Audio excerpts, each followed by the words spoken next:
Welcome to our continued coverage of Axiom Mission 4, also known as AX4. Hello, I'm Paul Wizakowski, strategic space storyteller for Axiom Space, based out of Charlotte, North Carolina.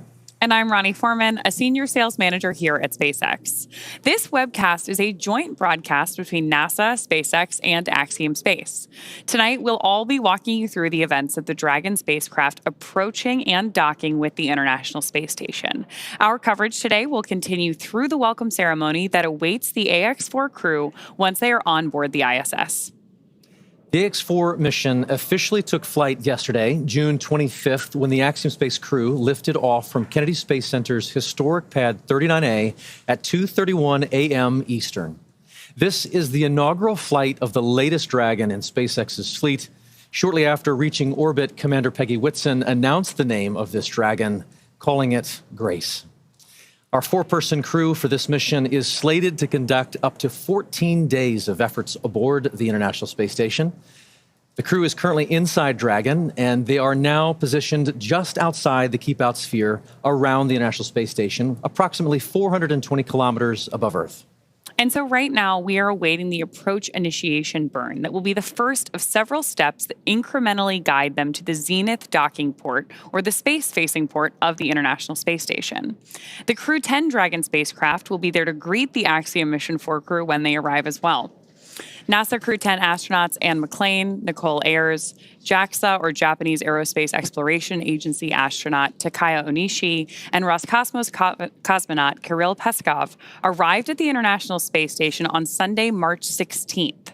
So with that, let's head over to NASA's Zach Sheshki for a closer look at Dragon's flight to the International Space Station. Hello, Paul and Ronnie. It's great to be with you, and welcome Dragon Grace and the Axiom Mission 4 crew aboard the International Space Station. I'm joining you from the International Space Station Flight Control Room here at NASA's Johnson Space Center in Houston, Texas. This is where mission operations are coordinated 24/7 to ensure the health, safety, and success of the orbiting laboratory, and it's an exciting place to be, especially on a morning like this. Right now, our flight control team behind me, led by Flight Director Allison Bollinger, and the Athena flight team, is actively monitoring all systems aboard the International Space Station as we prepare to welcome Axiom Mission 4. We're just a few moments away from the approach initiation burn to take Dragon and the crew closer to the orbiting laboratory, and the teams on the ground have pulled go already and have tested out and continuing to test out big communications loops, which connects the teams here in Hawthorne, Houston, Dragon Grace, and the International Space Station. For Dragon, they have 16 Draco thrusters aboard to be used to help navigate the spacecraft to its destination, the orbiting laboratory, each providing 90 pounds of force to help it get to its final destination. It's been quite the journey for the crew since launching yesterday morning, starting with the phase burn that happened shortly after launch. Now, it's the first of 5 major burns, that is the phase burn, which happens at the highest point or apogee of Dragon's first orbit and occurred about 46 minutes after launch.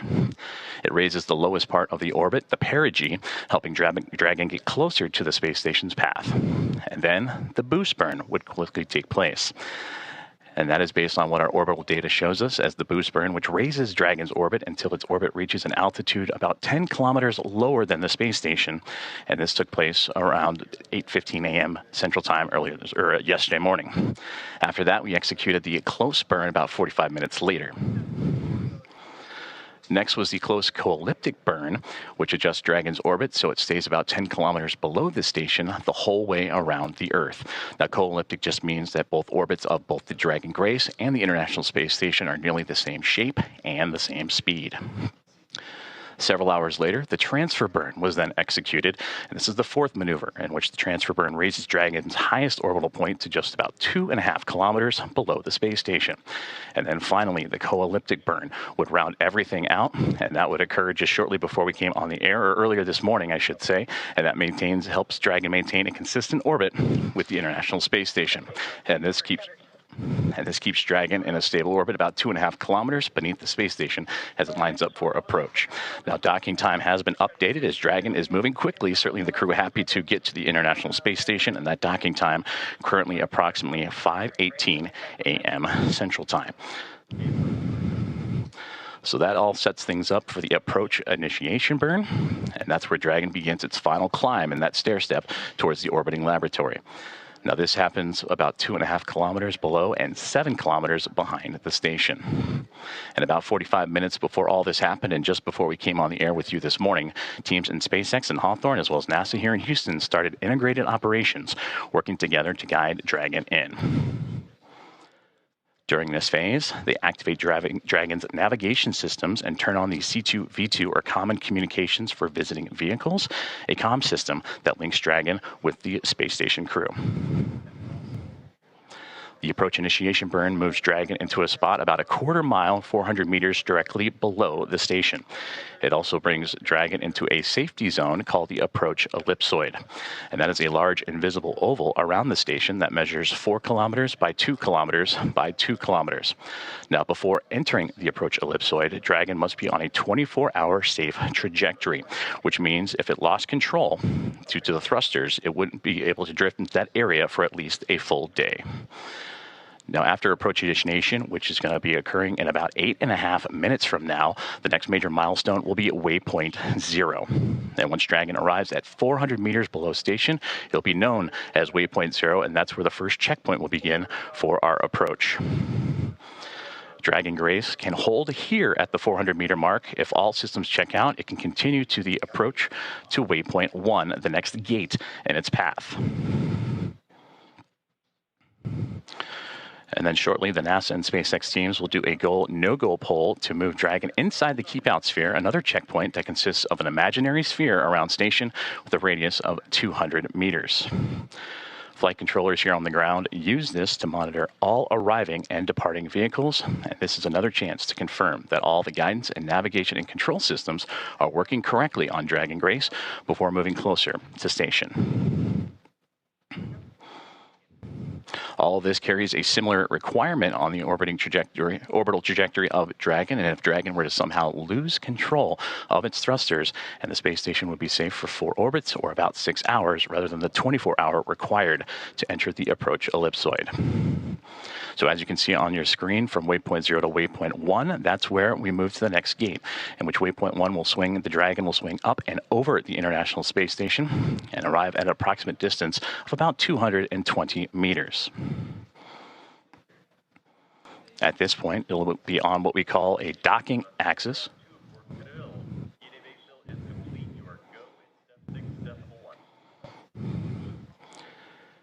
And at this point, it will be on what we call the docking axis,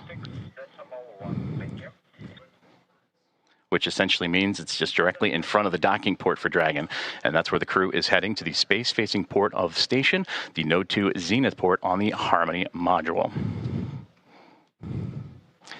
And from there, that's where Dragon will be docked for all of our crew missions.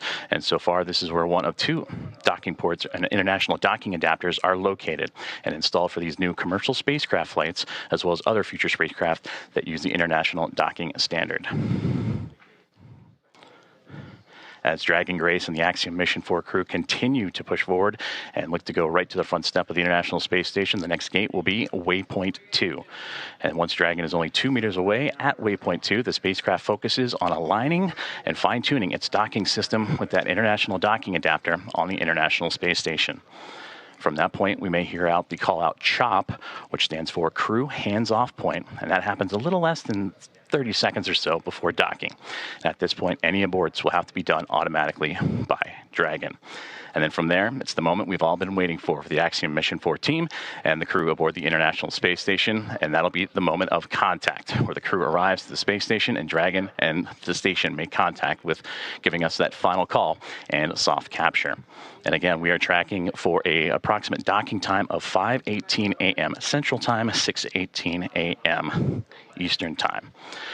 Once soft capture is made, the soft capture ring that connects the 2 will then retract until the sensors indicate it's time for the 12 hooks to drive in place to give us a hard capture and firmly secure Dragon to its new home and the space station. The Expedition 73 crew, namely Anne McLean and Nicole Ayers, aboard the International Space Station, got up earlier this morning, and they have already begun procedures to welcome the Axiom Mission 4 team, and they will manually pressurize the vestibule or area between the Dragon hatch and the station hatch And meanwhile, the umbilicals that provide the power and communications and data connections from there are being sure to be put in place. And then it's time for leak checks and hatch opening, which we're currently lined up to come about 2 hours following the docking. And again, that docking time, 5:18 a.m. Central. When Dragon docks there, it'll be 5 spacecraft docked to the station with 11 crew members making its way on board the orbital outpost, and that'll bring the total number of visitors to the International Space Station to 288 since 1998. Many key milestones are coming up, and the crew aboard the International Space Station is looking forward to welcome Axiom Mission 4. Of those milestones, we're continuing to monitor the approach initiation burn, and you can hear communication starting to happen between the big loop, and you'll hear it numerous times. That's coordinated ahead of this coverage, in which SpaceX and NASA teams coordinate a single line of communication for the two teams, as well as the Dragon spacecraft and the International Space Station. Part of the procedures to reach the milestones and the 4 crew members inside Dragon, they don their launch and entry suits to provide an extra layer of protection and pressure as they get ready for all these dynamic operations, and they should be able to be seated and ready to roll for the approach initiation burn. These procedures have the crew suited in their respective seats and the umbilicals plugged in to provide cooling and communications, and the suits are worn for the most dynamic parts of Dragon's journey. As we mentioned, the approach initiation burn coming up here in just a couple of moments. So as we await for the approach initiation burn, which will be coming in just a couple of moments, let's check back in with our friends in Hawthorne. Thank you, Joseph. As with all things in human spaceflight, every step is methodical and intentional. Reaching the International Space Station is no different. So while we wait for Dragon and the AX-4 crew's arrival at the space station, let's meet the crew on board. Our mission commander today is Peggy Whitson of the United States. We actually don't have enough time to cover her entire resume, which is incredible, by the way. But to give you a few highlights, Peggy earned degrees in biology, chemistry, and biochemistry. She was the first female commander of the International Space Station and has spent over 675 total days in space. Dragon on Dragon to ground. We have seat 1 in position, and seat 4 will be in a few moments.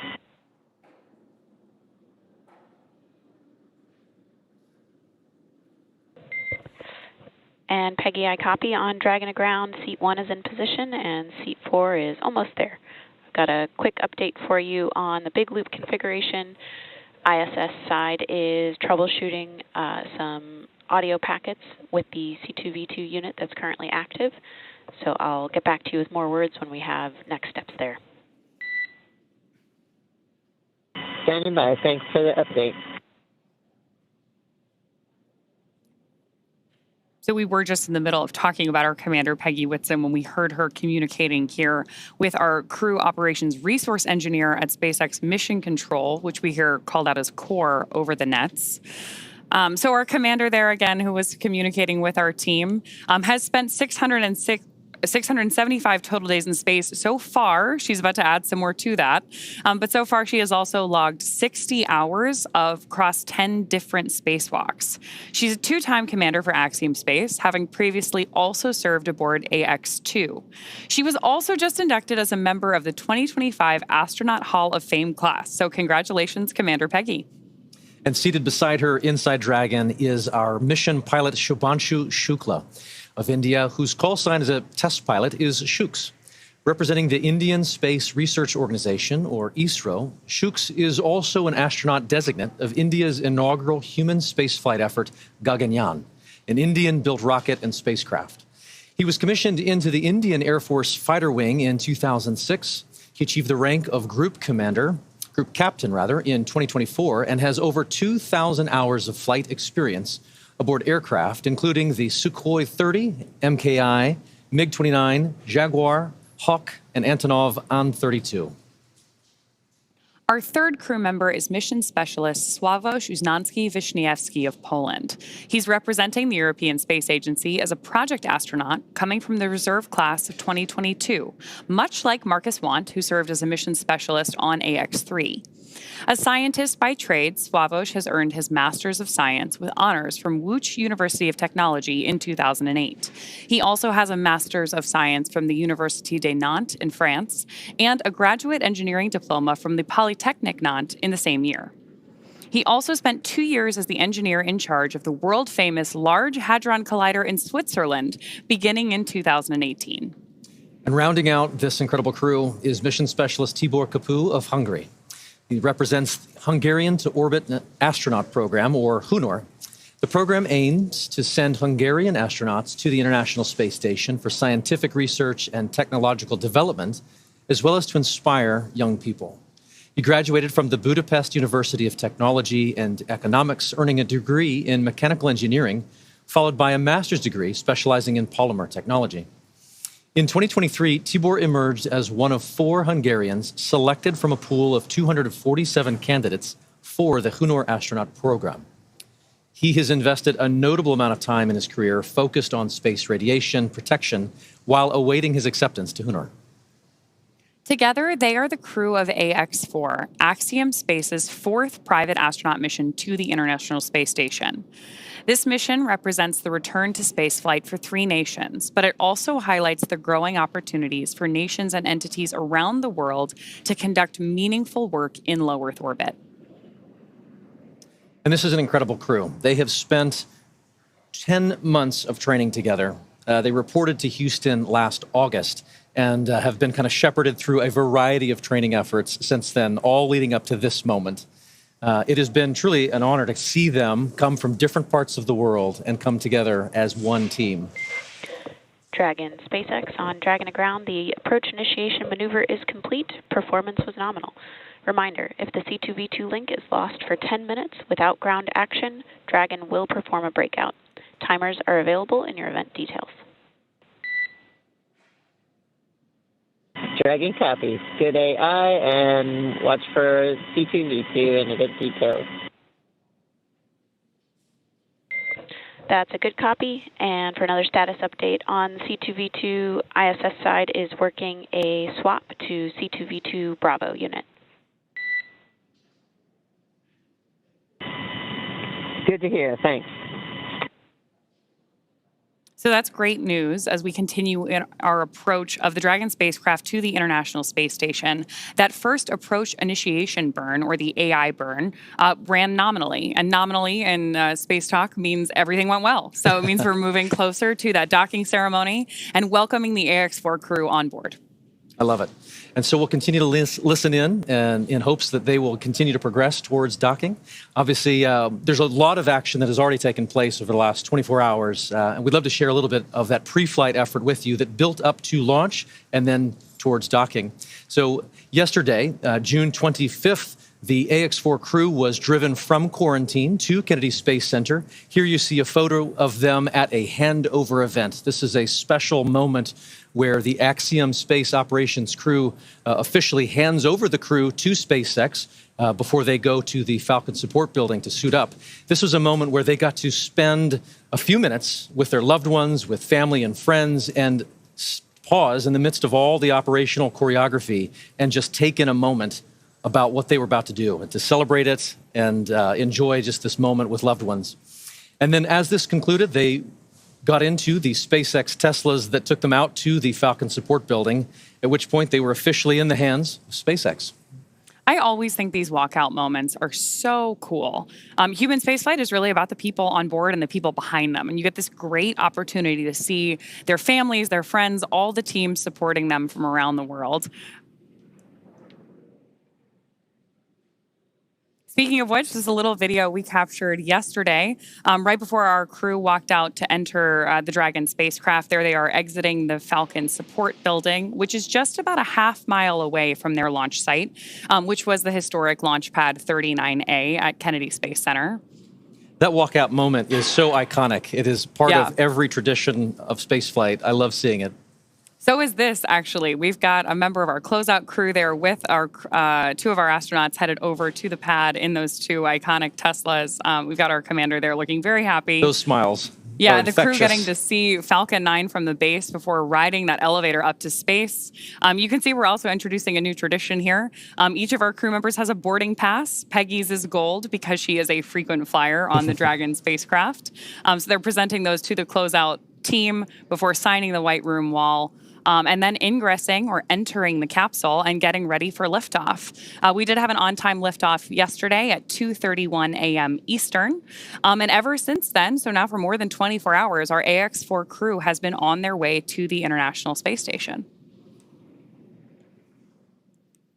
Those boarding passes, as you just mentioned, are a SpaceX fun Dragon tradition that in adds seat to the donning and layers audio of... config. We can confirm we have intercom checks for all 4 seats now.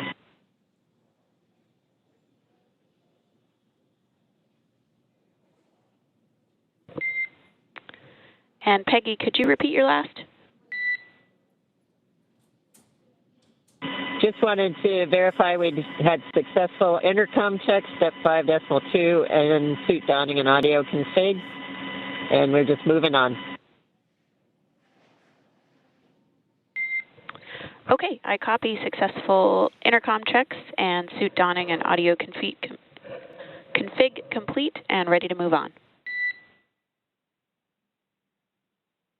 Good copy.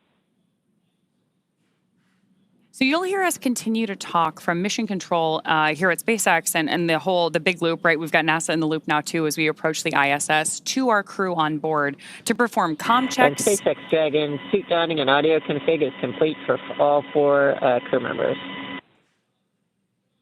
And to provide status updates. SpaceX copies 4.010 suit donning and audio config complete for all 4 crew members. So that's particularly good news for mission control because one of the things that we have our astronauts do anytime we enter a dynamic phase of flight is put on those IVA suits. So when we talk about suit donning, they've been comfortable, right? Like we had those spacesuits on for liftoff, and hopefully we'll have some shots of liftoff from yesterday here for you in a moment. But we put those spacesuits on for liftoff, and then once we're safely in orbit, the astronauts can doff or take those suits off. But now that we're approaching the International Space Station, again, we're going to don the suits, put them back on, because we're moving into that dynamic phase of flight.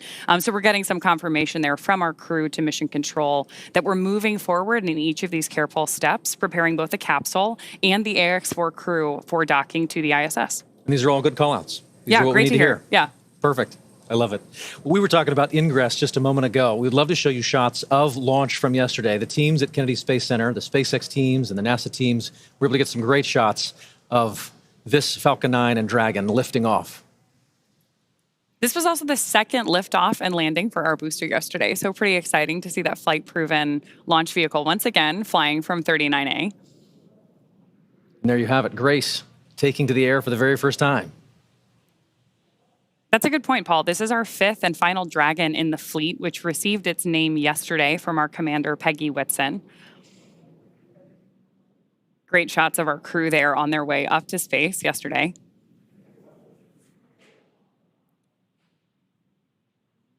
Flying with them was their zero-G indicator named Joy, and Joy has become a defining characteristic of this crew.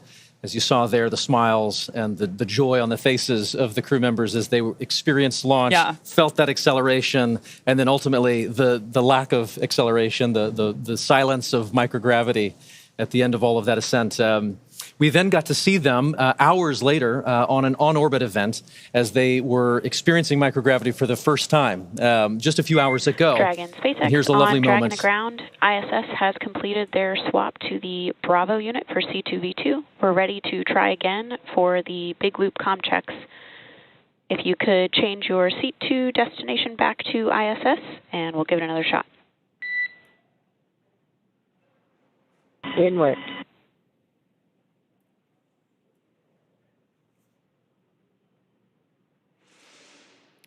So Joseph mentioned this earlier, but C2V2 stands for Common Communications for Visiting Vehicles. And what we're doing now is that final comm check as Dragon approaches the ISS to make sure that we're ready for our visiting vehicle. Station on the big loop. We are very excited to have you loud and clear, Peggy. And we are excited to hear your voice and looking forward to seeing you guys shortly. I can't wait to see you either, Peggy. Excited you guys are here. And SpaceX copies Dragon loud and clear on the big loop.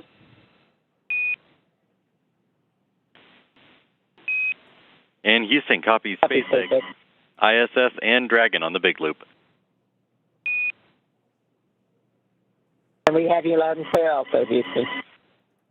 So that was an awesome illustration of the big loop. You just heard astronauts on board the ISS talking to astronauts on board Dragon, confirmed by Mission Control here in Hawthorne, and then confirmed again by Mission Control in Houston. That is why they call it the big loop. We're literally going around the world. It's great. We are. Everyone checking in, confirming that we're good, that we're ready to progress. And so obviously we'll continue to listen in, and hopefully that continues to call out what we need to hear to continue forward. So we were showing you shots of the crew inside the Dragon from earlier today. This is the four of them with their spacesuits off, as you mentioned. They doffed the spacesuits. This is in their other attire. And this was each of them taking a moment to speak to their country in their own language, as well as just acknowledge what it was like to see Earth Dragon, for the first time out those windows. On the big loop, you are go to begin your suit leak check procedure 4.011. 4.011 is in work.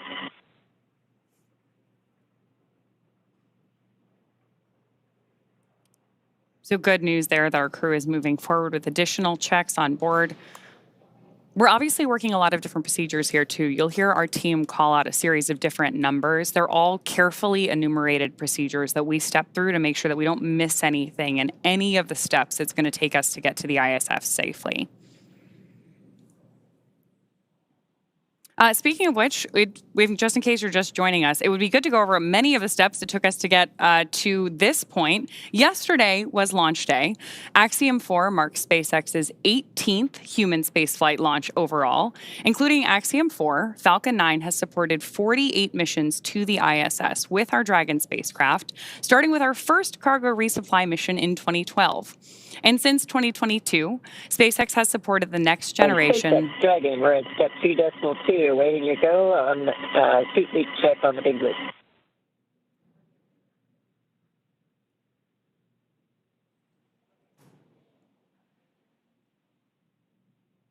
We're moving through that suit leak check procedure now. Dragon SpaceX on the big loop, you are go to initiate suit leak check. That's in work now.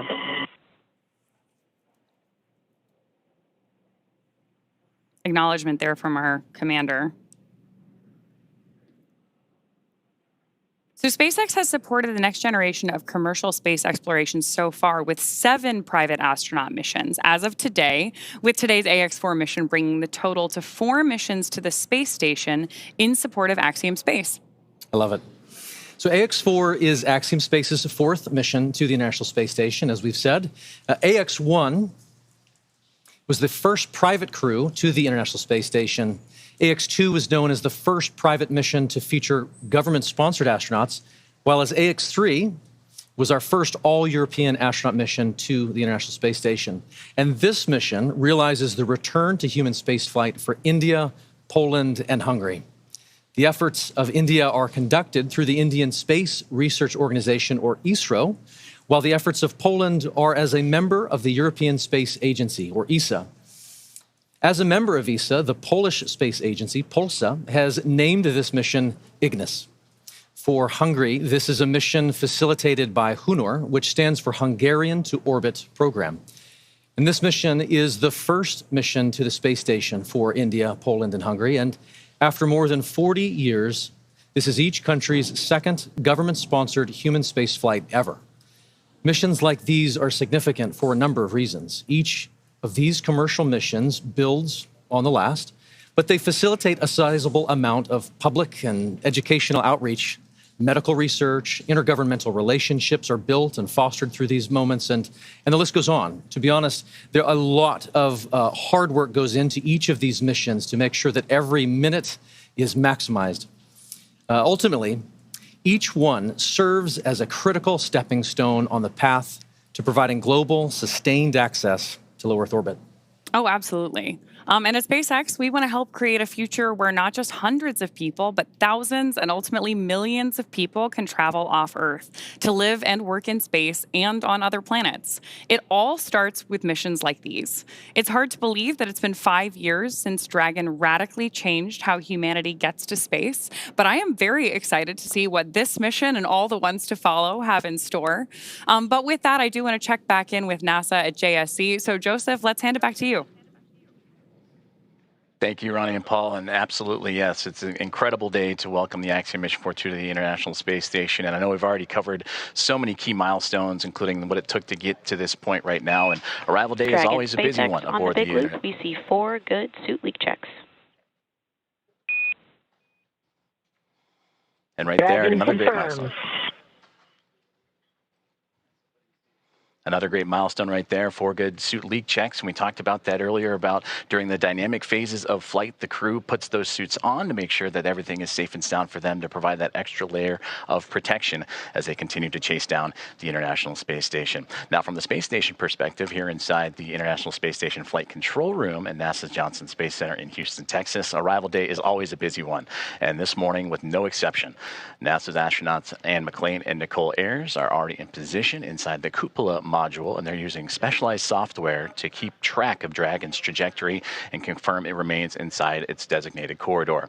Now, the next key milestone that we're going to keep an eye on now is a course correction or a mid-course burn that's pretty much halfway between the AI burn, which went successfully a few moments ago, and then up to waypoint 0, which is really going to start those key gates that the Dragon Grace spacecraft will start navigating on its way towards the International Space Station and docking to that zenith port, that space-facing port of the Harmony module.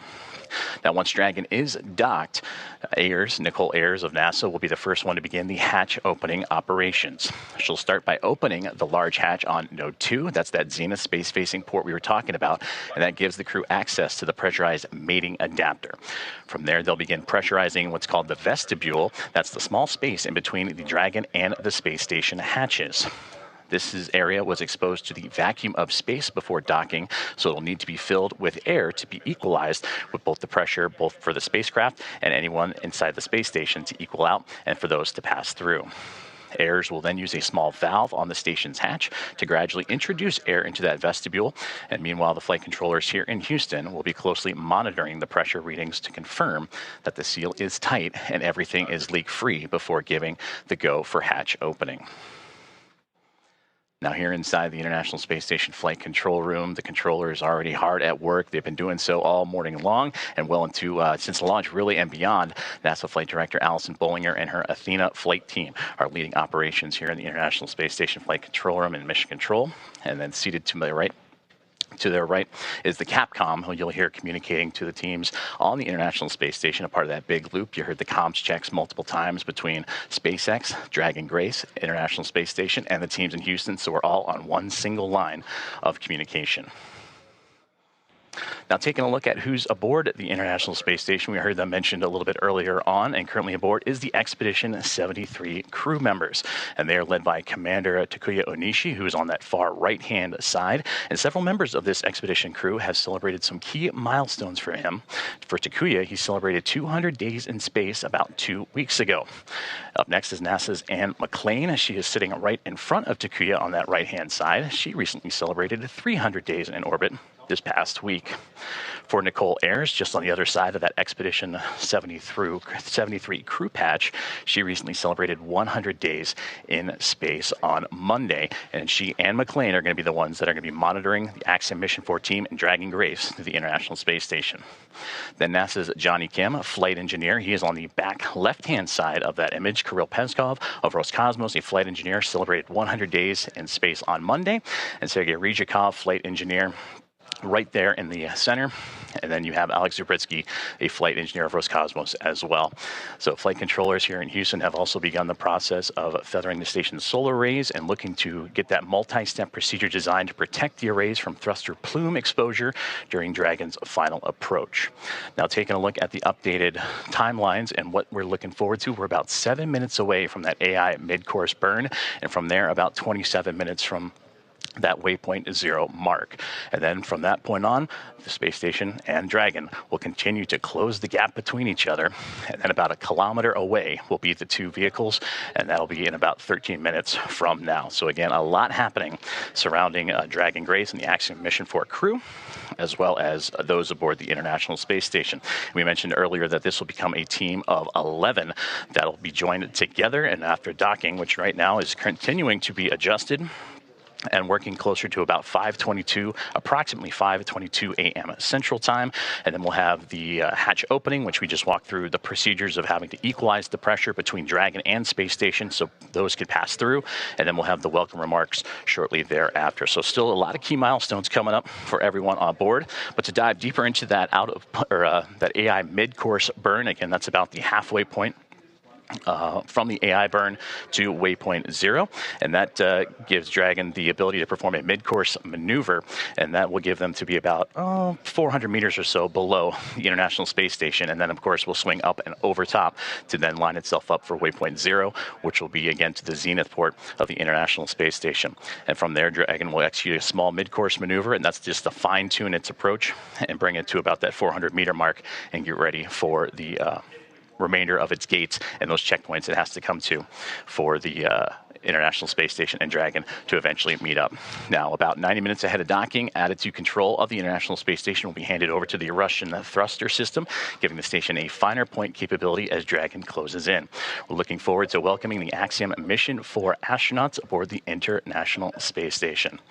Now, as we continue to get ready for that approach initiation burn, or that mid-course burn in about 5 minutes or so, we're going to continue to check in with our teams in Hawthorne and here on the ground in Houston.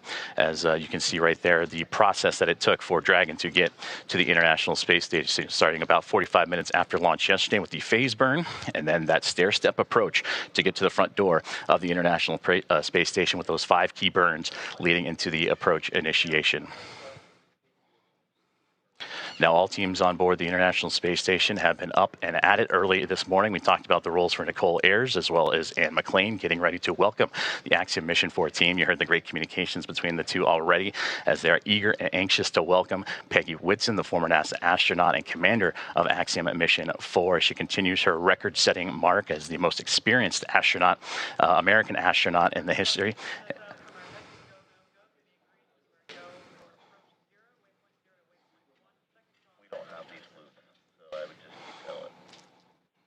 Currently listening into the loops of here, the teams on the ground as they're getting ready to do a go, no-go for waypoint 0 and Dragon's continued approach to the International Space Station.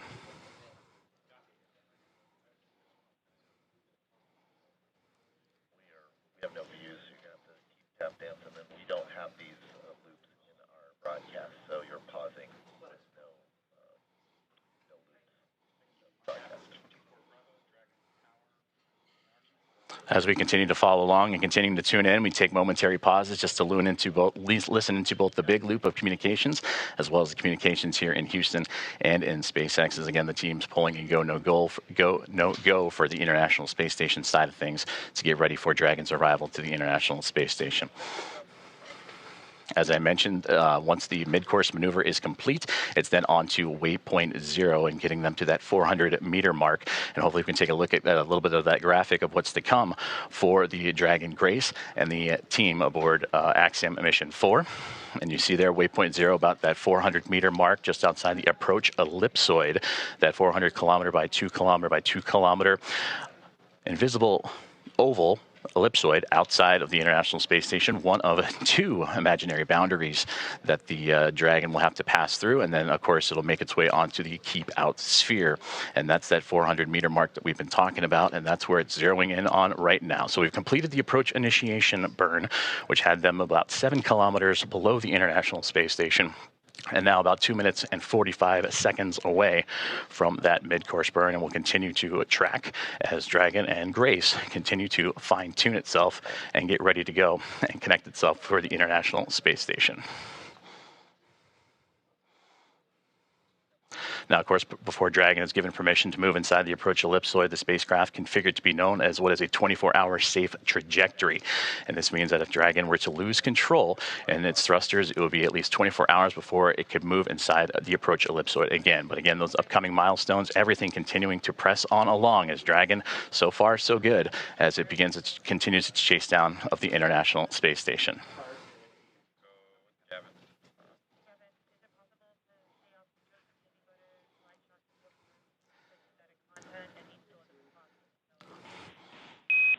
Now this maneuver continues on the big loop.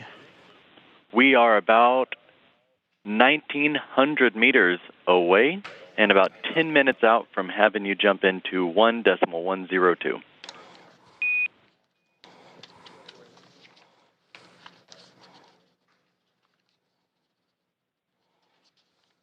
Great call outs there, as you heard the team saying about 1,900 meters away, that all that separates the Dragon Grace spacecraft and the International Space Station. Now, as Paul and Ronnie have mentioned, that this is the 4th private astronaut mission, the first since January of 2024, and that was when Axiom Mission 3 would arrive aboard the orbiting laboratory. Now, from AX1 through AX4, once they are aboard, the teams will have welcomed 14 different... Copies, 10 minutes. Houston Station, copy 10 minutes until step 1 of the procedure. And continuing to track about now 55 seconds away from that AI mid-course burn.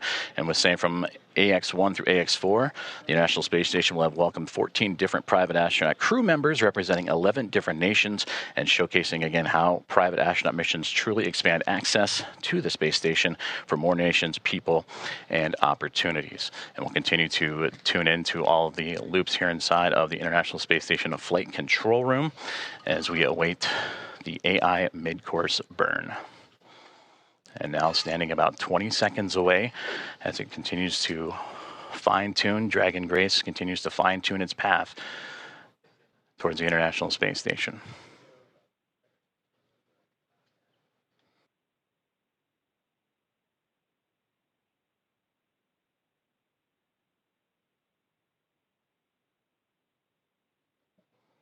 And we just received confirmation that the AI mid-course burn is now in progress.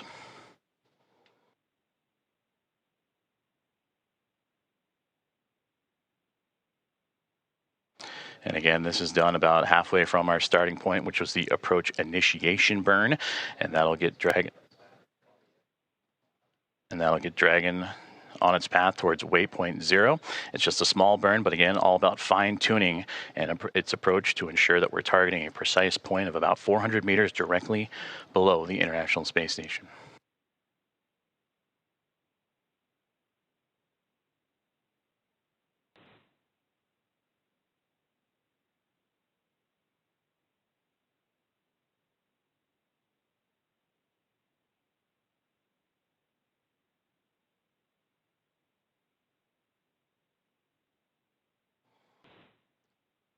As you can see on your screen, the team on the right-hand side is those working and monitoring the AI mid-course burn, as well as the teams on the left. On the right, that is the International Space Station Mission Control Room here in Houston, Texas. And on the left-hand side, the SpaceX teams and their Mission Control Room in Hawthorne, California, as we continue to follow along with the AI mid-course burn, now a little over a minute and 20 seconds in.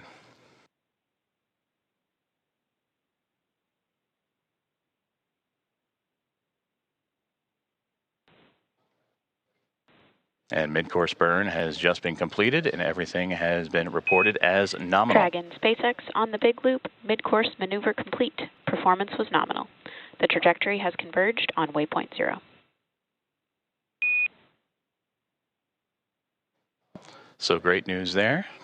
And Dragon copies on the big loop. And confirmation from Dragon Grace, and you heard Commander Peggy Whitson relaying down to the ground. And now the next milestone that we're zeroing in on is waypoint 0, which will be about 18.5 minutes from now. Is that slow but methodical approach for Dragon Grace and the Axiom Mission 4 team continues to make its way towards the International Space Station. And with that, we'll check back in with Ronnie and Paul back in Hawthorne. Awesome. Thanks so much, Joseph. I'm loving all of these check-ins that we're getting about Dragon's progress on its way to station, how the crew is doing, hearing these call-outs from the nets. But I'm getting really spoiled today because you had great stories about the crew while we were here in kind of like our pre-show warm-up. And I would love to hear a little bit more about how you followed along the AX4 crew in like the 10 months leading up to this. Absolutely. And really like followed their preparations and everything that brought the crew to today. Certainly. And so there's obviously a large team that facilitates all of the operational training flow and helping prepare them for this moment. We have a unique opportunity to document that and follow that story with them quite literally around the world over the course of all of that training. And I think it's just interesting as you get to know each of the crew members, just to understand, like, in the midst of all of this operation, in the midst of all of the timing and the coordination, there's still 4 humans inside Dragon, each with their own personalities, each with their own ambitions and characteristics, and they add to what becomes the mission.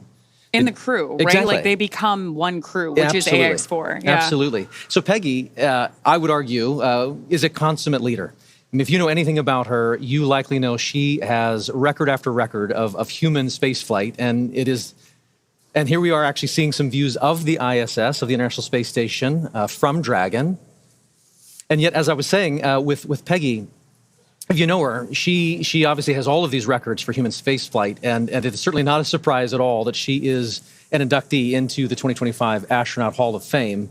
And yet, if you get a chance to get to know her, you quickly realize she's not just about those individual accolades. She is about the team and team efforts. She wants to build teams and take them to space. And so certainly we've had the honor of following her around the world, preparing for 2 Axiom Space missions, both AX2 and now AX4. And it is remarkable how she commands every room she walks in without taking over. She just exudes this steady confidence that people respond to. Speaking of how she is commanding the capsule, we just had a great shot of her inside of the Dragon spacecraft, looking up at those touchscreen displays. And so we're going to keep bringing you views like the one we have on your screen right now of the International Space Station whenever we have ground station coverage. When we have good views, we'll obviously share them with you. This one is particularly cool because we're watching the International Space Station come into focus through a camera that is under Dragon's nose cone. So right after we got through launch and orbital insertion yesterday, we deployed the nose cone and exposed those docking hooks that we're going to use for the hard capture. Station Houston on the Big Loop. Dragon range is approximately 1,000 meters. Monitor long-range approach per steps 1 to 4 in 1.102. Dragon approach and retreat monitoring. ISS crew is now prime for vehicle approach monitoring.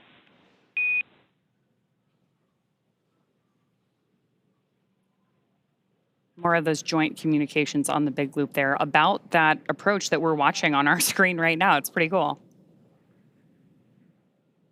Absolutely. And it looks as though Dragon is currently underneath the International Space Station. We're looking almost up at it from underneath.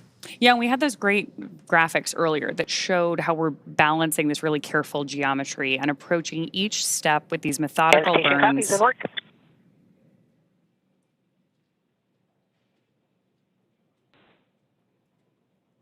Acknowledgement from our commander there. So we're stepping through each of these really methodical burns of those Draco thrusters on board Dragon. There are 16 of those thrusters around the spacecraft, and we use them for these careful, fine-tuned maneuvering once we get to orbit. So right now on our screen, we've got our commander, Peggy Whitson, and our pilot, Shubhanshu Shukla. And you got a chance to chat with Shuks in the lead up to this launch too, right? Absolutely. He is such a unique, quiet force. He is witty and smart, and I tell you, 3 steps ahead of any given moment, and you don't even realize it. He's already there. He has said that his career is defined by simply saying yes, which I thought was so interesting and powerful and simple. I mean, effectively, he was saying that every opportunity, whether it was to get a chance to learn to fly or join the military or even pursue this mission, he simply said yes. And in doing so, he walked through the door and made the most of it. No matter what he's faced alongside this crew, from days of poor weather out at the Knowles expedition, which is the National Outdoor Leadership School, to processing kind of the immense volume of procedures that must be taken on and understood across all of the myriad of procedures that one must understand and become proficient on for this kind of a space flight. in the midst of all of that, he has remained calm and collected, and quite honestly, just made it look easy. And what's more, he has this unwavering spirit about him that just invites everyone around him to step up and into their roles effectively. It's awesome to hear these stories about the way this crew really came together and everything that brought them to the mission today. For those of you who are just joining us, we have some great graphics along the base of your screen to help you follow along the mission the same way that we have been eagerly following it for the last several weeks, really, in the lead up to today. So along the bottom left-hand corner, we've got some telemetry on where our Dragon spacecraft is, including its speed and altitude. And then on the bottom right-hand corner of the screen, you actually see our location around the Earth. And that rightmost corner is the firing of those Draco thrusters on board. And right now we're getting great views from inside the spacecraft of our crew working with those touchscreen displays, stepping through these checklists. And now we're getting our first views from station looking down at Dragon, which is always my favorite moment of docking. Absolutely. Because you know that the astronauts on board the International Space Station we heard it in their voices earlier, yes, are excited for this crew to be on board. It's also one of the few moments where you really get a sense of the speed and the scale of all of this operation, right? Seeing the Earth just roll behind with those clouds, you suddenly get a sense of perspective that is just unlike anything else. Yeah, absolutely. And one of the things that we're doing here and why we're moving so carefully through each of these maneuvers is that, as you've noted here, these spacecraft, both the International Space Station and Dragon, are still moving really fast. Mm-hmm. So we need them to approach each other with a relative speed that's very gentle so that that docking is smooth and steady, just the way that we intend it to be. But we're still moving like 17,500 miles per hour, lapping the Earth every 90 minutes. So this is a very high-speed but careful maneuver to make sure that we get our entire crew safely aboard the International Space Station. Absolutely. Intricate, methodical, one step at a time. There you go. Speaking of people who are particularly methodical, you were mentioning that Sławosz is like very deliberate in his actions and his lead up to everything with the crew earlier. Sław, yes, as we like to call him, Sławosz Uznański-Wiśniewski, is quite a lot to say. So they've quite poignantly call him Sław. He is brilliant, and I tell you, but more specifically, Dragon SpaceX on the big loop. I'll pause here. Ground is go for approach 0. Burn is enabled. Maneuver start time is 9:34 Zulu. As a reminder, Dragon will nominally continue approach through waypoint 1 toward waypoint 2 without stopping at waypoint 1.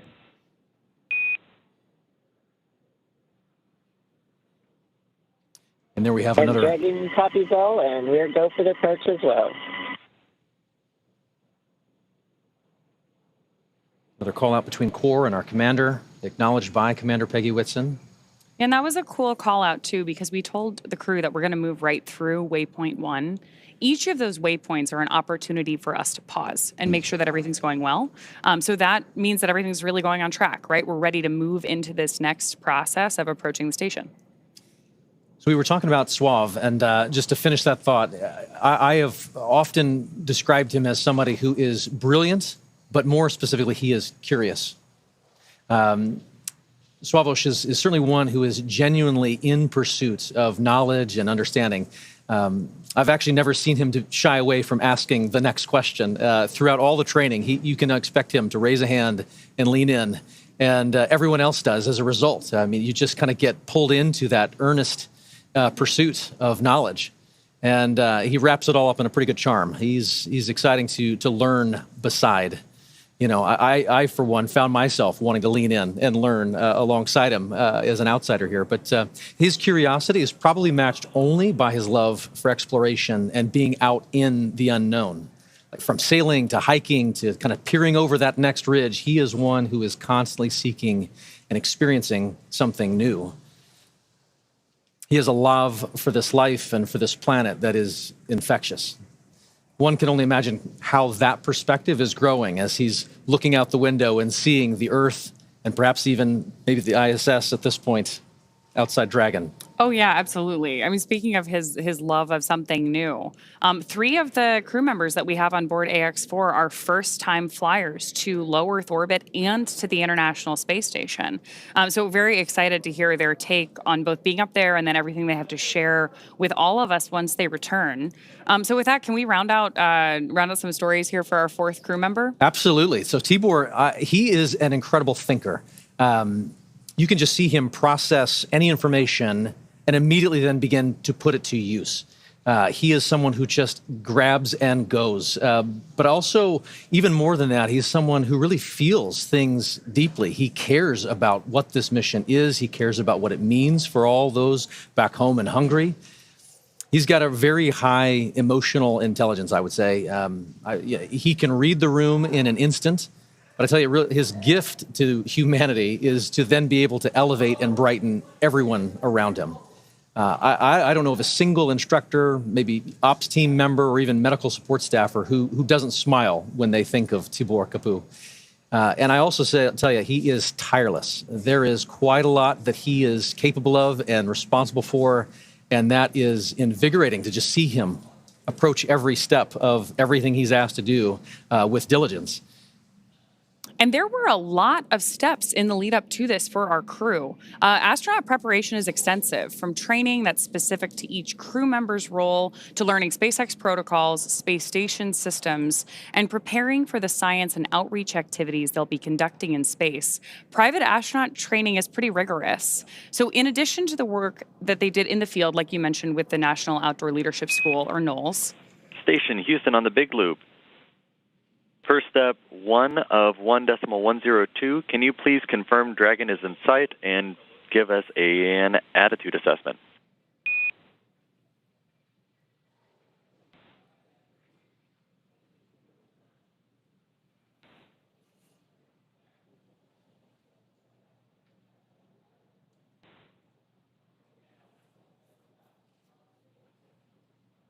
So we are standing by for that update there on the attitude of the spacecraft.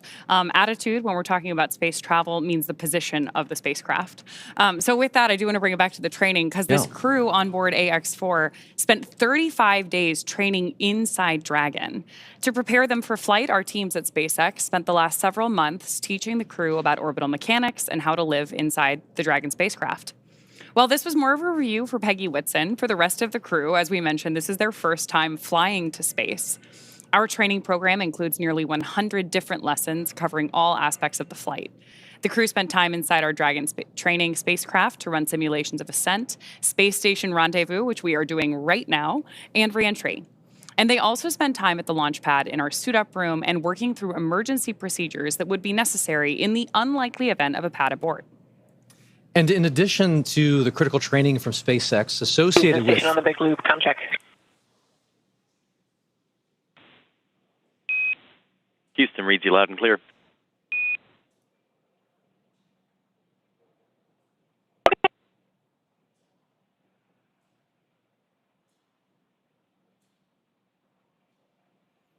And as we were saying, in addition to the critical training from SpaceX associated with all of these dynamic phases of ascent and return, Axiom Space has facilitated a host of training efforts since August over these last 10 months to ensure that the crew and all of those who support them are ready Station for this Houston on mission. the Big Loop. We did not copy your last.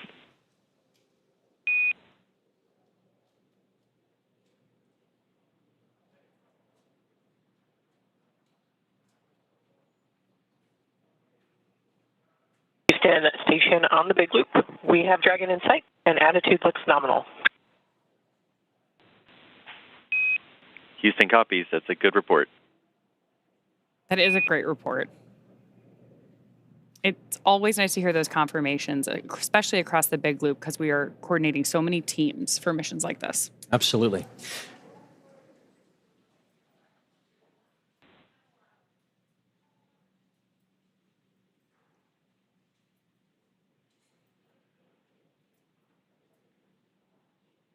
Looking at the graphics at the bottom of the screen, you can see where Dragon is over the Earth. And from my vantage point, I believe that is just east of Africa.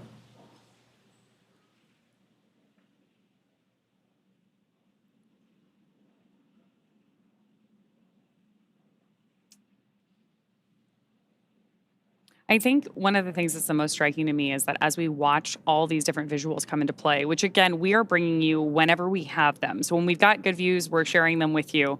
We're really seeing how quickly Dragon is approaching the station.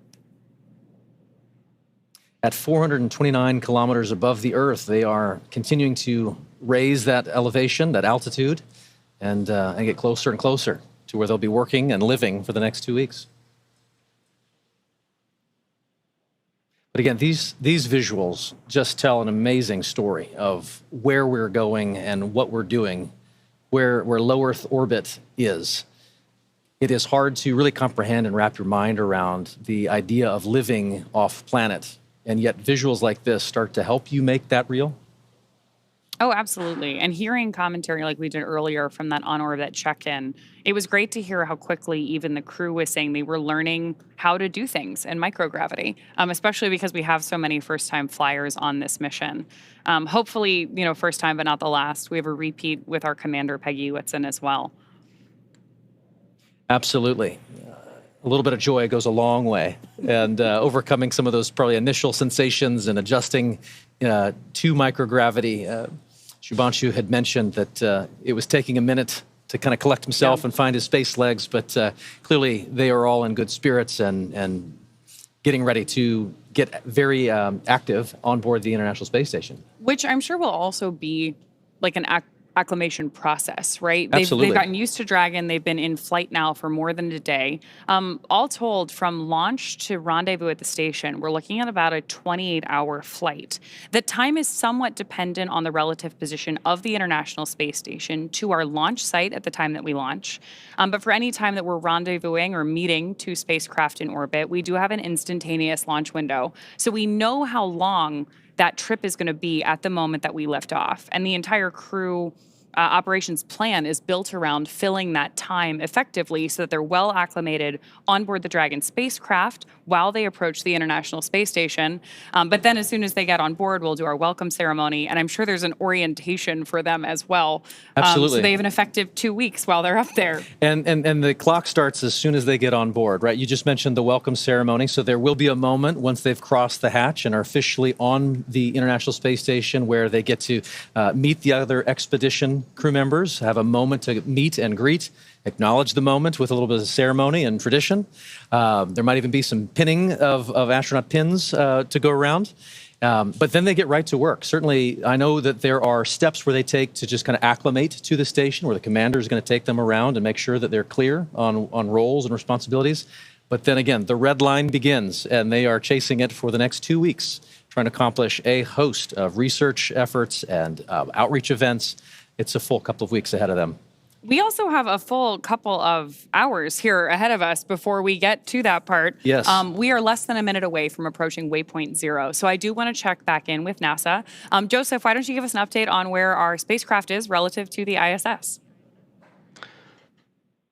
Thank you very much, Ronnie and Paul, as we here in the teams at the International Space Station Flight Control Room tracking the arrival to waypoint 0 for Dragon Grace and the Axiom Mission 4 team, which they have just now hit that mark, which means approximately 400 meters directly below the station. And we can see those wonderful views now, and you can really see that high resolution of Dragon Grace continuing its methodical approach to the International Space Station. We're still tracking a docking time of about 5:18 a.m. Central Time, 6:18 a.m. Eastern. And you mentioned the hatch opening, and then as well as the welcome remarks shortly to follow. Hatch opening roughly about 2 hours or so after the initial contact and capture. And then when the hooks drive, the 12 hooks that are on the bulkhead there of the SpaceX Dragon will connect itself and create that hard mate, sealing itself to the orbiting laboratory. And once the pressure checks and seals will be done, then everything will be pressurized and ready to go. So waypoint 0 has been achieved, and now they're making their way on to waypoint 1. But you heard earlier on the loops that they have received the go to proceed past waypoint 1 and head straight on to waypoint 2. And that means they'll continue to swing up and above the International Space Station, and then what would have been a pause at the 220-meter mark, they'll continue to press forward and look to get to about waypoint 2. And waypoint 2's arrival will be just right on the doorstep of the International Space Station, Dragon, about 28 SpaceX meters on away. the big loop Approach 0 has started and the trajectory has converged on waypoint 1. Expect arrival at waypoint 1 at 10:09 Zulu.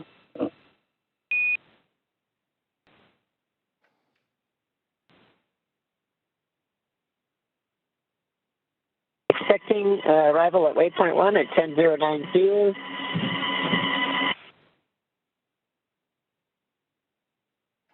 And there you heard it right there, that they are continuing to move on along and get ready to approach what would be waypoint 1, which that milestone will be in about a little less than 40 minutes from now. As you see right there on your screen, the Dragon Grace spacecraft continuing its methodical approach to the International Space Station. And of course, the 7 members aboard Space Station right now, looking forward to welcoming Commander Peggy Whitson, pilot Shubhanshu Shukla, as well as mission specialists Sławosz Uznański-Wiśniewski and Tibor Kapu to the orbiting laboratory. And a welcome back to Commander Peggy Whitson. This will be her 5th time in her 5th space flight.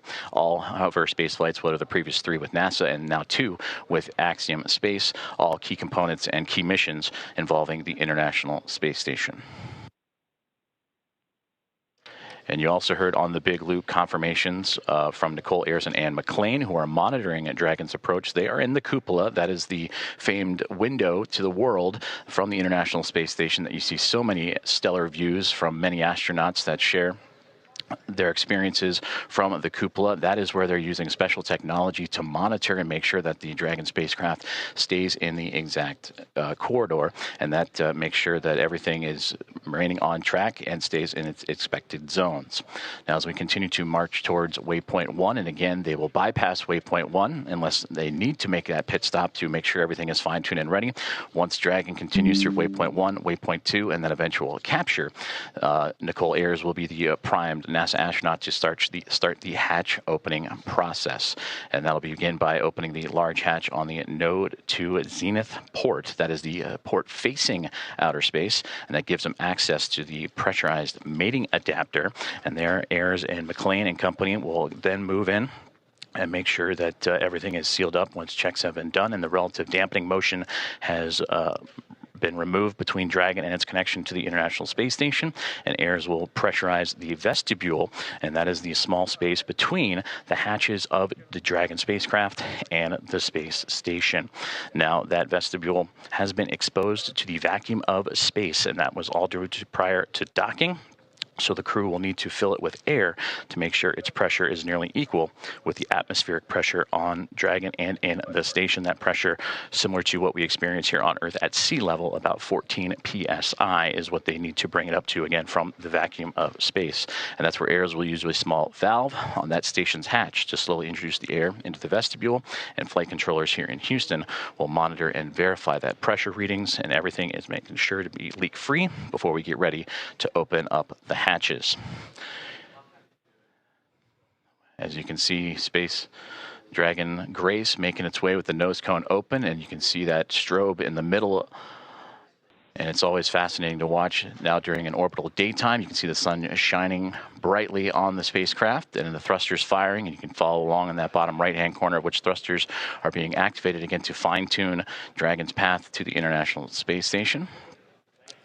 But seeing that strobe, always fun when it illuminates from the Dragon perspective on the International Space Station, and we may get some of those great views closer to docking. And again, that docking time tracking closer to 5:18 a.m. Central Time, 6:18 a.m. Eastern, and that is where the soft capture will connect, and then the hooks will drive. The 12 hooks in 2 sets of 6 will drive and form the hard mate and bring Dragon and the space station closer together before the leak checks, the umbilicals for communication and power. Everything will be connected, and then the pressurization of that vestibule from NASA astronaut Nicole Ayers and team will begin.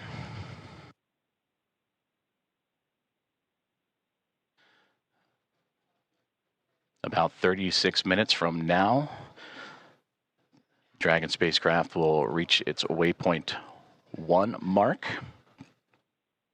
And again, that's where the spacecraft will swing up and above the International Space Station, as it'll be docking to the space-facing or zenith port of the Harmony module.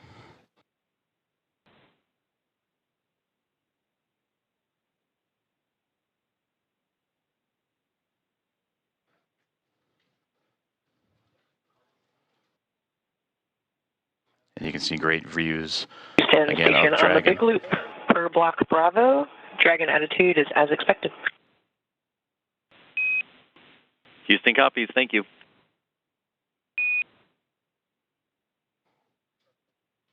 And great communications there. Is everything going to plan for Dragon Grace? And you can see those thruster firings, those plumes of gases that are helping the spacecraft navigate its way from waypoint 0 to waypoint 1. And as mentioned, it's going to go up and over top of the International Space Station and then align itself to that zenith port.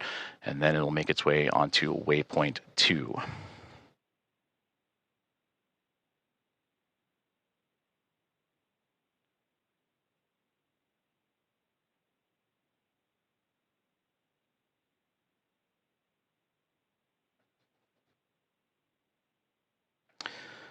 As mentioned previously, all visiting vehicles that arrive to the International Space Station take this phased approach when going to the orbiting laboratory, stopping at those predetermined gates.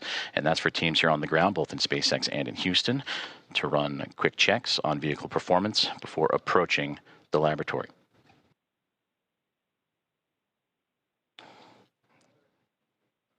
And there you can see that strobe effect that we were talking about just a moment ago as it illuminates the views from the International Space Station looking at the Dragon Grace spacecraft as it continues its methodical approach to the station, as they are now just in the southernmost regions of Australia and making its way into the Pacific Ocean.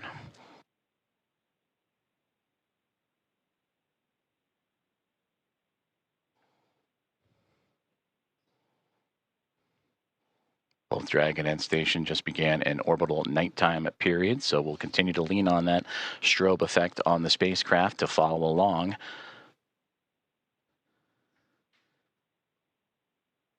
As Slow and Steady continues to win the race for these docking operations between Dragon and the International Space Station, and of course always requires a great deal of precision to make sure that we're keeping the spacecraft and the crew safe. And there's a great look inside of Dragon Grace, and then the view from the spacecraft now looking to the International Space Station, and those slight glimpses of daylight left before both the orbiting laboratory and the spacecraft completely enveloped in darkness during the orbital nighttime period. You can see the radiators. That's what's most prominent in the view of the International Space Station.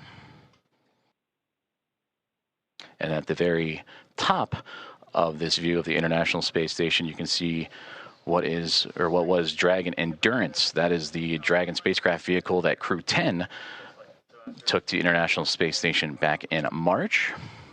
So upon docking, and once everyone is settled, you will see the International Space Station flying with both Grace and Endurance, and 5 total vehicles connected to the orbiting lab.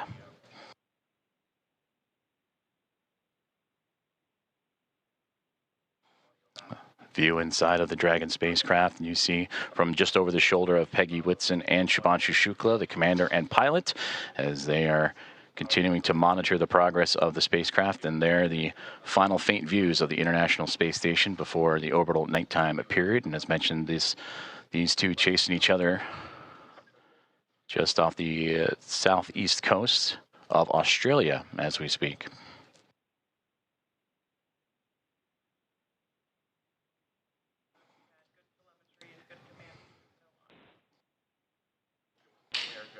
And a great view of that center screen there, where you're seeing Dragon lining itself up with the International Space Station, and the views that both pilot Shubhanshu Shukla of ISRO and Peggy Whitson, commander of Axiom Mission 4, are monitoring.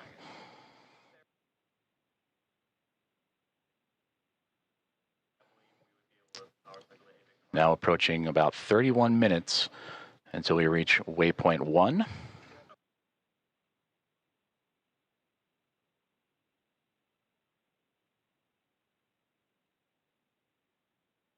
And once the spacecraft reaches waypoint 1, it'll be about 220 meters away, a little more than 656 feet from the orbiting laboratory, as Dragon Grace on its inaugural flight, looking to connect up to the International Space Station.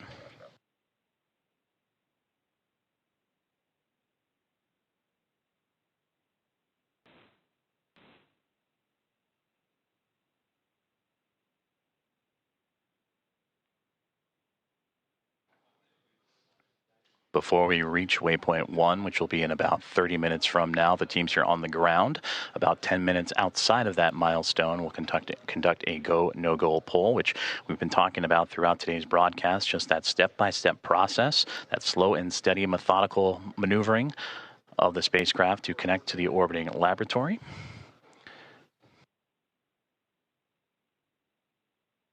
And we're continuing to follow along for an approximate docking time of 5:18 a.m. Central Time, 6:18 a.m. Eastern.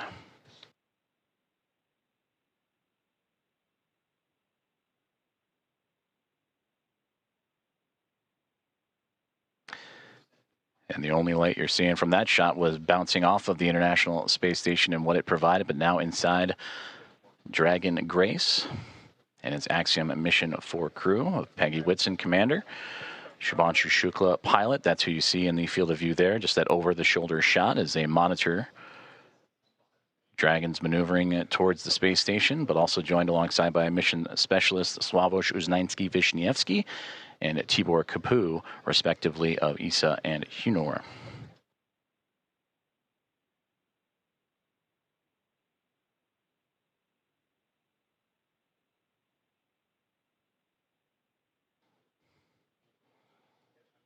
And as we continue to take a look at the orbital nighttime phasing of the International Space Station and the Dragon Grace spacecraft, you see those thruster firings continuing that methodical approach for the craft, but you can also see in that left-hand side the speed of which they are traveling, the Dragon spacecraft at that, as it makes, again, it's starting to steady out in that slow push towards the orbiting laboratory, 428 kilometers above Earth.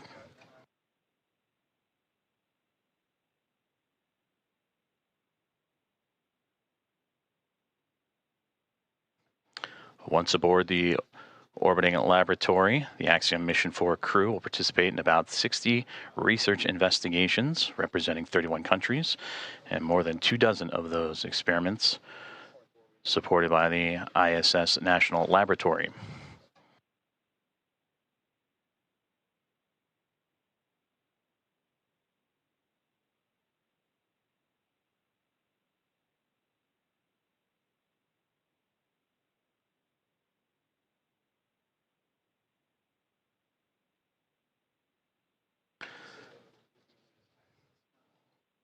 And there's a live look at the teams here on the ground on the left-hand side. That is Mission Control in SpaceX, Hawthorne, California, following along with Dragon's progress, I should say. And on the right-hand side, it looks to be Axiom Space here in Houston, just down the road from Johnson Space Center, NASA's Johnson Space Center, where we are located. And the International Space Station Flight Control Room, all three teams working together in integrated operations. That began just before we went live for today's broadcast. We're all three monitoring the progress of the Dragon spacecraft to the International Space Station. And you've been hearing communications on what is the big loop, which is that single line of comms that allow for the Dragon spacecraft and Grace to communicate with the International Space Station, but also for the teams on the ground here in Houston and in California and Hawthorne, all to communicate together. So everybody on the same page as the spacecraft continues its push towards the orbiting lab.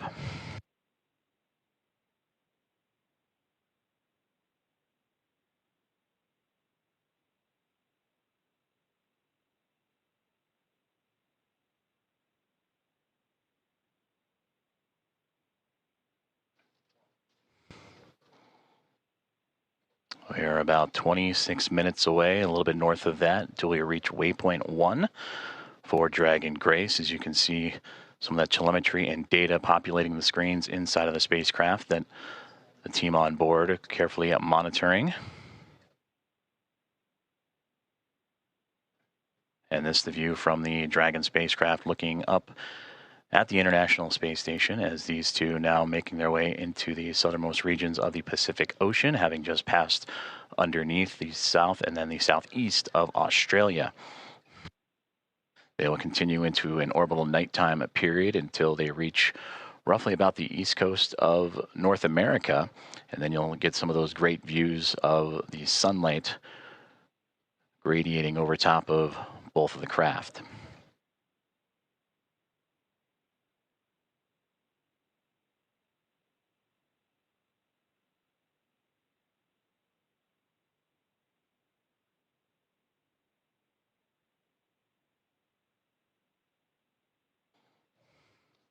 So far, everything performing nominally for the SpaceX Dragon Grace spacecraft as it continues its push towards the International Space Station, and what's been quite the journey for them. You heard earlier that this, since launch all the way up to the anticipated docking time, will be about a 28-hour process, 29 hours or so. So a lot has happened in a short amount of time as the teams in Hawthorne, California on the left and the teams on the right-hand side in Axiom Space working together with those here in Houston.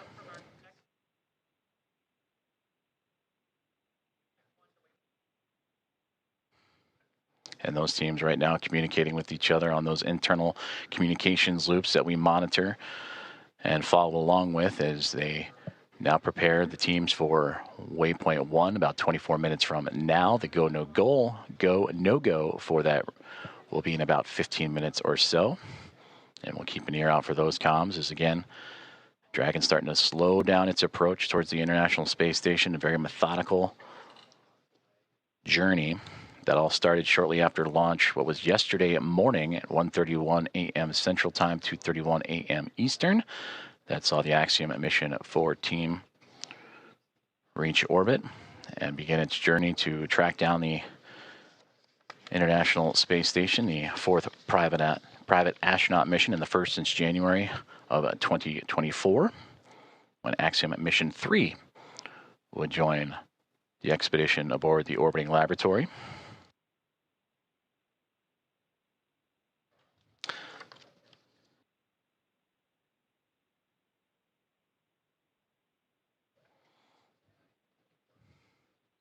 On board the International Space Station, the crews, they were up and got right into preparing for Dragon's arrival. NASA's Anne McClain and Nicole Ayers, who you've heard at times on the big communications loop talking to all parties. They are in the station's cupola using specialized software to track Dragon's approach and making sure it stays in the expected zones with that orbital nighttime currently enveloping the station and the Dragon spacecraft.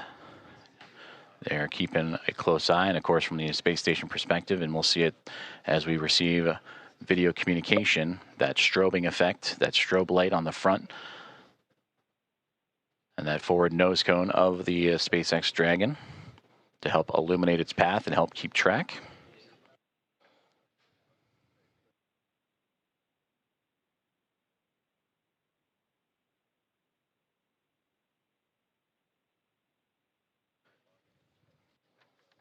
Earlier, we also received that as the Dragon spacecraft makes its way towards waypoint 1, about 22 minutes from now, that the teams on the ground were looking to bypass this milestone, but will again do a go, no go poll, make sure everything looks exactly as it should before allowing that bypass of the spacecraft, and then its maneuver up and over top of the International Space Station, and then proceeding onto waypoint 2.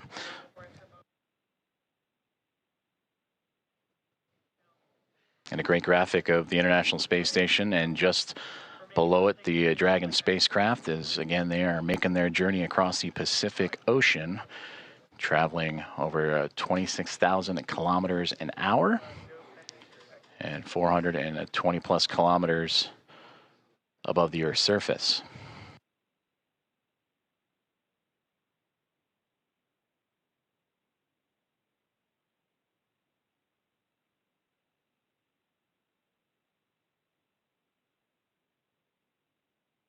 We've been talking about that methodical approach for the Dragon spacecraft that started immediately, or 45 minutes or so immediately after launch yesterday morning, in which they would execute a series of burns from the phase burn to the boost burn, co-elliptic, or close burn, transfer, and co-elliptic burn. Those 5 burns allow for the stair-stepping of Dragon to climb up in altitude, but also to close the gap, the distance between the International Space Station and the spacecraft itself. And that is what's led us up to this morning. The approach initiation burn started just shortly after the start of this broadcast, in which Dragon, in integrated operations with SpaceX and NASA working together with Axiom Space, all monitoring closely as Dragon Grace continues its way towards the orbiting lab and looking to turn a crew, the Expedition 73 crew of 7 into a total of 11, a full house above the orbiting lab.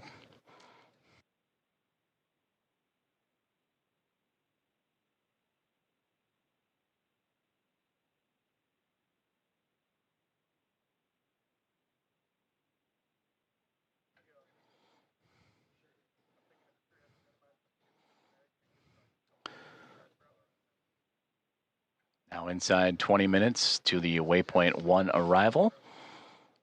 And about 10 minutes or so, the teams here inside Houston as well as and SpaceX in Hawthorne, California will continue to monitor and do the go, no go for waypoint 1. And if everything is on track, they'll continue to proceed through waypoint 1 onto waypoint 2. And waypoint 2 has them right on the doorstep of the International Space Station, about 20 meters out when they arrive to that waypoint, a little more than 65 feet away.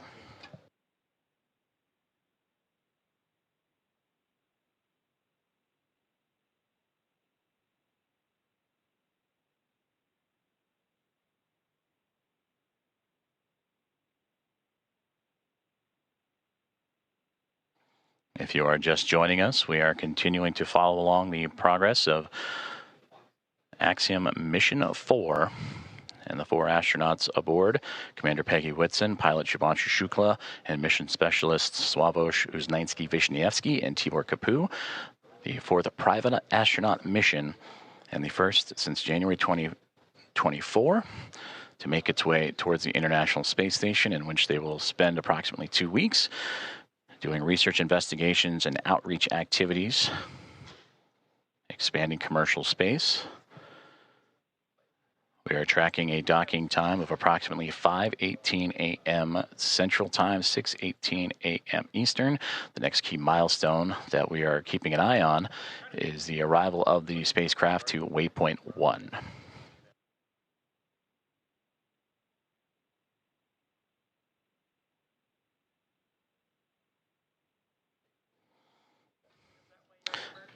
And to gain perspective, waypoint 1 will be about 220 meters away between the Dragon spacecraft and the International Space Station. And that's the second checkpoint. They have already reached waypoint 0 to begin this process. Waypoint 0, waypoint 1, and then on to waypoint 2, which we mentioned is about 20 meters away.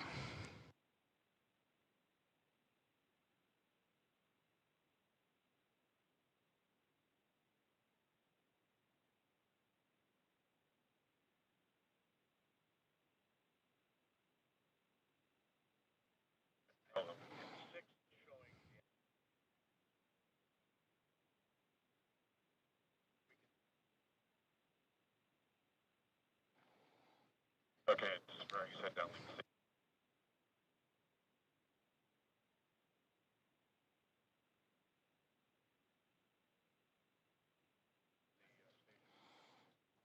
Great views there from the International Space Station, looking at the Dragon Grace spacecraft, that strobe light illuminating its path, as well as the port and starboard side lights. The red and green that you see on your screen is both the International Space Station and Dragon Grace in an orbital nighttime period. They're actually crossing over the Pacific Ocean, about to cross over the equator, and then eventually make its way over the west coast of North America.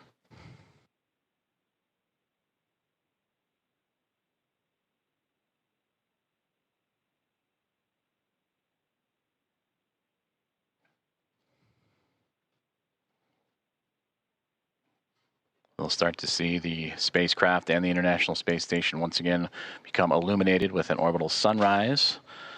In a few more moments, that'll occur as they continue their journey over the Pacific Ocean.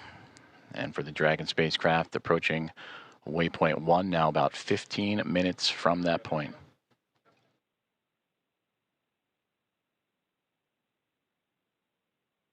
And we'll continue to bring those great views as you see that slow and steady progress of the Dragon vehicle as it continues to track down the orbiting laboratory. And on your screen, you see the speed and altitude, where it is over the Earth in current relation. But on that far right-hand side, that's the thruster firings. And you just see those illuminate every so often as Dragon continues to fine-tune its path towards the International Space Station.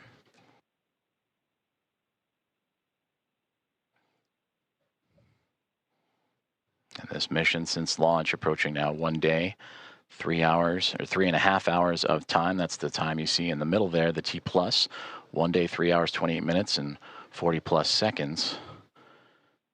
As the crew aboard, anxious and ready to join the Expedition 73 crew aboard the International Space Station. And as we take a look at those crew members and introduce them to you, that'll welcome the Axiom Mission 4 team. They're led by Commander Takuya Onishi of JAXA, the Japan Aerospace Exploration Agency, who just recently celebrated about 2 weeks ago his 200 days in space. Anne McLean, NASA flight engineer, will be there as well. Her and Nicole Ayers, the two NASA astronauts monitoring Dragon's approach to the International Space Station. For McLean, celebrating 300 days in space last week. And for Nicole Ayers, this past Monday, celebrated 100 days in microgravity. They're also joined by NASA astronaut Johnny Kim, flight engineer, and Roscosmos cosmonauts Kirill Peskov. For Peskov, he would also celebrate 100 days this past Monday as a part of the Crew 10 team.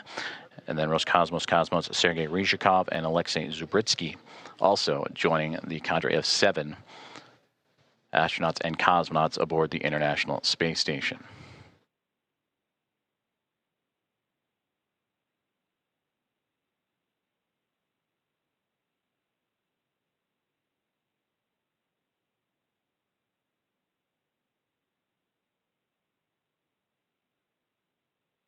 We mentioned earlier, this is the 4th private astronaut mission to the International Space Station, and the first since January of 2024, since Axiom Mission 3, from the Axiom Mission 1 now through Axiom Mission 4. The International Space Station will have welcomed 14 different private astronaut crew members representing 111 different nations, and showcasing how these private astronaut missions truly expand access to the space station for more nations, people, and opportunities. And we talked about this crew, in approximately their 2 weeks on board the orbiting laboratory, will participate in around 60 research investigations representing 31 countries, with more than 24 of those experiments sponsored by the ISS National Lab. In about 2 minutes, we'll monitor the loops and keep an ear out for the go, no-go poll on the ground for teams that'll be monitoring Dragon's approach to waypoint 1. And that waypoint will be reached in a little less than a dozen minutes, 12 minutes from now.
This is Mission Control Houston, as we are continuing to monitor the Dragon Grace spacecraft and Axiom Mission 4, the private astronaut mission, as it continues its approach to the International Space Station. They have moved past waypoint 0 and are now on its way to waypoint 1, the second of 3 checkpoints or 3 gates for this journey for the spacecraft to the orbiting laboratory. We just received update that the new anticipated docking time, approximately 5:30 a.m. Central Time, 6:30 a.m. Eastern, as the Dragon spacecraft and the International Space Station teams here on the ground, both in Hawthorne, California for SpaceX and inside of NASA's Mission Control, Houston, in the International Space Station Flight Control Room, continuing to work together in communication and relay those updated data and projections and trajectory and all the information needed. So again, that docking time has been updated to now approximately 5:30 a.m. Central, 6:30 a.m. Eastern.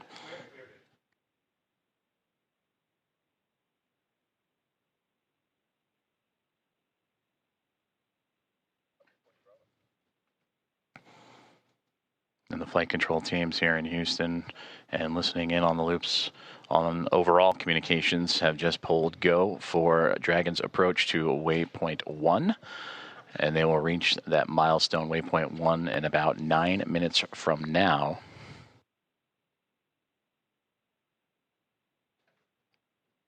This waypoint will have the spacecraft 220 meters away from the International Space Station, a little more than 656 feet.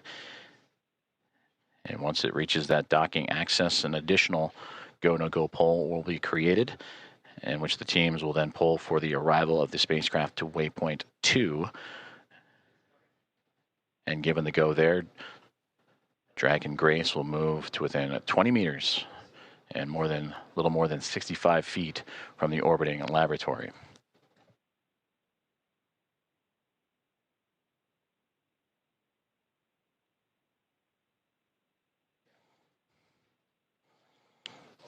And earlier we also had communications that if everything goes to plan and Dragon continues to remain on its trajectory, that they would bypass waypoint 1 and go straight from 0 to waypoint 2.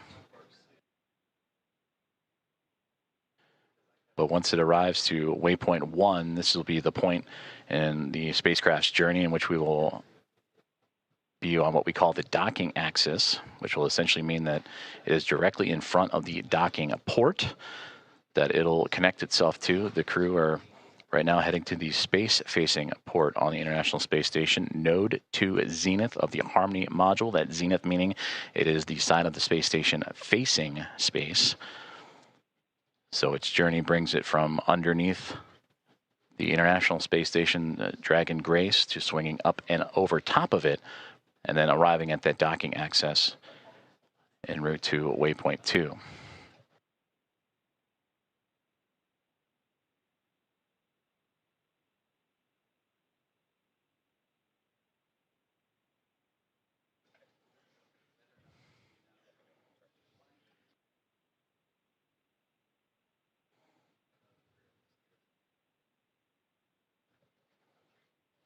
We'll continue to bring views of the International Space Station and Dragon Grace spacecraft as we receive them, as the two continuing their chase to connect up as they're now making their way towards the western coast of North America in an orbital nighttime configuration.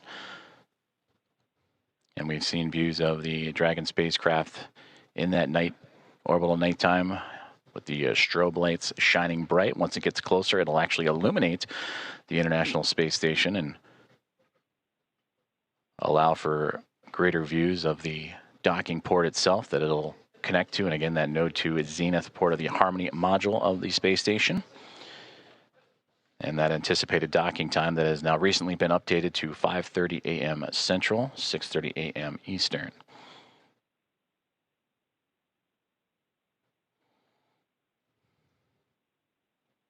Teams on the ground have pulled go for Dragon's approach to waypoint 1, and that arrival to that checkpoint will be a little more than 5 minutes from now.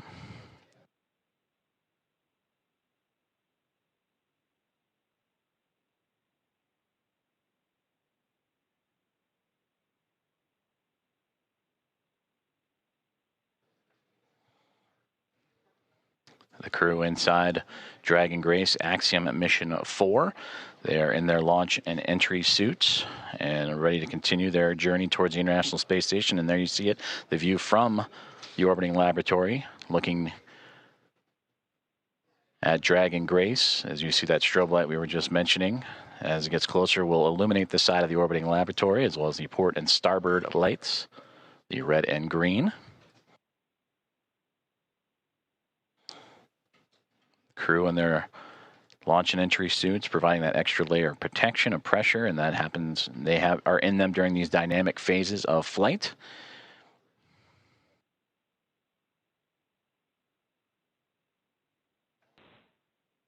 Now inside 5 minutes from waypoint 1.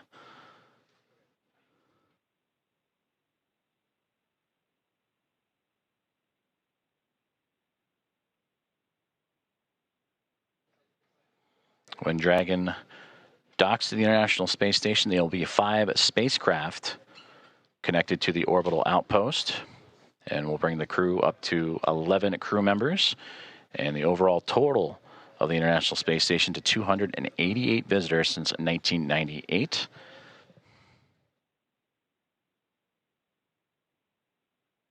They will join the Dragon Endurance spacecraft that brought up Crew 10 back in March.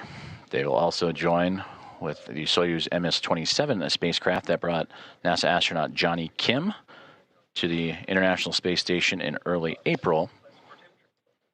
And then 2 cargo craft, Progress cargo craft from Roscosmos also aboard the station, and then eventually the Dragon Grace spacecraft, as we get now views inside of Dragon Grace and looking over the shoulders of Commander Peggy Whitson and pilot Shubhanshu Shukla of ISRO.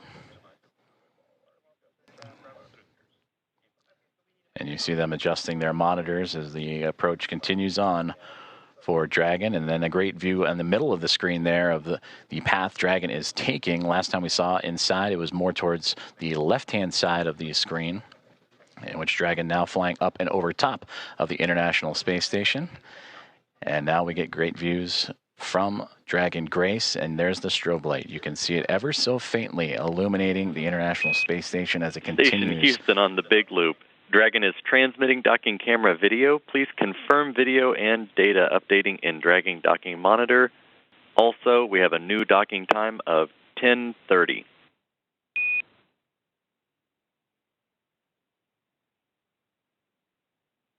Copies. We are seeing data on the Dragon Docking Monitor, and we copy 10:30 for the new docking time. Houston copies.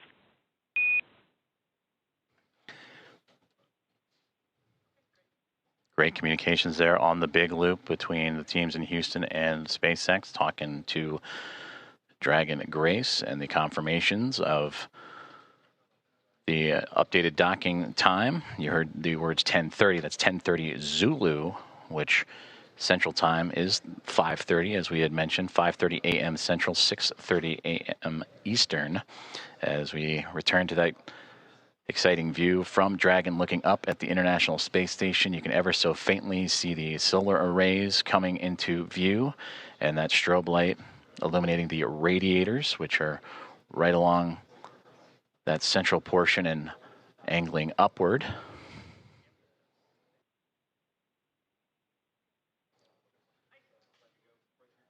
The International Space Station and the Dragon spacecraft now approaching the west coast of North America, right around the Seattle area, that border between the United States and Canada, as we are approaching 1 minute away from waypoint 1, the second checkpoint and second series of waypoints for the spacecraft to reach to. The teams have already pulled go, but we will listen for the call outs for that waypoint 1 arrival. Dragon SpaceX on the Big Loop, approach 1 and soft capture ring extension will begin shortly. Dragon will continue approach to waypoint 2. As a reminder, manual impulsive retreat recovery is not permitted. And Dragon copies all.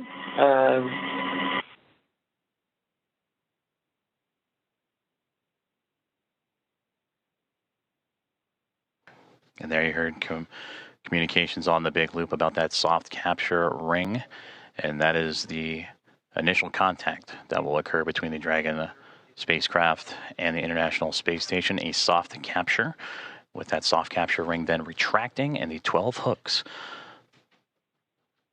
that will drive and connect and form a hard mate between the spacecraft and the International Space Station. From there, power communications will then be connected up, and NASA astronaut Nicole Ayers will make her way into the pressurized mating adapter and get ready for hatch opening procedures, which will require bringing the vestibule, the space between the two hatches, between the International Space Station and Dragon Grace, together.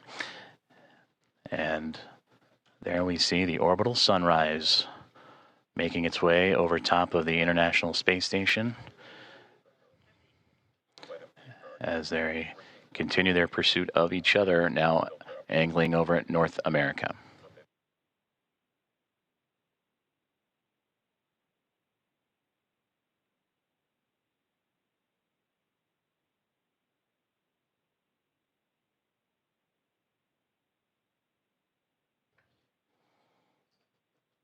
And there in the center screen, if you look at the topmost, the Dragon now perfectly aligned over top of the International Space Station, now looking down at that Node 2 zenith port, and a great view just off the bottom portion there. That is the Dragon Endurance spacecraft that it'll be just alongside of.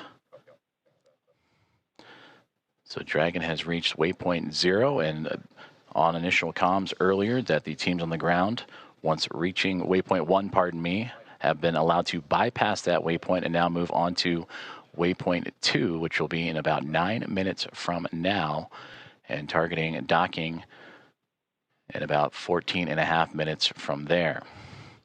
Go, no-go polls for docking in about 7 minutes as the teams on the ground continuing to monitor Dragon's progress. And once they arrive to waypoint 2, there will be a pause, make sure everything is lined up just perfectly before that final approach and docking.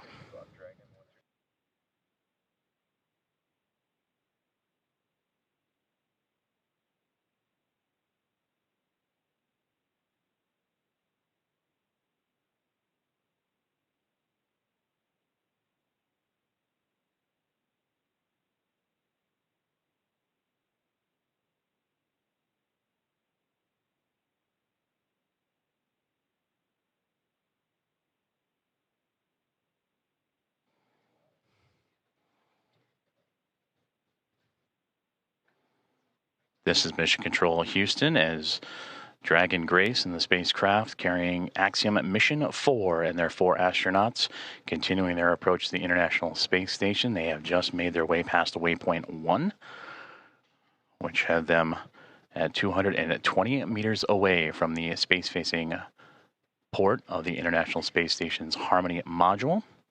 And now on the path to reach waypoint 2, teams on the ground have concurred or agreed that they will take a brief pause at waypoint 2, which is 20 meters away, to make sure everything is aligned precisely. And there you see the view from Dragon and that newly illuminated International Space Station as the two craft navigating its way over North America, coming into an orbital sunrise and daytime period.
Houston station on the big loop.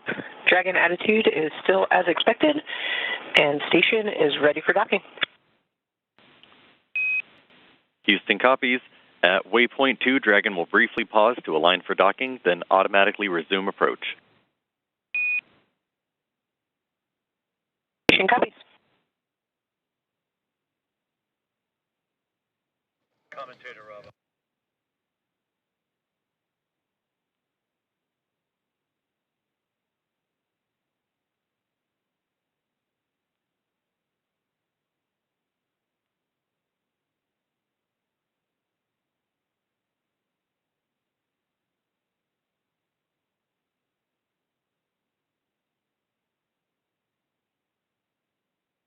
You just heard great communications on the big loop from Station and Dragon, as well as the teams in Houston and in Hawthorne for SpaceX and NASA, as the Dragon Grace spacecraft continuing its approach to the International Space Station, carrying Axiom Mission for Commander Peggy Whitson, pilot Shubhanshu Shukla of ISRO, Sławosz Uznański-Wiśniewski of ESA, Dragon and SpaceX Tibor. Soft capture ring extension complete. Dragon will continue through waypoint 2 without a hold. Second copy. No hold at waypoint 2 and good rating extension. Great communications there. They were anticipating a brief hold to make sure everything aligns, but Dragon Grace continuing on what has been so far so good. A great rendezvous with the International Space Station. They will proceed to continue past waypoint 2.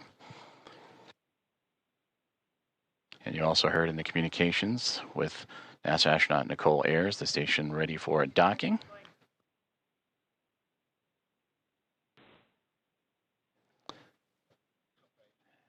And a great view of the SpaceX Dragon Grace spacecraft making its glacial approach to the International Space Station.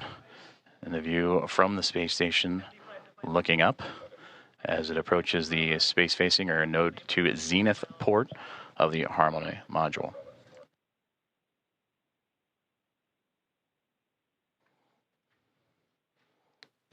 We are about 4 minutes away from the waypoint 2 arrival, which again they are expecting to move right past through without a hold. That is at the 20-meter mark, and proceed right on into docking, a soft capture, and then soft capture ring retraction and hooks to drive. And that capture, about Dragon 8 minutes SpaceX and 47. on the big loop, ground is go for approach 2, and approach is now allowed. Reminder, ensure that visors are closed prior to Dragon's departure from the waypoint. Once Dragon is inside the crew hands-off point, retreat and breakout are not permitted.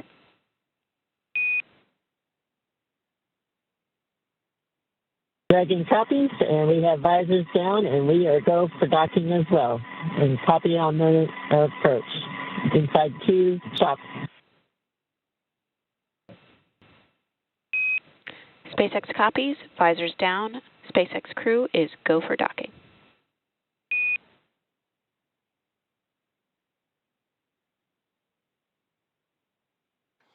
All great communications there, as the communications from the ground up to the SpaceX Dragon Grace spacecraft, as visors are down on the 4 astronauts inside, as they continue their approach to the International Space Station, now nearly 7 minutes away from that initial contact. Dragon and the International Space Station now making its way over the northernmost territories of North America and Canada, and heading towards the Atlantic Ocean, as we are now 7.5 minutes away from the approximate docking time, as Dragon will move smoothly past waypoint 2, about 20 meters away.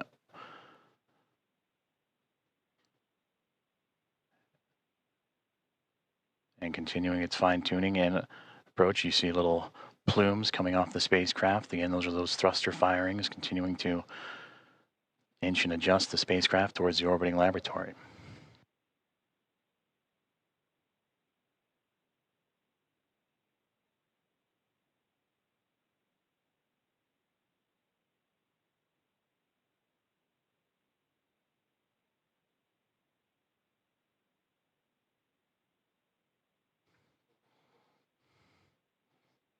Dragon continuing to get bigger and bigger from the viewpoint of the International Space Station as waypoint 2 about 90 seconds away, and there it'll be just a mere 20 meters away. And there the spacecraft will focus on aligning its docking system with the docking adapter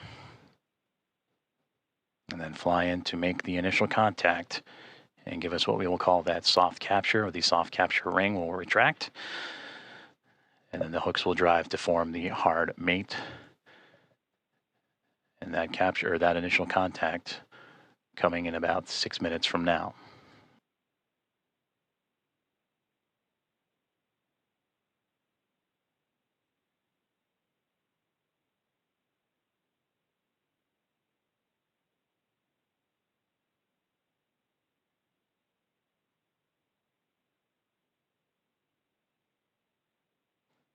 Yes, they have it. I could press them. They switch it out.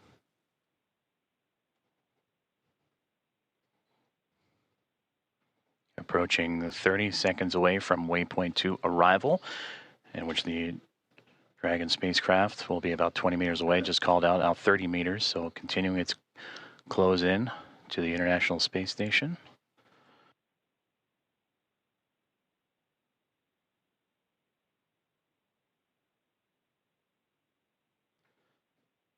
Dragon Grace now 25 meters away.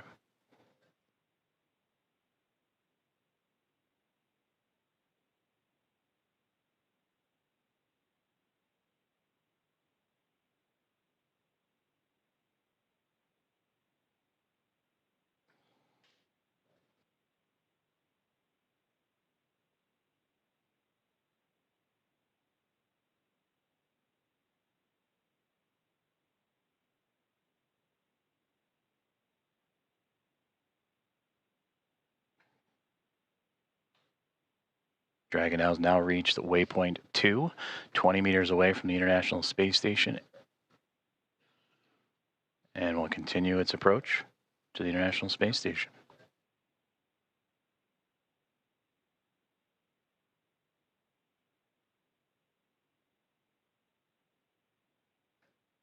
And there you can see a great view of that zenith port, that space-facing port on the International Space Station's Harmony module. As the Dragon spacecraft right now sitting at waypoint 2, just 20 meters away.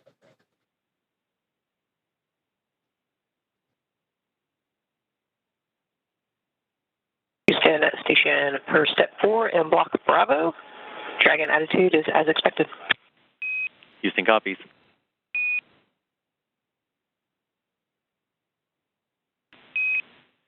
Station Houston on the big loop. Dragon is on final approach and is go for docking. Monitor per steps 5 and 6 and 1.102.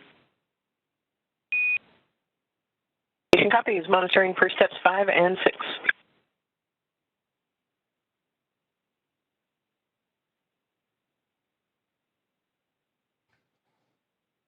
And there you heard it.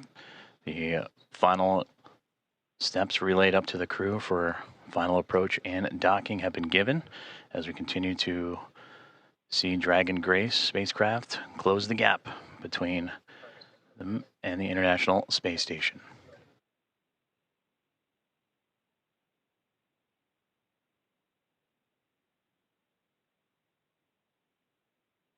Now, just before the spacecraft reaches the international docking adapter for that soft capture, you'll hear the call out CHOP, or crew hands off point, which Dragon will continue its journey and make that initial connection, that soft capture, in those final few moments.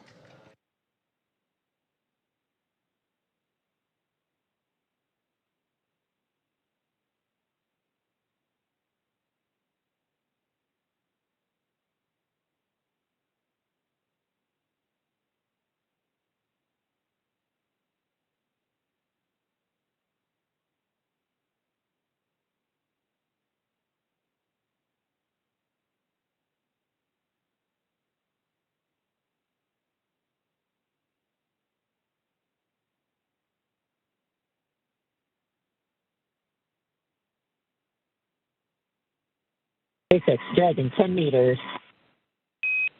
10 meters.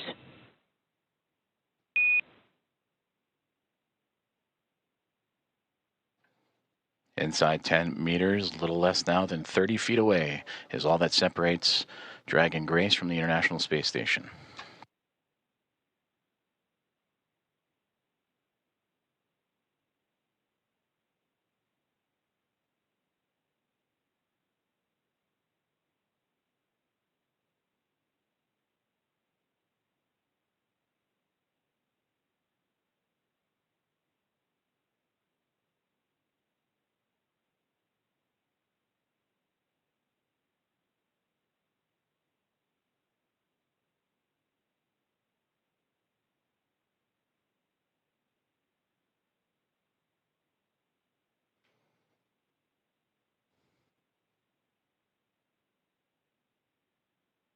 Five meters. 5 meters.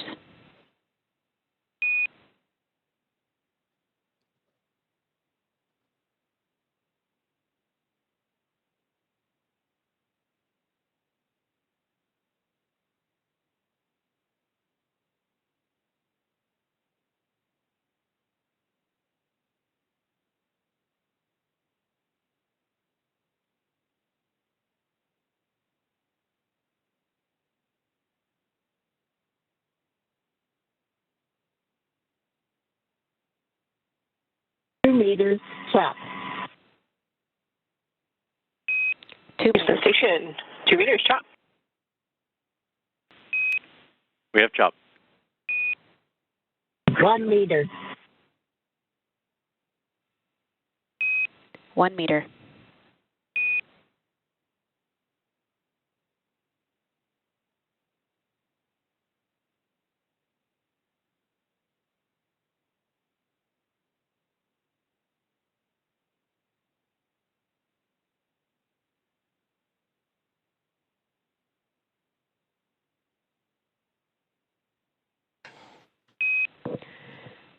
Dragon contact and soft capture complete.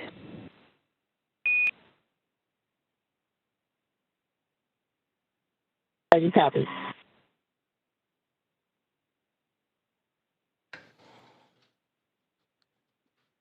Dragon Grace and the Axiom Mission 4 crew have arrived to the International Space Station at 5:31 a.m. Central Time over the North Atlantic as the two orbiting around the Earth, connecting with the soft capture ring, and now we'll begin the ring retraction to bring the two vehicles closer together, and then the 12 hooks, the two sets of 6, Ring will drive retraction to in form a progress. hard nut.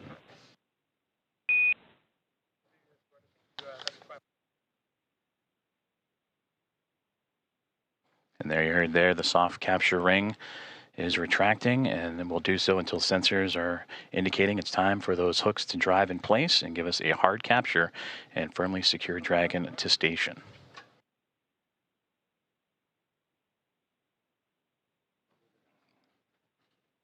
And again, Axiom Mission 4 and its Commander Peggy Whitson, pilot Shubhanshu Shukla of ISRO, and mission specialist Sławosz Uznański-Wiśniewski and Tibor Kapu of ESA and Hawthorne have arrived to the International Space Station with contact at 5:31 a.m. Central, 6:31 a.m. Eastern, as the two were orbiting over the North Atlantic.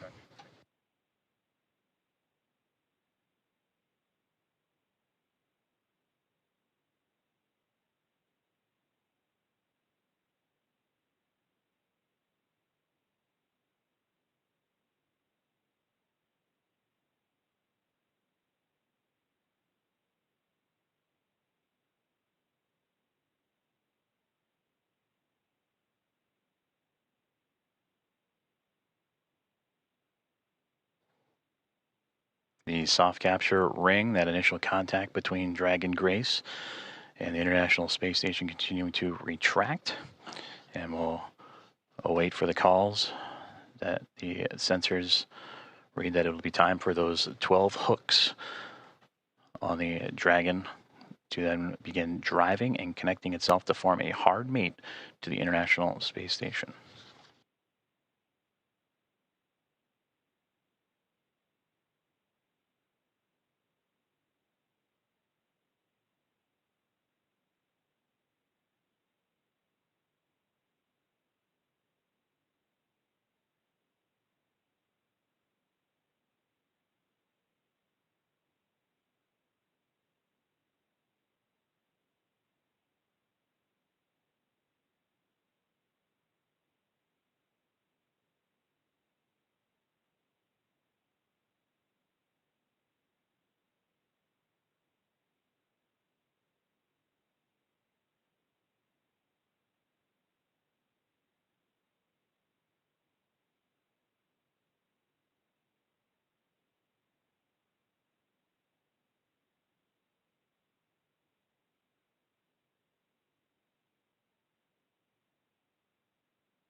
Ring retraction complete.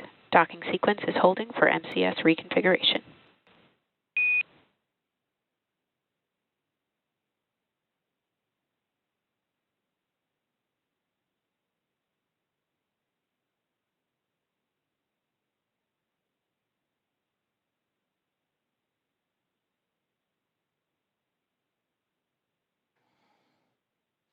This is Mission Control Houston, as you are seeing a live view of the recently connected Dragon Grace spacecraft with the Axiom Mission 4 astronauts and Peggy Whitson, Shubhanshu Shukla, Sławosz Uznański-Wiśniewski, and Tibor Kapu arrive to the International Space Station, soft capture and contact at 5:31 a.m. Central Time, 6:31 a.m. Eastern, as the two were orbiting above the North Atlantic. And right now, the two mated with that soft capture, the soft capture ring retracting to pull the spacecraft closer to the International Space Station. And once given the go, the ring or the hooks around the Dragon nose cone will drive and connect to form a hard mate.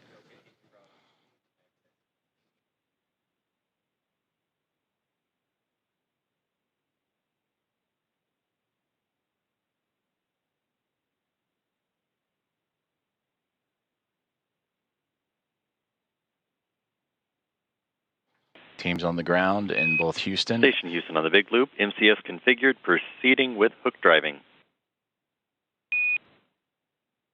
Station copies.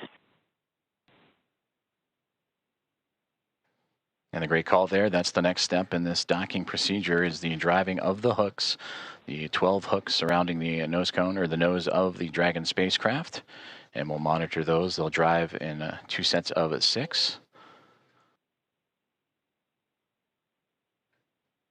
The first set of 6, right now they're traveling, and we'll continue to follow along as the docking process continues on.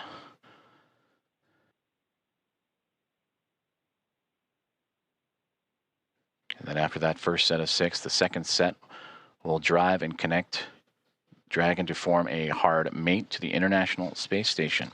And once the docking is complete, NASA astronauts Anne McLean and Nicole Ayers, who have been monitoring from the International Space Station from the cupola of the Dragon's arrival, it'll be Ayers that'll begin the hatch opening or hatch operations.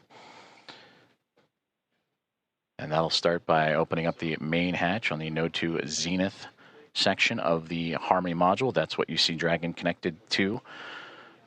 And what's separating that module and the Dragon spacecraft is that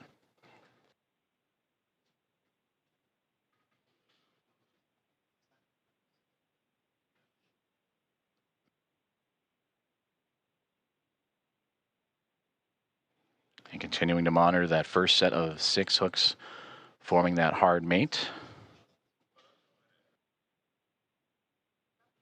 And once the full set of 12, Ayers will continue the docking procedures with the leak checks and then begin making its way into the pressurized mating adapter. That's what you see between the Harmony module and the Dragon spacecraft, and access into there to then what we begin pressurizing the vestibule, that small compartment between the 2 hatches. And that vestibule has been exposed to the vacuum of space prior to Dragon Grace's arrival. So the next step is to carefully reintroduce that air and pressure inside so it matches both that of the station and the Dragon spacecraft. And we just received confirmation that the first set of 6 hooks have driven and closed, and we'll now begin the second set of 6 to continue that hard mate between the Dragon spacecraft and the International Space Station.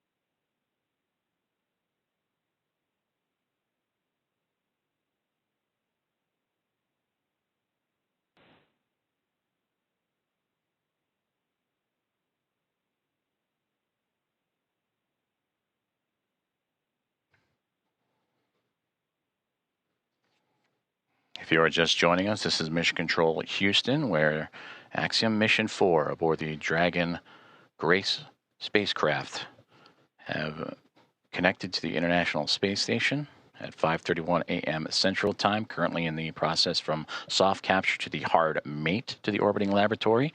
First set of 6 hooks have closed, and now monitoring that second set of 6, 12 in total, to form that hard mate.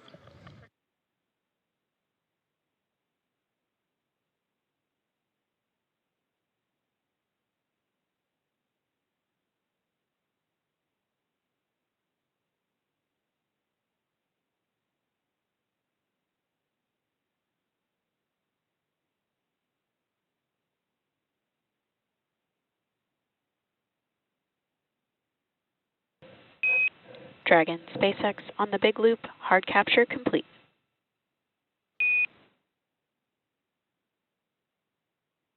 Dragon copies. Hard capture complete.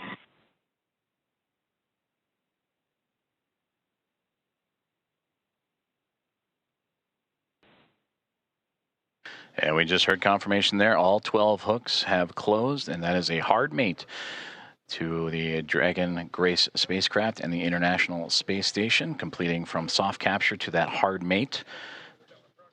And these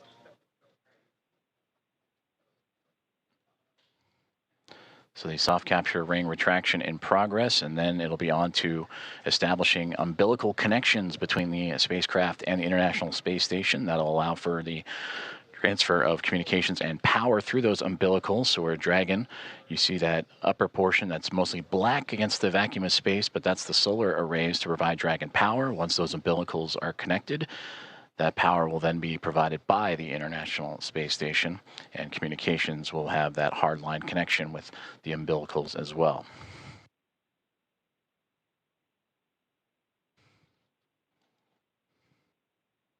And once those umbilicals have been connected, that'll complete the docking process, and that's when NASA astronauts Anne McClain and Nicole Ayers, namely Ayers, will jump into action and begin the leak checks and hatch opening procedures. And that'll allow the pressurization of the vestibule, the space between the Dragon spacecraft and the International Space Station, to be brought to pressure equal to that of what is inside station and inside the Dragon spacecraft, about 14 psi, what you experience here on Earth as sea level. And then from there, the hatch operations will continue. And the Axiom Mission 4 team will make its way on board the International Space Station with welcome remarks soon to follow.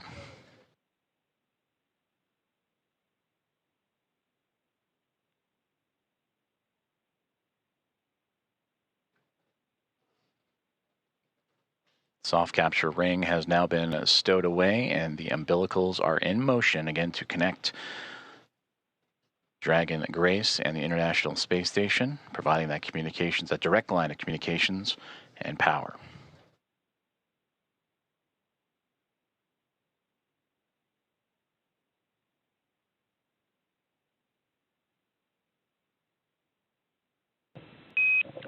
Dragon SpaceX on the big loop, docking sequence complete.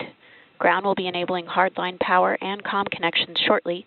You are go to DOF suits per procedure 4.012 and begin post-docking cabin configuration per 4.400 in parallel.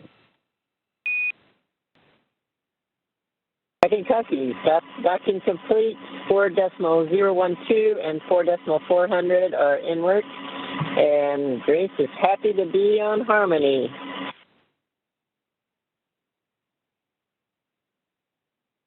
And Grace Station, we are excited to welcome you, Peggy, Shug, Sław, and Tibor. We cannot wait to open the hatch and give you guys a hug. We'll see you soon. Looking forward to it. And Axiom-4 from Houston, welcome aboard the International Space Station. It's an honor to have you join our outpost of international cooperation and exploration. We are honored to be here. Thank you.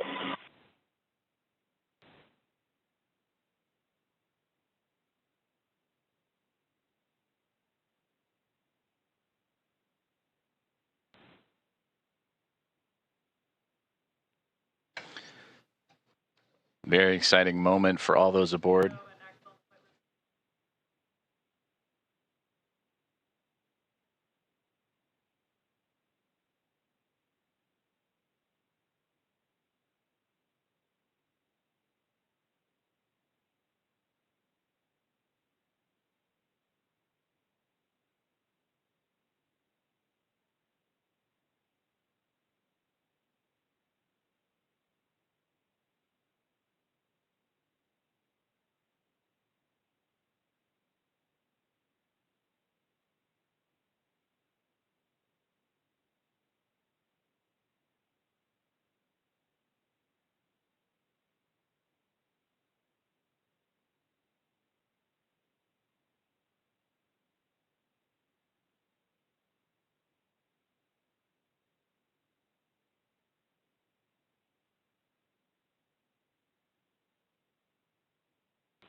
This is Mission Control at Houston, and an exciting moment for all of us here at NASA's Johnson Space Center and the International Space Station Flight Control Rooms, as well as the teams in Axiom Space, also in Houston, and in Hawthorne, California, and SpaceX as Axiom Mission 4, the private astronaut mission with Peggy Whitson, who you just heard talking on the big loop, the single line of communications between all four parties, sharing her excitement as she returns to the International Space Station, bringing up first-time flyers and pilot Shubhanshu Shukla of ISRO and mission specialist Sławosz Uznański-Wiśniewski of ESA and Tibor Kapu of Hawthorne.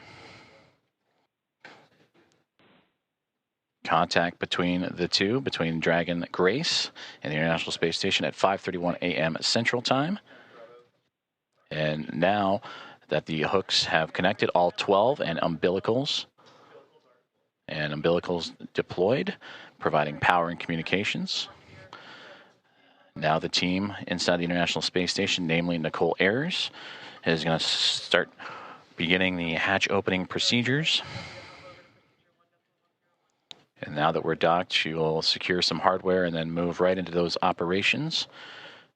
And first we'll open the large hatch at the Node 2 Zenith, or the space-facing port side of the Harmony module, and that's what you see, similar to where that NASA logo is. That's the Harmony module that the pressurized mating adapter is jettisoning up into and connecting to the Dragon Grace spacecraft.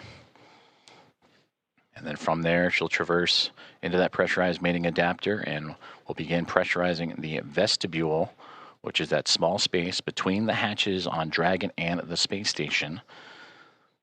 And we have talked about this has been exposed to vacuum prior to docking, and we'll need to fill that space with air to make sure that pressure is equal with the atmospheric pressures on Dragon and the International Space Station. Also putting away some hardware in the process, including the docking across.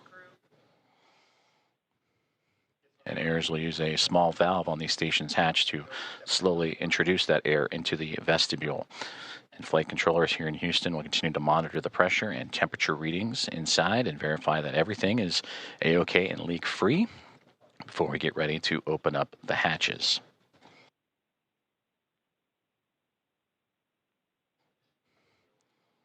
From that capture moment, which again was 5:31 a.m. Central, 6:31 a.m. Eastern over the North Atlantic. It takes roughly about 2 hours to get everything pressurized and checked out before we open up the hatches and welcome in Axiom Mission 4 to the International Space Station.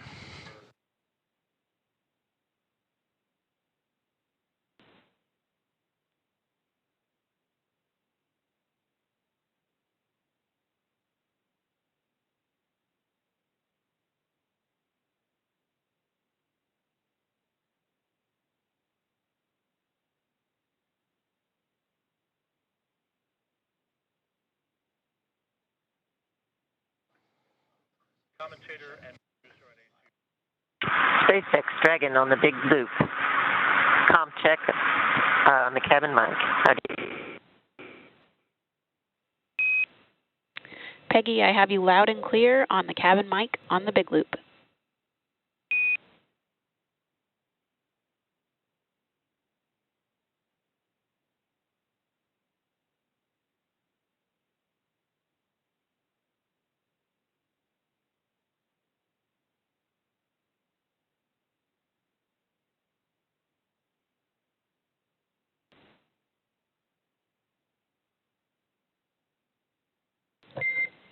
Dragon, SpaceX on Dragon Aground. That call on the cabin mic actually came over Dragon Aground.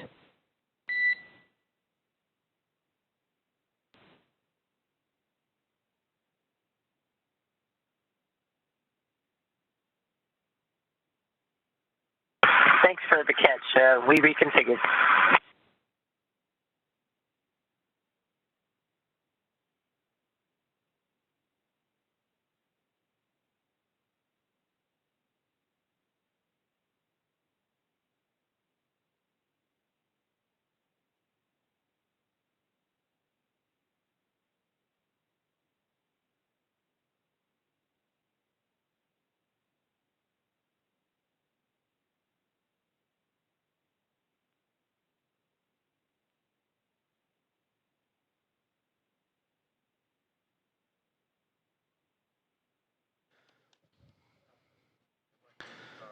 This is Mission Control Houston as we continue to follow along the progress of the contact capture and beginning of hatch opening procedures as Axiom Mission 4 has arrived to the International Space Station. Contact at 5:31 a.m. Central Time. The soft capture and ring have been retracted and stowed away. The 12 hooks around the nose, the bulkhead there of the Dragon SpaceX connected to the pressurized mating adapter have latched on to create the hard mate. The umbilicals have been extended to allow for Dragon to run on power and communication lines provided by the International Space Station. And now looking at approximately 8:35 a.m. Central Time for welcome remarks. And shortly after, the Axiom Mission 4 team make their way through the hatchway and into the International Space Station.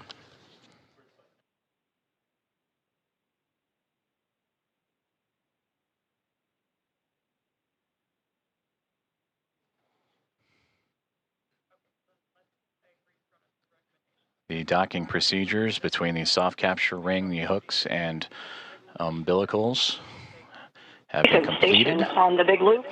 Node 2 overhead hatch is open. Houston copies.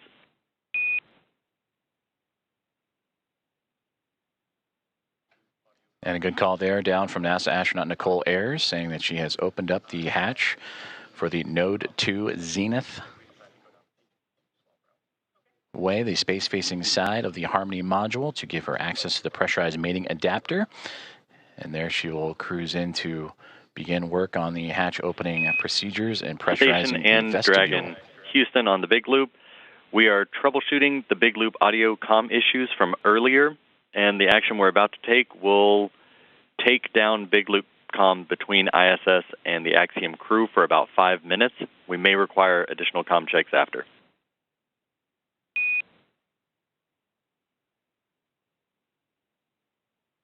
Station copies. Dragon copies.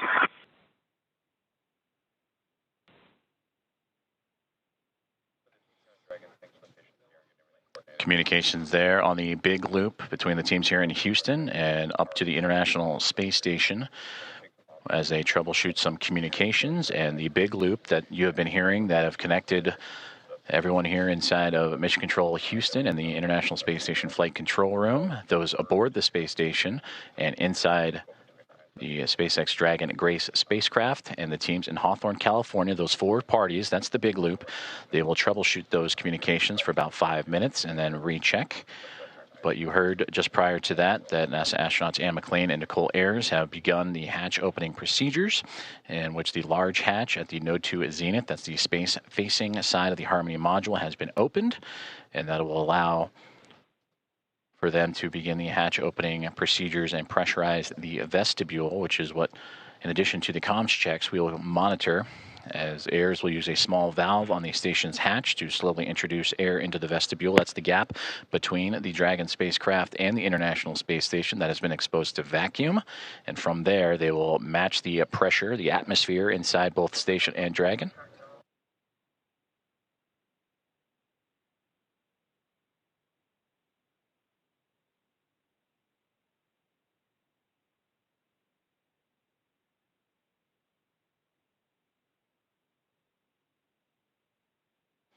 And this procedure for a hatch opening usually takes about 2 hours or so to perform leak checks and make sure every connection and everything is safe and sealed. On the big loop. In step 2.4, the time is 10:56. The APAS equalization valve is back closed.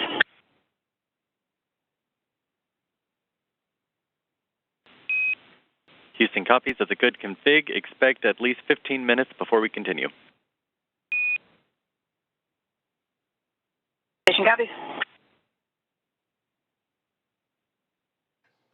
And that communication between the International Space Station and the International Space Station Flight Control Room, and you heard the word APAS hatch. That is the hatch, again, that they will be operating and looking to open up from the space station side. But in doing so, they will need to pressurize, as we've been talking about, the vestibule, and then allow for the atmospheres to match between the Dragon Grace spacecraft and Axiom Mission 4 crew, the vestibule itself, and the International Space Station all equal throughout to allow for the parties to pass through for the hatch opening and eventual welcome remarks. The contact for Axiom Mission 4 to the International Space Station about a half an hour ago at 5:31 a.m. Central, 6:31 a.m. Eastern. And as they continue to configure the hatch opening procedures for NASA astronaut Anne McClain and Nicole Ayers, between the two of them, we'll continue to work those procedures and we'll hear those communications throughout in anticipation of Axiom Mission 4 and Commander Peggy Whitson making her return to the International Space Station, her 5th flight, second as a member of Axiom Space and the commander of Axiom Mission 4, and her previous 3 as a NASA astronaut servicing key missions to the International Space Station.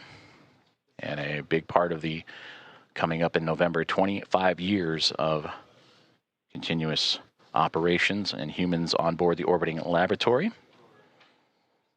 And there she will welcome also first-time flyers and pilot Shubhanshu Shukla of ISRO, Sławosz Uznański-Wiśniewski of ESA, and Tibor Kapu of Hunor for Shukla, Uznański-Wiśniewski, and Kapu representing India, Poland, and Hungary. This will be those nations' first time visiting the orbiting laboratory.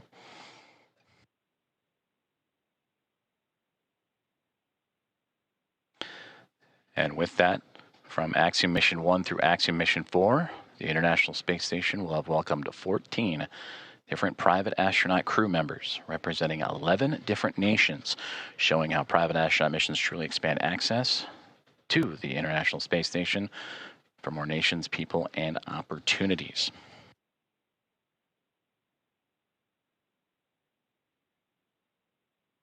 And on your screen, you see the clock counting upwards at the bottom, the T+, that is 1 day, 4 hours, 28 minutes, and now SpaceX Dragon.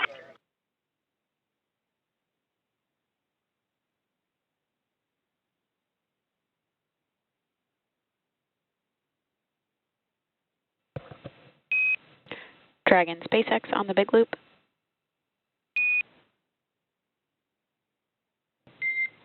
Dragon SpaceX ComCheck on Dragon ground.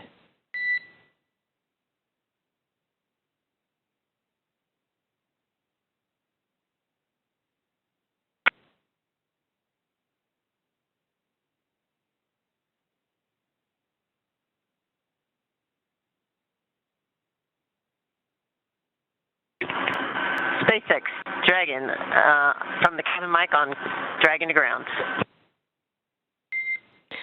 Peggy, I'm with you on Dragon to ground.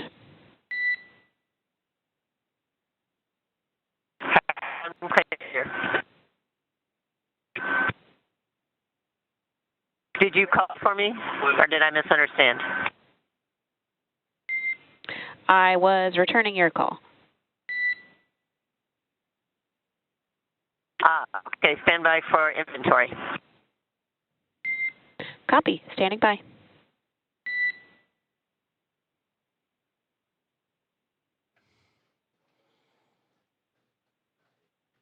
comm checks and communications there between the teams in Hawthorne, California and SpaceX and the SpaceX Dragon Grace spacecraft. as we heard earlier that they were troubleshooting some communications and looking to bring back on the big loop that connects the teams on the ground in SpaceX and NASA, as well as the teams in the International Space Station and the Dragon spacecraft itself.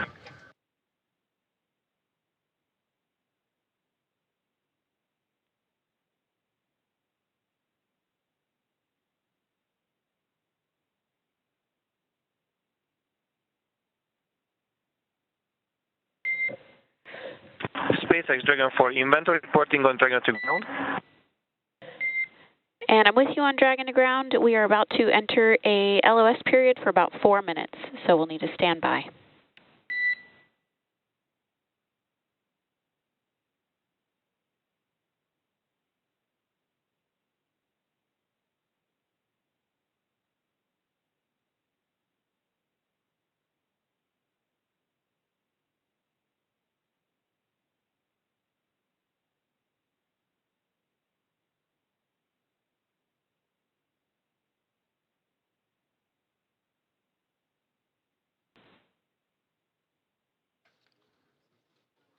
Communications between SpaceX and the crew aboard the SpaceX Dragon Gray spacecraft, saying they are upcoming on a period of LOS, or loss of signal, that's anticipated as the International Space Station and the spacecraft orbiting around the Earth and transfer of satellite signals. Right now they are making their way over the southern Indian Ocean and about to head into a period of orbital nighttime, as we will get back views as soon as we have them. And again, the spacecraft carrying Axiom Mission 4 and the 4 private astronauts contact with the International Space Station at 5:31 a.m. Central Time, and expected to continue with hatch opening procedures as they have already driven the hooks, connected the umbilicals for power and communications, and NASA astronauts Nicole Ayers and Ann McLean working on those hatch opening procedures as we speak. And that will allow the crew to make its way from Dragon into the International Space Station, going from a crew of 7 aboard the orbiting laboratory to a crew of 11. And that'll be followed by welcome remarks at approximately 8:35 a.m. Central Time, 9:35 a.m. Eastern Time. Certainly an exciting moment for all of us here in Mission Control, but we want to check back in with our team over in Hawthorne as Axiom Mission 4 has arrived to the International Space Station. For as many times as we have had the privilege of supporting crews headed to and from the International Space Station, I'm certain that it is an incomparable experience. Something that unless you're on board, you can't possibly understand what it really feels like. Paul, and I'm confident that you and I cannot do it justice even attempting to tell everyone joining us today about it. So instead, we have invited Axiom Space's own commander, Michael Lopez Alegria, to share from his previous experiences. LA, MLA, or Commander, you've got a few designations, right? For those who may not know. How you doing, Paul? Good to see you, Ronnie. Hey, it's good to see you as well, sir. Thank you for joining us this morning. Yeah, good to be with you. So for those who may not know, I've got to share a few stats here just to make sure people understand who we have joining us today on the show. You've flown to space 6 times, 2 of those to Dragon, on Dragon for Axiom Space. You've got a running total of, say, 296 days, 16 hours, and 15 minutes, give or take or so, in space.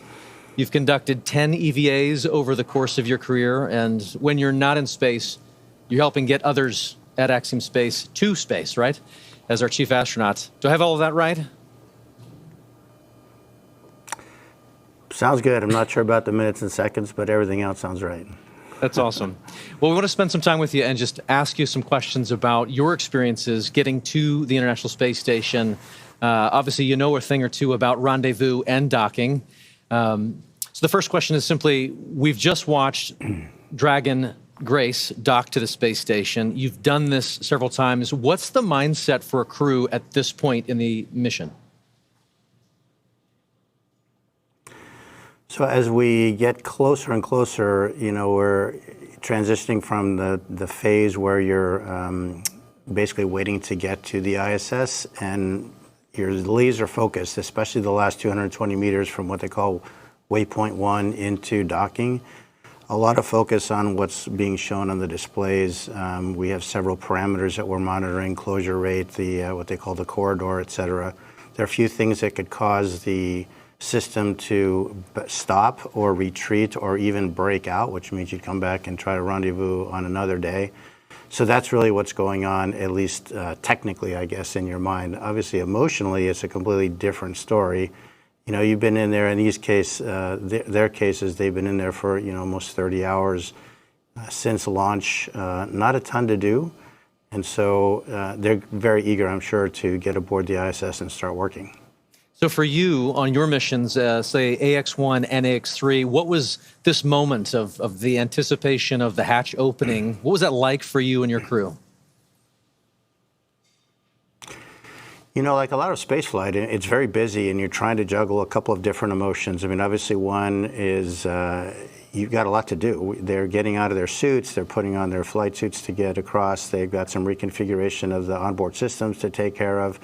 So on that plane, you're sort of focused on the task at hand. But secondarily, you're thinking, again, a lot about, what it's taken to get here, what is this going to be like when I float aboard the ISS for the first time. So there's an emotional component that is also pretty strong. A lot going on.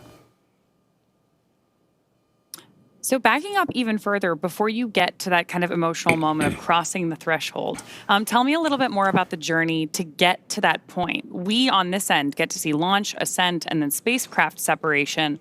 But after that, as you mentioned, you're kind of on your own. What are some of the hallmarks of your transit up to the station?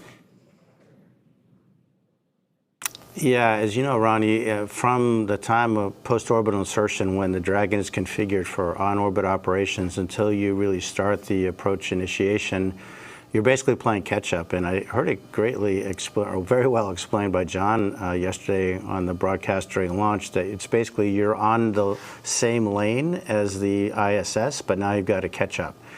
And the way we catch up is by having an orbit with a lower altitude than the ISS. So we actually go around the Earth a little bit faster each time. And with each lap around the Earth, we get closer and closer. And so there's not a ton to do. Those maneuvers to adjust the orbital altitude, we call them burns. They happen, first of all, automatically. Of course, we are monitoring when they're going on. But between those things, there's not a ton to do. The Dragon is a very efficient spacecraft for what it is meant to do, which is transit to get you from the Earth to the ISS. But it's not really cut out to be an on-orbit anything, really. So you're just sort of hanging out. They will have had a sleep period while they wait to get there. But there isn't a ton to do between those maneuvers, and so it's really kind of a hurry up and wait. Again, a lot like a lot of human spaceflight, very intense activities, followed by some pretty long lulls occasionally. And so then when do you get to go from that free-flying, like transit mode to the rendezvous and docking phase? Yeah, so after that series of maneuvers to change the altitude, we start approach initiation. And I would say that the transition is really when the spacecraft starts pointing at the ISS. Until then, the attitude is really optimized for power and communications considerations. But when it gets beyond a certain point, it starts actually looking at the ISS, and then you start being able to pick it up in the displays through the forward-looking cameras that are on board. LA, you've described the moment of getting into microgravity as you've transitioned into another plane, another world, another moment. Can you share a little bit of that thought, that mindset, as you transition from obviously the acceleration of launch into microgravity and being in that other world? I'd love to hear your perspective on that transition. Yeah, Paul, it's interesting. I mean, it really is kind of like a parallel universe in a way. We all live our lives in 1G pretty much our entire lives. But when you make that transition, it really is a very different sensation. For the first time you feel it, you can't even believe it. I mean, it's a little bit like the zero-G airplane that we are trained in, but of course, instead of lasting 20 seconds or so, it lasts effectively forever. And so that sensation, it just brings a smile to your face when you let go of something and it just stays hovering in front of you. And it just never gets old. It's really quite remarkable. I love it. And obviously our crew in Dragon right now is in that other plane in that other world of microgravity being constant. So we're walking forward. We're progressing towards this moment where the hatch will open and they are going to enter the space station. You've mentioned this already a little bit, but I'd love to just kind of unpack that some more.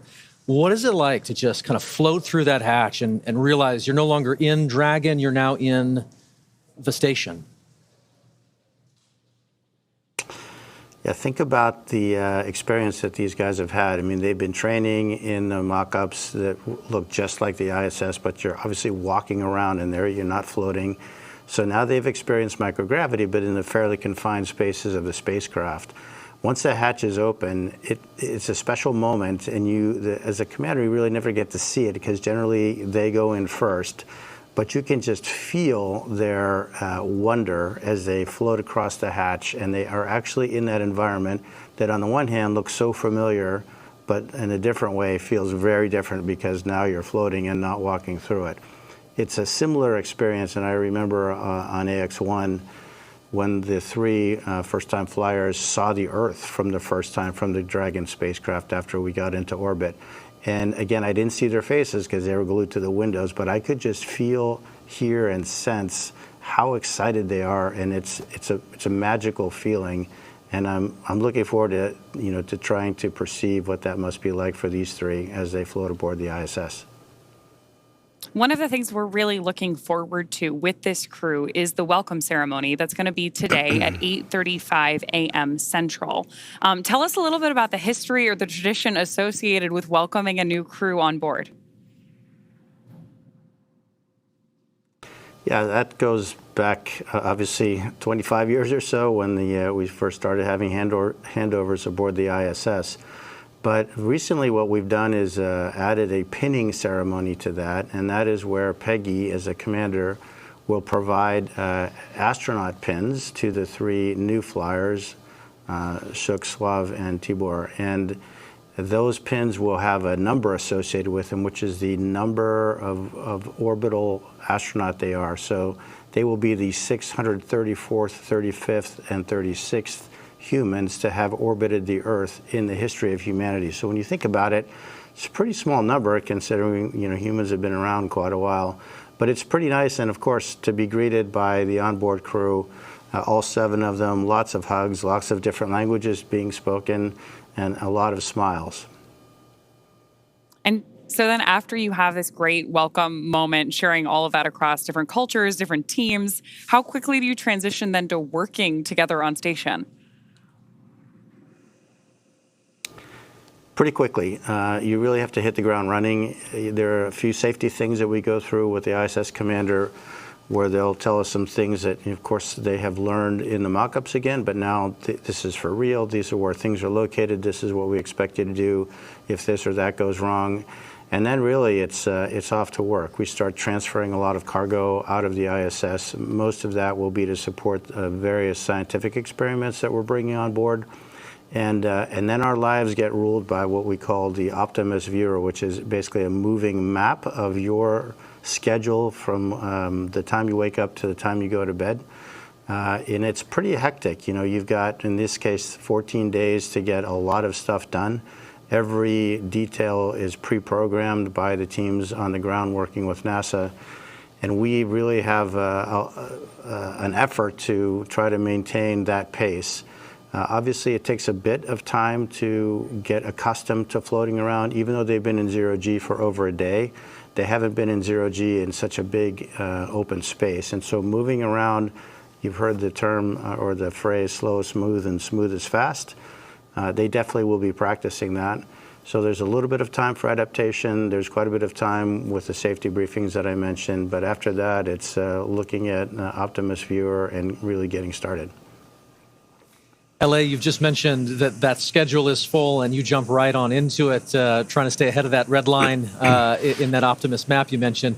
But I'm curious, just looking back at AX-3, your previous mission, what were some of the highlights for you personally on board the space station?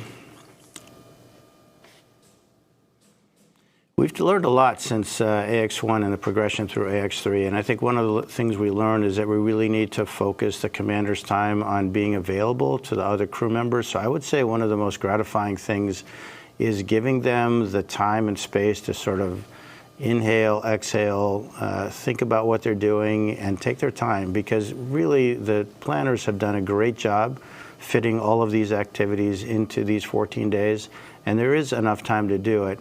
It doesn't do anybody good to get flustered and upset. You just go one step at a time, and then letting them have a little bit of time to look out that window, because that is a view that is spectacular and unforgettable. I think my advice to the crew would be, you have a huge responsibility. Your families, your colleagues, your space agencies, your nations are really counting on you. But at the same time, try to enjoy it. Try to really soak this in. This is generally a once-in-a-lifetime opportunity. And again, it's that balance between, sort of the focused, hard nails, technical work, and trying to really absorb the emotional experience, which is obviously very unique. Unique indeed. You just mentioned there that there's lessons to be learned that you share out with each of the crew members. And I know that you got a chance to do that with this crew ahead of their launch, I believe, in quarantine. So I'm curious if you could share some of those lessons learned with us. If you were preparing to take us up next, what would you share with us? Well, the good news is that, Peggy has done this a time or two herself, and her crew will probably be as ready as anyone that you can imagine. So my time with this crew was pretty short and pretty informal because of A, her experience, and B, the training that, as I mentioned, has evolved since AX1 to the point that I think we have it pretty well suitcased in terms of what to train, what not to train, and how much of each. Again, my advice to them is try to absorb it, try to be as cognizant of what's going on, because it is that parallel universe, again, that's hard to get to. And the more of that you can sort of soak away in the recesses of your mind, the better. Because I'm quite convinced that this crew in particular is extraordinarily well trained, and they'll have no issue getting through their timeline and all their activities that they have to do.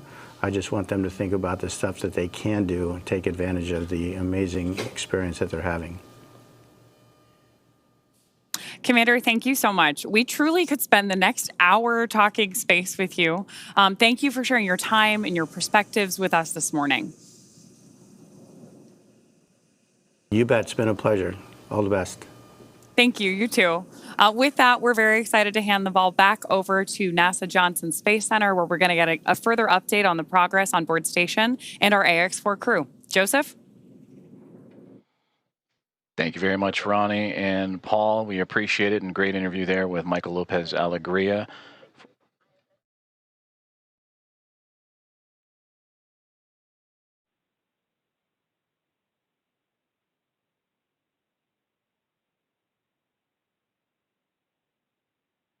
Dragon copies. And a great update right there to bring us right back into what's been happening and all the key milestones of the hatch opening process and the docking process for Axiom and Mission 4, its team on the Dragon Grace spacecraft, and have connected to the International Space Station. You heard that power and the connection with the umbilicals. Everything has been established. A hard mate has been created after the initial contact and soft capture connection and ring retraction. That was at 5:31 a.m. Central Time, so a little less than an hour ago. And we are still on board, as Ronnie, as you mentioned, tracking that welcome remarks and welcoming the crew formally on board the International Space Station around 8:35 a.m. Central Time. So far, everything's still being worked on in terms of those hatch opening procedures as the Dragon spacecraft has connected itself to the Node 2 Zenith port, or the space-facing port of the International Space Station, and we'll bring you back those views as soon as we have them, as we are continuing our coverage all the way up until those welcome remarks and bringing on the Axiom Mission 4 team, the fourth private astronaut mission to the orbiting laboratory. On board the International Space Station as we speak, as you heard, those comms checkouts and power and communications checkouts continuing to roll on along. NASA astronauts Nicole Ayers and Anne McLean, who monitored Dragon's progress throughout the morning, from the approach initiation burn all the way through to the contact and capture. They are beginning those hatch opening procedures, and we'll continue to look at the APAS hatch and the pressurized mating adapter. That's the space that separates between the International Space Station and the Harmony module and the Dragon spacecraft itself. And in there, those series of hatches, the APAS hatch is, and the vestibule, of course, is what needs to be pressurized to allow for the APAS hatch on the International Space Station side to be opened and stowed away. And then from that angle, then it'll allow for the Dragon team to open up their side of their hatch.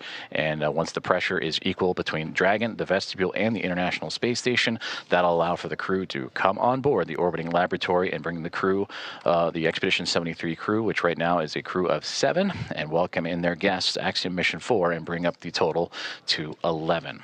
There you can see on your screen the International Space Station and the Dragon spacecraft together orbiting over the southeasternmost portion of Australia, and they are in an orbital nighttime period right now, and that'll stretch on for another few more moments, and we hope to have those great views of the space station and the Dragon spacecraft once the sunrise and orbital daytime has returned. And again, tracking an 8:35 a.m. Central Time welcome remark, and shortly before then, you'll see the crew, and we'll have all that coverage and views of the Axiom Mission 4 team making its way into the orbiting laboratory. And again, a great interview there with Michael Lopez Alegria, commander, former NASA astronaut and commander of Axiom-1 and Axiom-3, and the ISS, the International Space Station, ready to welcome in Peggy Whitson, a former NASA astronaut, on her 5th flight, second with Axiom as commander of Axiom-2 and now of Axiom Mission 4, and bringing in pilot Shubhanshu Shukla of ISRO, Sławosz Uznański-Wiśniewski of ESA, and Tibor Kapu of Hawthorne, each representing India, Poland, and Hungary respectively. It'll be the first time that those 3 nations have been on board the International Space Station. And that'll bring 14 different private astronaut crew members representing 11 different nations to the orbiting lab, showcasing the strength of private astronaut missions and how it expands access to the International Space Station and low Earth orbit for more nations, people, and opportunities. So we continue to follow along with the hatch opening procedures that Nicole Ayers and Anne McLean of NASA each working diligently through, and we'll continue to provide updates as they arrive. During that interview, we did hear that there was some troubleshooting that they were working on the big loop that has since been resolved. So we should hear communications on that big loop that connects both the Dragon spacecraft, the International Space Station, and the teams on the ground here inside of Mission Control Houston and the International Space Station Flight Control Room at NASA's Johnson Space Center, and well the teams in Hawthorne, California, and the Mission Control Room at SpaceX.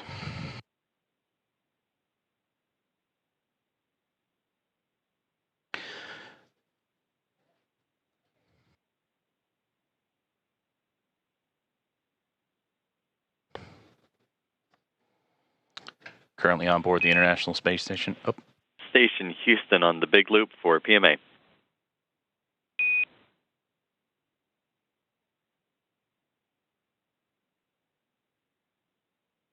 Houston Station, go ahead on the big loop. Hey, we're about to get you into your next activity, but in the meantime, would you mind setting up a video of the PMA so that we could watch the crew ingress? You can use the Node 2 Camera 1 or Camera 2. That doesn't work. Thank you.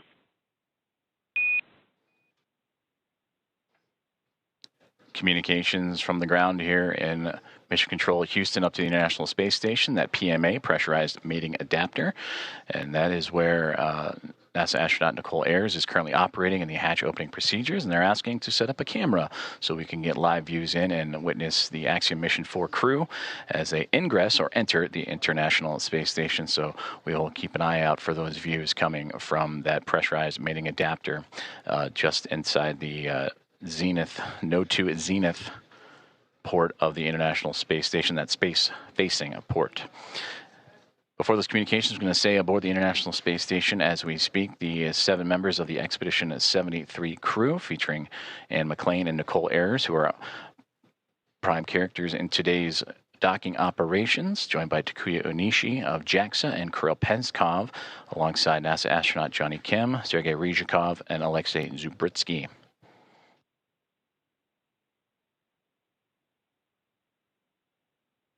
You heard during the interview with Michael Lopez Alegria some of those key milestones and celebratory moments that he celebrated in his time as the commander of Axiom Mission 1 and Axiom Mission 3 earlier, bringing those first-time flyers in Shubhanshu Shukla, Sławosz Uznański-Wiśniewski, and Tibor Kapu into microgravity for the very first time. The International Space Station also featuring first-time flyers Nicole Ayer and Kirill Peskov, alongside with Johnny Kim and Alexei Zubritsky for Ayers and Peskov. They recently just celebrated their 100th day in orbit this past Station, Monday. you actually have both Node 2 cameras on. You guys are welcome aboard. Fantastic. Those are great views. Thank you.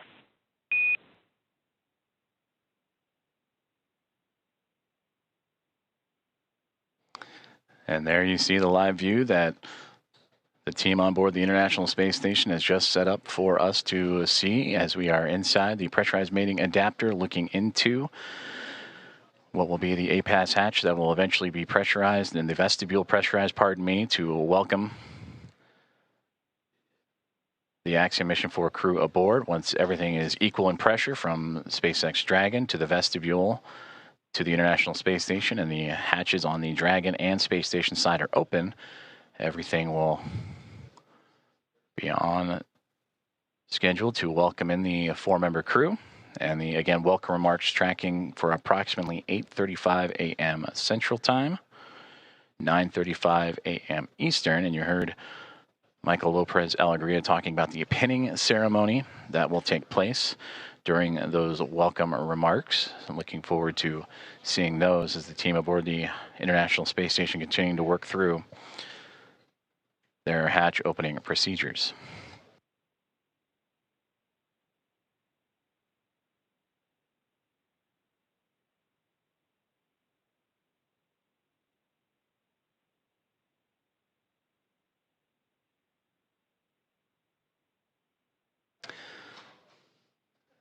Since launching from Launch Complex 39A and NASA's Kennedy Space Center yesterday morning at 1:31 a.m. Central, 2:31 a.m. Eastern, the Axiom Mission 4 crew above the newly named Dragon SpaceX Grace spacecraft have tracked down the International Space Station through a stair-stepping procedure of multiple burns that occurred from just moments or a few moments after launch up until the early morning hours today, to allow them to catch up to the orbiting laboratory and set up for the final approach and docking, and that contact with the orbiting laboratory at 5:31 a.m. Central Time.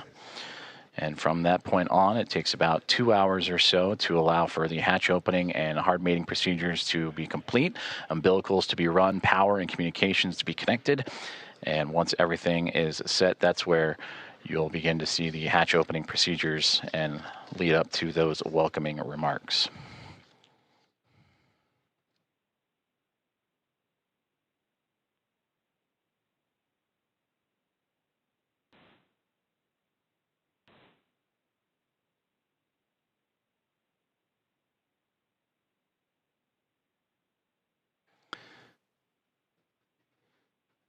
And as you're following along with us, as we continue to wait for views of the International Space Station and the Dragon spacecraft as they are in an orbital nighttime period, making their way across the Pacific Ocean and approaching the equator, almost right in the middle of the Pacific Ocean. We'll get those views back from the exterior cameras.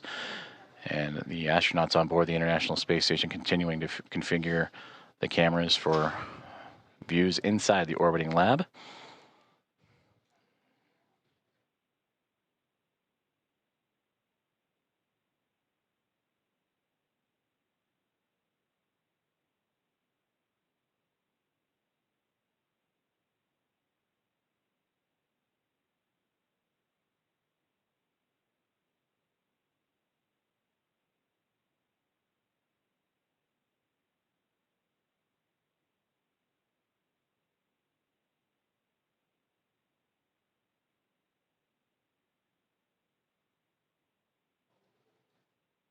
If you are just joining us, you are watching live coverage of the docking of Axiom Mission 4 to the International Space Station, the fourth private astronaut mission to the orbiting lab and the first since January of 2024. Docking has occurred, and that was exactly an hour ago, 5:31 a.m. Central, 6:31 a.m. Eastern.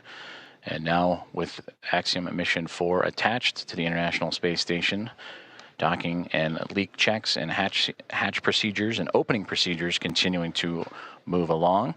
The crew aboard the SpaceX Dragon Grace spacecraft going through their procedures, as well as the 7 members of the Expedition 73 crew who are in the middle of their workday, and namely NASA astronaut Nicole Ayers and Anne McLean, who oversaw today's approach monitoring from the cupola of the International Space Station, that window to the world that you see so many wonderful views from. And Nicole Ayers currently working in the space-facing hatch of the Harmony module, where on the other side of the APAS hatch and vestibule is the Dragon SpaceX spacecraft.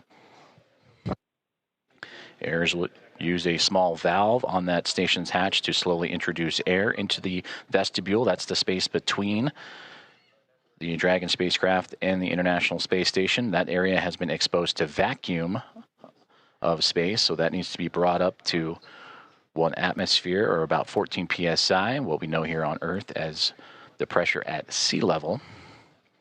And the flight controllers here in Houston will continue to monitor that pressure and temperature readings inside and verify that everything is leak-free before we go ahead and open up the hatches.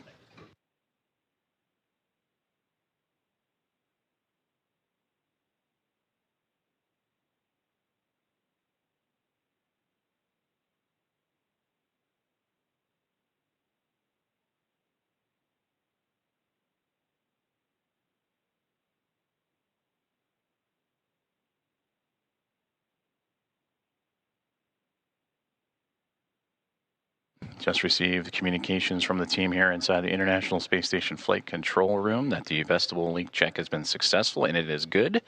So they will continue to move forward with the hatch opening procedures. And again, you heard in the interview with Michael Lopez Alegria, slow is smooth, smooth is fast, as these teams making sure everything is sealed up and safe as they continue through hatch opening procedures.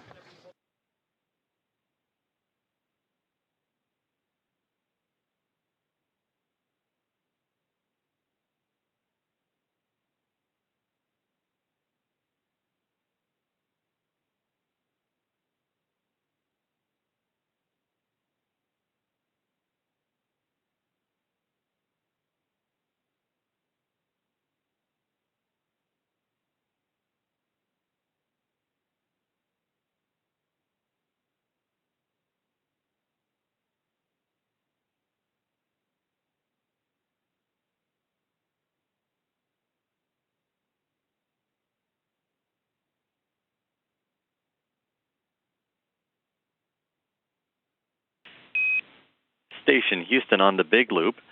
We are doing some more troubleshooting for the C2V2 audio issue, so Big Loop is going to be down for another 5 minutes. In the meantime, you are go to pick up in step 3.1 of 2.102, and NASA TV should be available on VME TV now.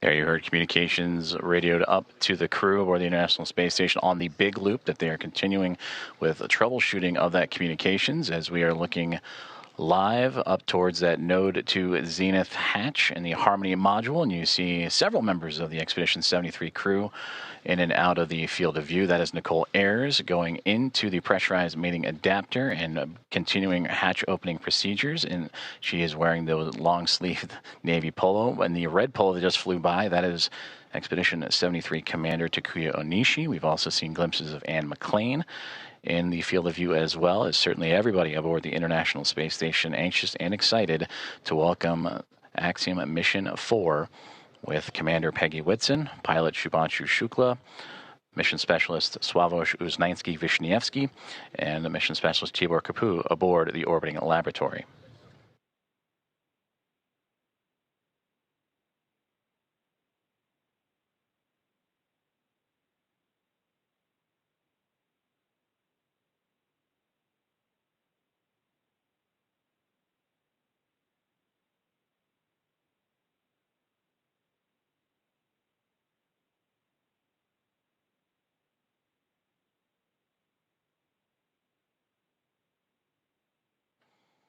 This is Mission Control Houston. If you are just joining us, you are following along with live coverage of the docking and soon-to-be hatch opening and welcome remarks of Axiom Mission 4 to the International Space Station.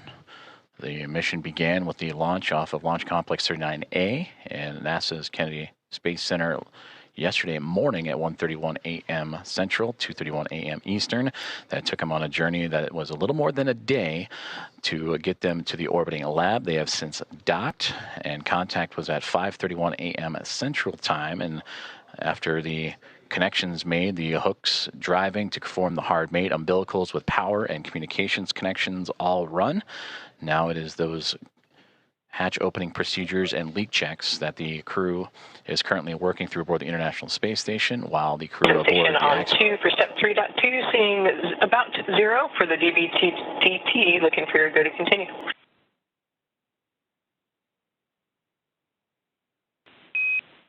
We see the same. You're good to proceed.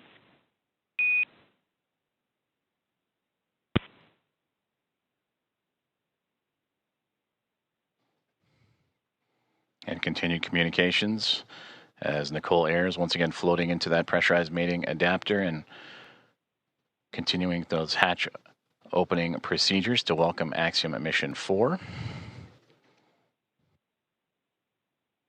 The target welcoming remark ceremony time, 8:35 a.m. Central.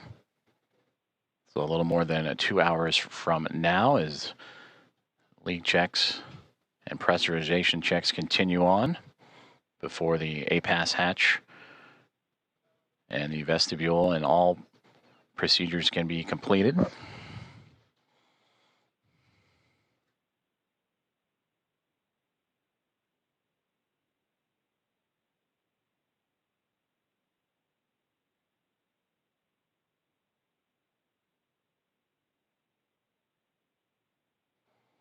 And a great view of some of those procedures as Nicole Ayers. Again, you can see her with that right hand turning the crank and working on that hatch to continue those procedures.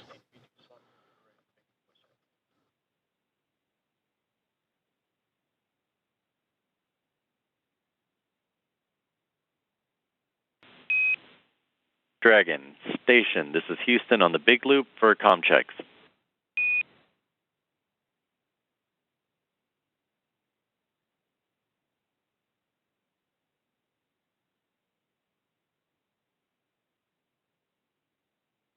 Dragon has you loud and clear.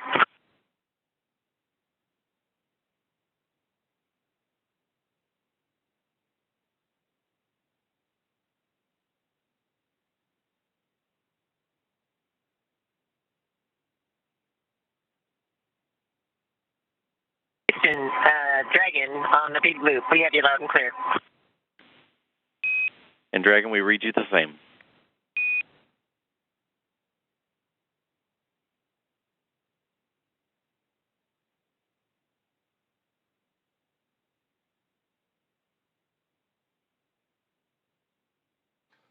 Great communications checks there as the teams on the ground continuing to work on those communications between the International Space Station and the ground, as well as the teams here in Mission Control Houston and Dragon, as we are watching live inside of the International Space Station up into the Node 2 Zenith hatchway as NASA astronaut Nicole Ayers continuing with her hatch opening procedures.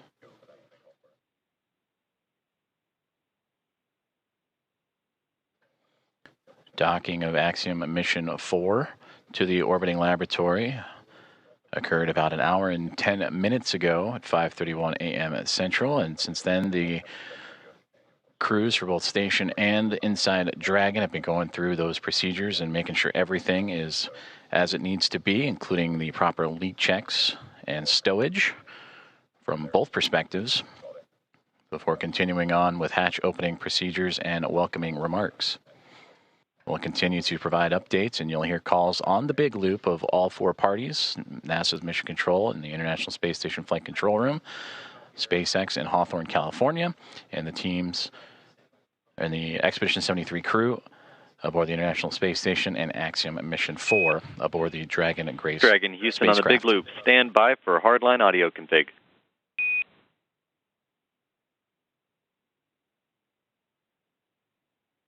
Dragon copies.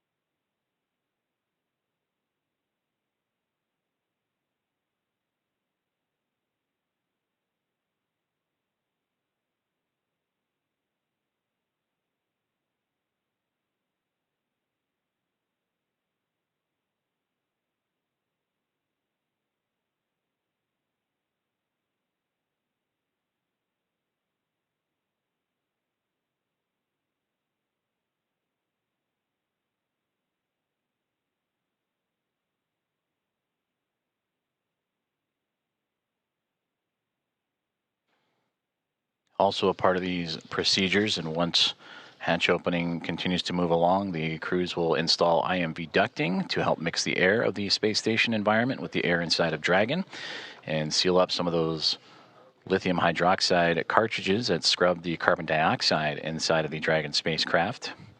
And that was on their ride to the International Space Station. They'll also check some vent valves as we go, and maybe need a little bit more time on board, but these last final checks are crucial to make sure everything is good to go, since it will remain docked to the International Space Station for nearly 2 weeks.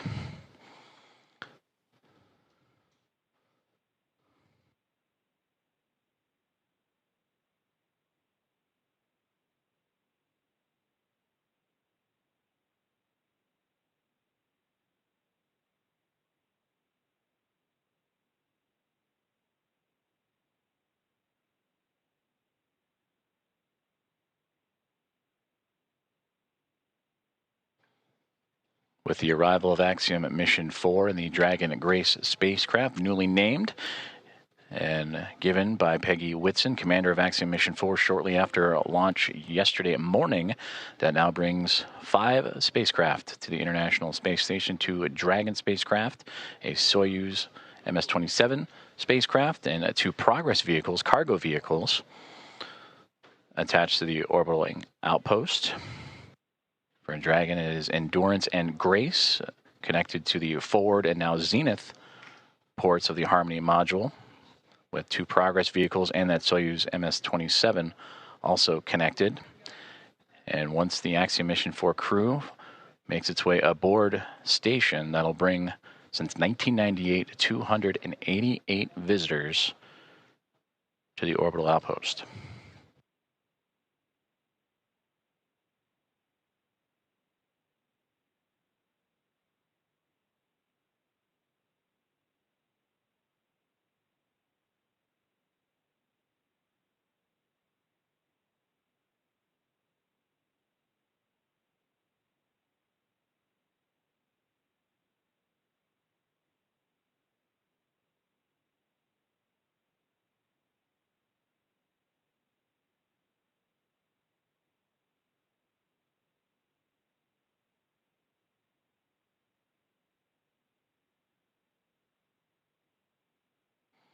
Nicole Ayers, NASA astronaut, has returned to inside the pressurized mating adapter and working on the APAS hatch and hatch opening procedures, as we continue to get great Dragon views from Houston inside on the big International loop. Space Com Station. check. Hardline audio configuration complete, and we have resolved the audio issues on C2P2. That sounds great, because we have you loud and clear. We read you the same.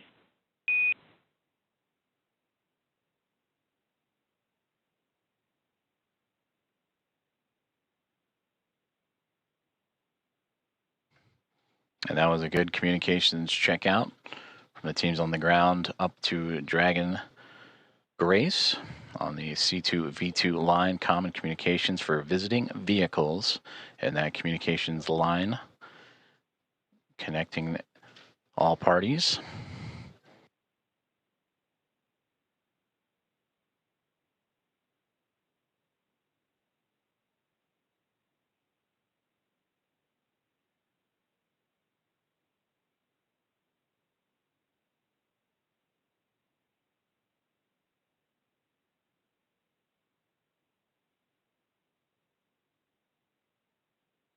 As we continue to work through hatch opening procedures, and again targeting approximately 8:35 a.m. Central Time for welcoming remarks as the International Space Station and Expedition 73 crew bring in and welcome aboard Axiom Mission 4. Both the orbiting laboratory and the newly docked SpaceX Dragon spacecraft over the northern Pacific Ocean, about to cross into the west coast of North America, right along the U.S.-Canadian border. And also around that time, we will start seeing an orbital daytime period as Dragon and the International Space Station have been orbiting in a nighttime phasing.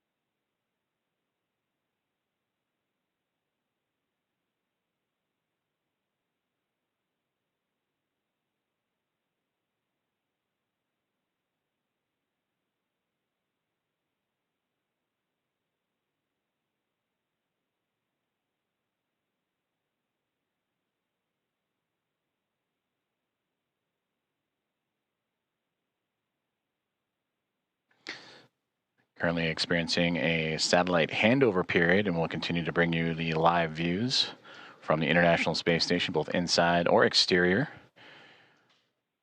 Once communications is established, which should be here in the next few moments. Until then, you can see on this map where exactly we're talking about, where the station and Dragon orbiting over the Pacific Ocean and about to cross over North America and over the northernmost territories of Canada.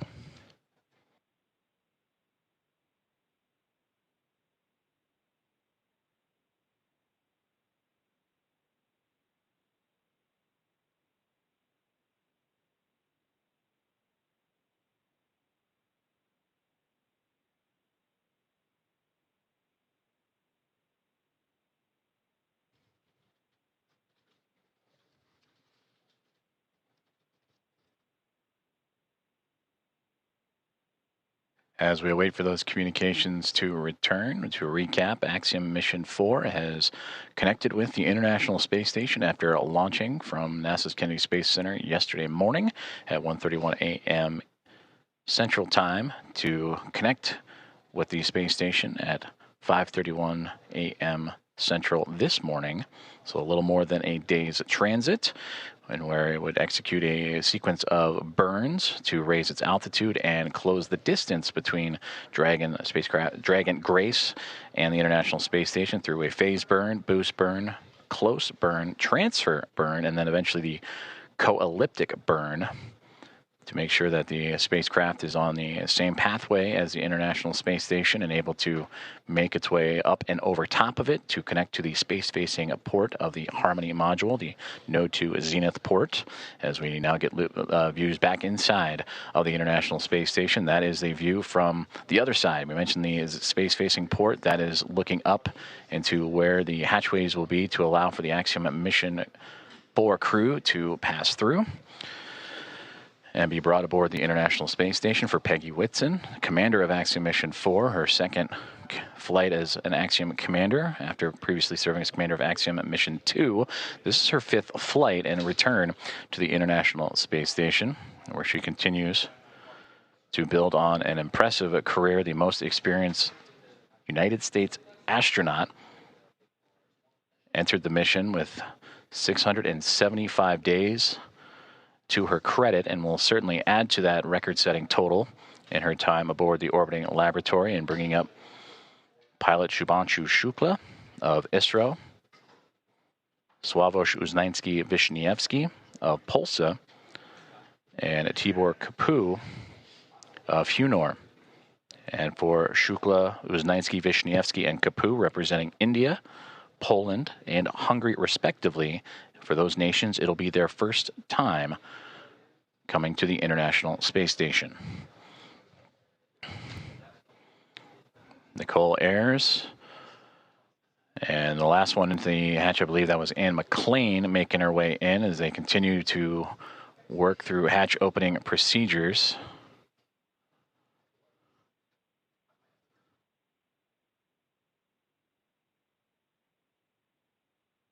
In the middle there, that is Expedition 73 Commander Takuya Onishi of JAXA. And then you just momentarily saw NASA astronaut Johnny Kim float in and out of view as the crew working together to continue these procedures, moving around some equipment, and to allow for the access to the APAS hatch. After successful vestibule pressurization and checks. And that's the operations that Nicole Ayers is working on right now with Takuya Onishi.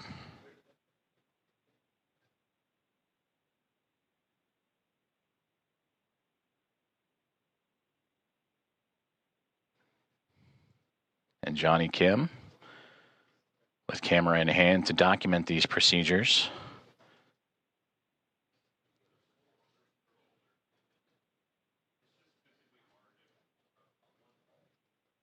And again, just on the other side of this hatchway is where the Axiom Mission 4 crew going through procedures of their own, inventory and doffing their suits that they wore on the uphill ride to their initial orbit.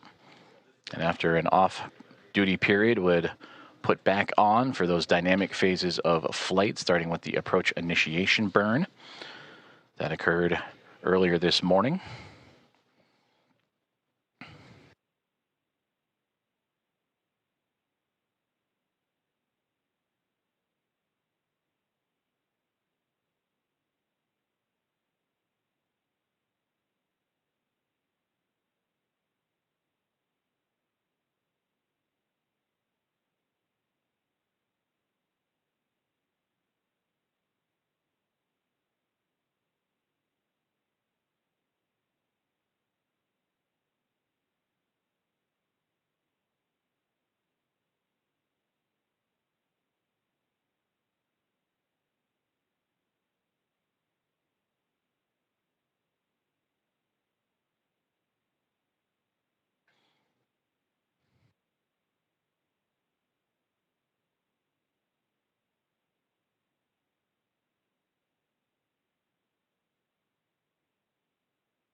If you are just joining us, good morning from Mission Control in Houston in the International Space Station Flight Control Room, as we are looking live inside of the International Space Station as NASA astronauts Nicole Ayers and Anne McLean, alongside with Commander of Expedition 73 and JAXA astronaut Takuya Onishi, going through a hatch opening procedures. And there you can see as the team has worked together to open up that APAS hatch and continue on with those procedures to welcome aboard eventually the Axiom Mission 4 crew with the welcome remarks. Houston Station, on the big loop, the APAS hatch is open and no condensation observed on the fields. Houston copies. Looks great. Thank you. And a perfect call down right there, as that is the APAS hatch that we were just mentioning that Nicole Ayers and team have opened up, and radioing down the status and condition of that hatch with no condensation reported.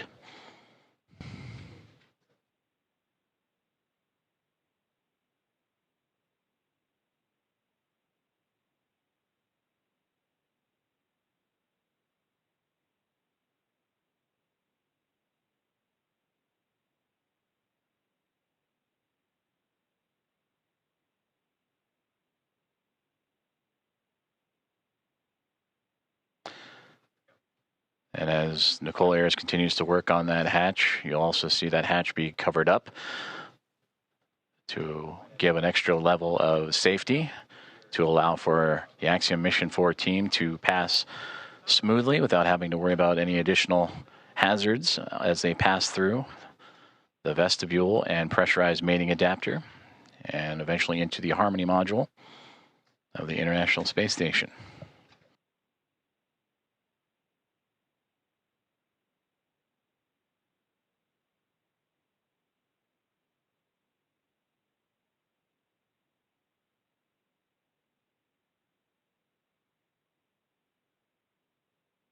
Another step in this hatch opening procedure is the removal of the docking cross, which it looks like that is what Nicole Ayers is working on as we speak.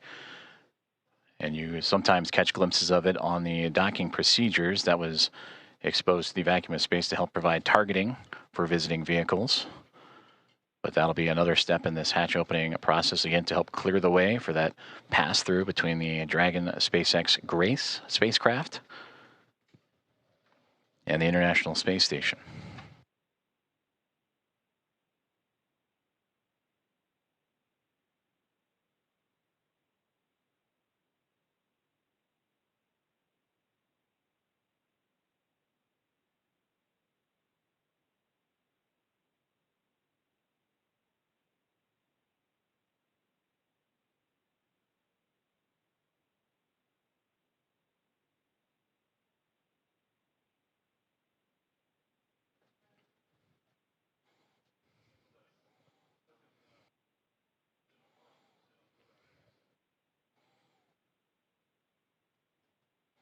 Hatch opening procedures continuing to move along for the teams aboard the International Space Station and Axiom Mission 4 as we draw closer and closer to the anticipated hatch opening and eventual welcome remarks.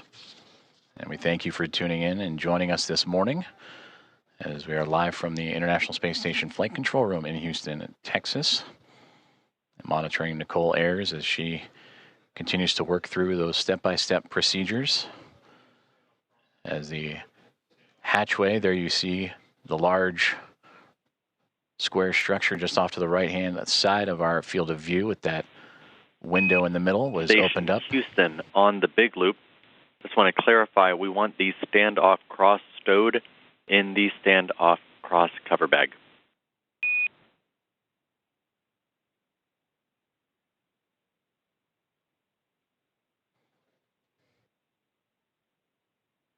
Houston Station copies.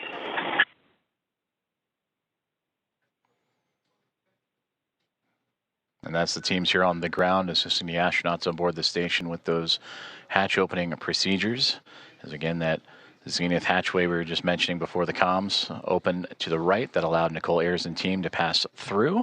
And that docking cross that was just removed will be inserted into its own bag. And there is NASA astronaut Ann McLean to join Ayers in the hatchway and continue on with those procedures as they now look to cover up the APAS hatch, which was just opened a few moments ago, to provide an extra layer of safety and protection for astronauts passing through.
SpaceX Dragon, suit drying is complete.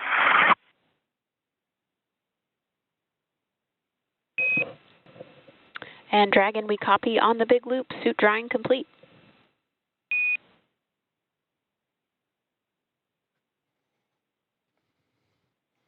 Good insight there from the Axiom Mission 4 perspective of their procedures that they are currently going through in anticipation of hatch opening, and welcome remarks as they make their way into the International Space Station after connecting and docking to the International Space Station about an hour and a half ago, 5:31 a.m. Central, 6:31 a.m. Eastern.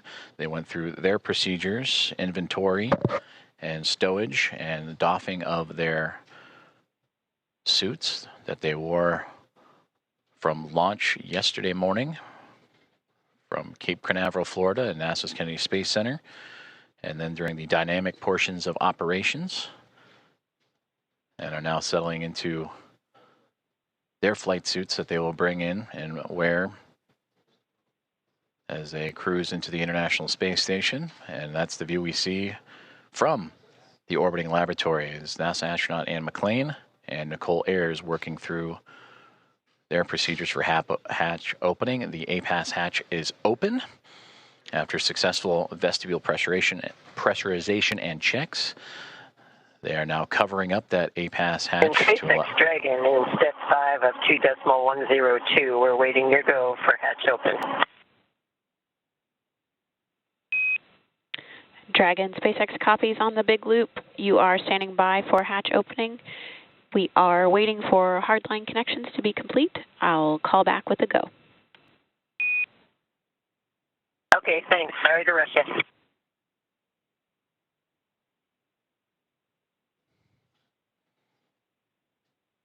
And there you heard Axiom Mission 4 Commander Peggy Whitson radioing down to the team at SpaceX. They are awaiting the go for hatch opening. I'd imagine the crew aboard the Dragon Gray spacecraft anxious and excited to float into the International Space Station for the very first time.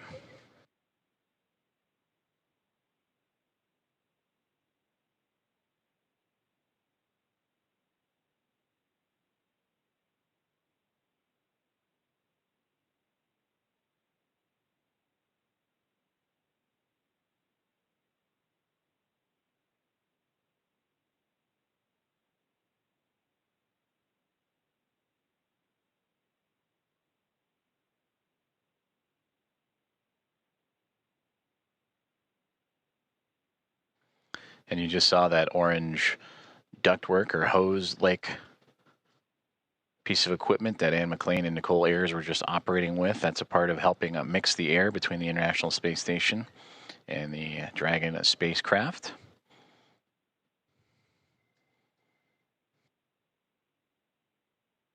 They'll continue to check some vent valves as well, so it just might be a little bit more time before we welcome the crew on board. But these final checks, again, critical to making sure that everything is good and sealed tight with no leaks and no issues, as Dragon Grace will be docked to the International Space Station for approximately the next 2 weeks.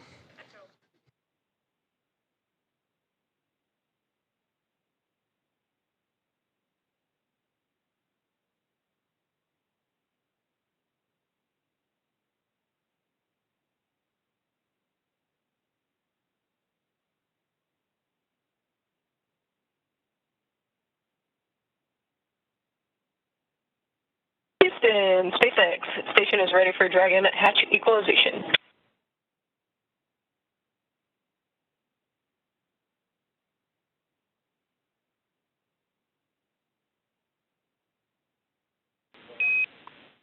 Houston, copy. Stand by.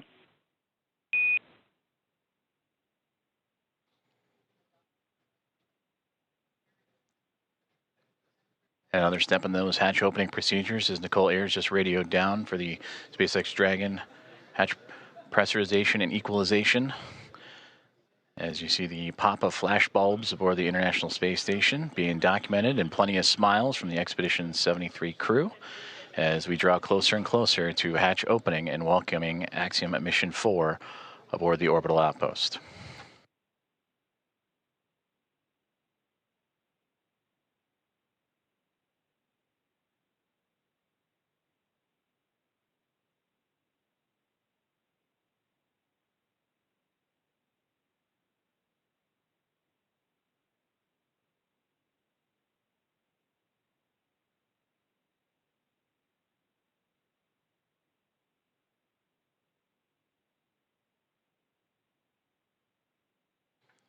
Meanwhile, here on the ground inside NASA's Mission Control, the International Space Station Flight Control Room, anticipation also building up as the room's starting to fill with NASA leadership, as well as the Athena flight team continuing to work through the hatch opening procedures.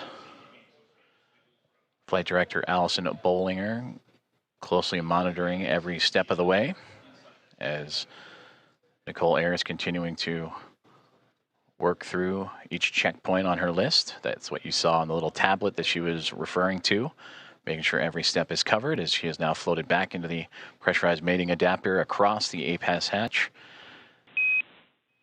Station Houston on the big loop. We're still working some ground config actions before we're ready for equalization. In the meantime, can we get confirmation that the standoff cross went into the standoff cross bag? We were unable to tell from the video. It was in there when you guys called. Thanks. Copy, thanks.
Hearing communications from teams on the ground as they continue to work through hatch opening procedures and making sure all pressurization and leak checks are good and everything equal between the Dragon spacecraft and the International Space Station before the hatches can be formally opened on both sides.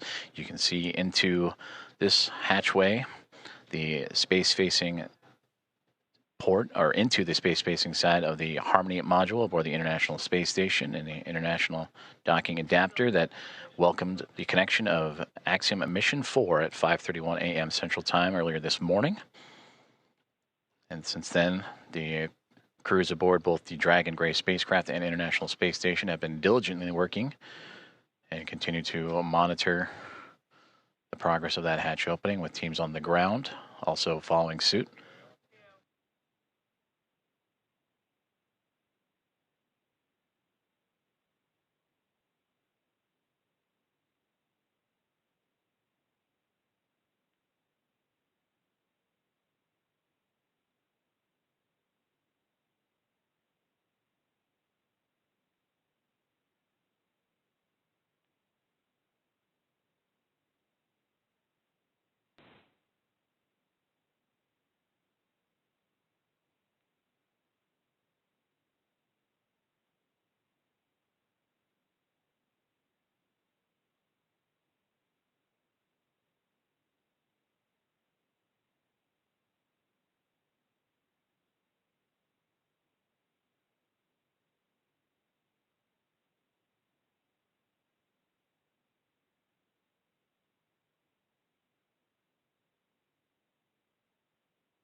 Station Dragon Houston on the big loop. Stand by for equalization. Expected to take 1 minute.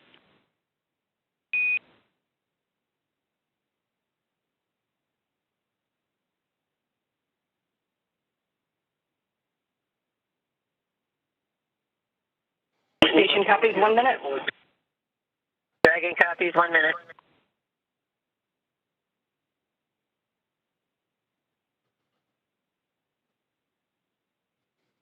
Great communications there from all teams here at NASA's Johnson Space Center and International Space Station Mission Control Room, teams in the SpaceX in Hawthorne, California, and everyone aboard the Dragon SpaceX Grace and Axiom Mission 4 and the International Space Station as we continue to march towards the hatch opening to welcome Axiom Mission 4 aboard the orbiting laboratory.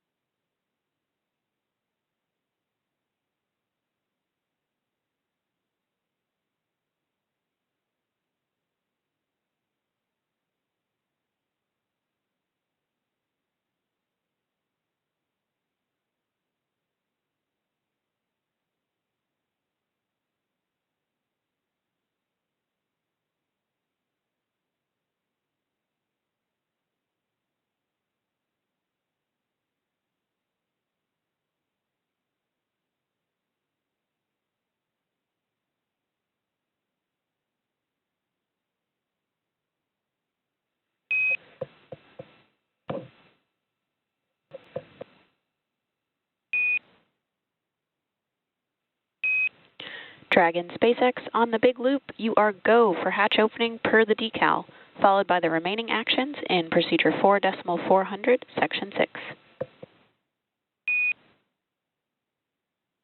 Dragon copies. Go for hatch open and remainder of steps in 4.400.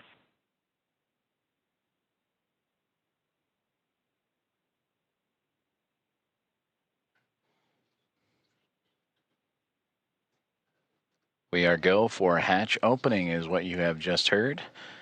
And if you are just now joining us, you are tuned into live coverage of the arrival of Axiom Mission 4, the International Space Station.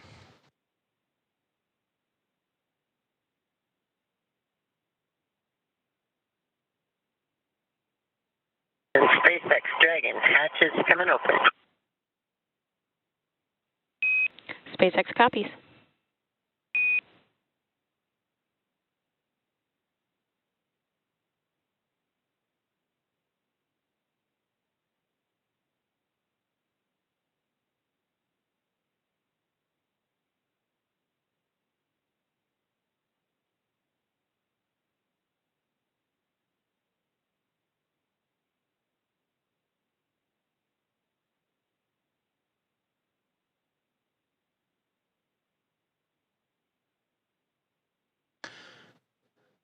Expedition 73 crew anxiously awaiting as we just received the go for hatch opening to welcome Axiom Mission 4 into the International Space Station. There you see Ann McLean in the foreground working on the tablet, alongside with Johnny Kim on the far right-hand side, NASA astronaut, and then Roscosmos cosmonaut Kirill Peskov next to him, with Alexei Zubritsky and Sergei Ryzhikov, also of Roscosmos, in that mix. And right there in the middle, almost standing, if you will, from our perspective, is Expedition 73 Commander and JAXA astronaut Takuya Onishi.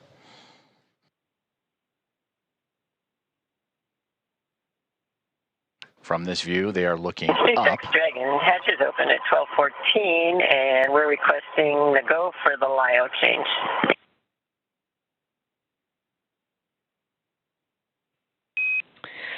Copy 12:14 Zulu hatch opening time, and you are go for LIO swap.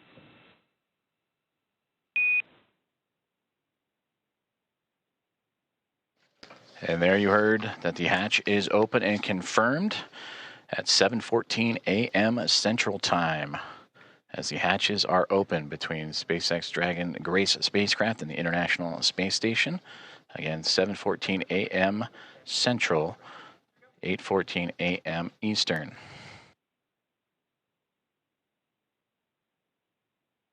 And you heard also the swaps of the LIO canisters. That's the lithium hydroxide cartridges that scrubbed carbon dioxide inside of the Dragon spacecraft on the ride to the International Space Station. Also, Nicole Ayers out of view, but if from this perspective, looking up, she is operating with the Axiom Mission 4 team to help refresh the air and cycle air between the two craft as they continue a few more procedures before floating across and into the orbiting laboratory for the first time.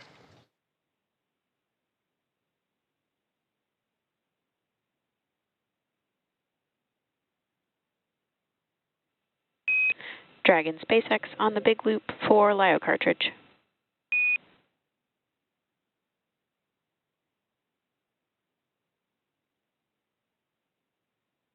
Go ahead for LIO cartridge. Just looking for clarification on your next action there. We're tracking LIO cartridge sealing per 2.102 step 6.5. Oh, okay. In my procedure, I had for the instructions on the decal for section.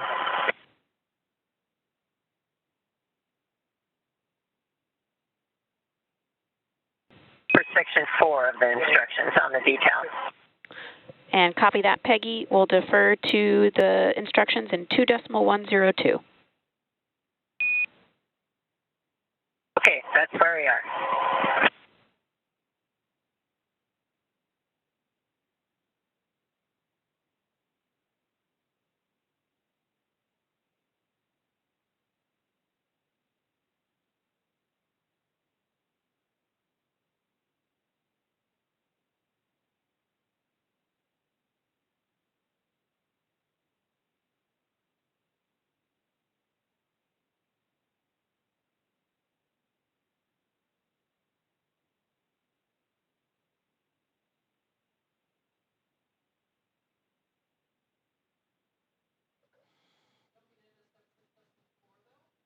You just heard communications between Axiom Mission 4 Commander Peggy Whitson and the teams on the ground as they were talking about the swapping of the lithium hydroxide cartridges as the hatch has been opened between the Dragon spacecraft and the International Space Station just a few moments ago at 7:14 a.m. Central Time. And this is a view inside the International Space Station, looking forward, if you will, as the astronauts and cosmonauts aboard are looking up. That is towards the space-facing port of the Harmony module. That's where they are in now. If you were to keep going forward, if you will, that is the forward port, which currently is occupied by Dragon Endurance from Crew 10.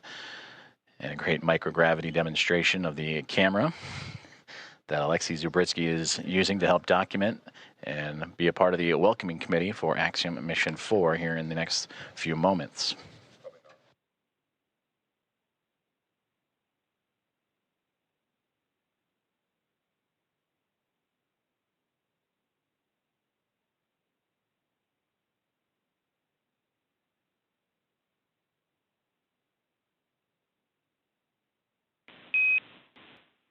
Dragon Houston on the big loop. Just to confirm, we want to make sure IMV duct installation is complete before we do LiO cartridge sealing. Yes, the IMV duct installation is complete. My bad, I didn't get it reported. Houston copies.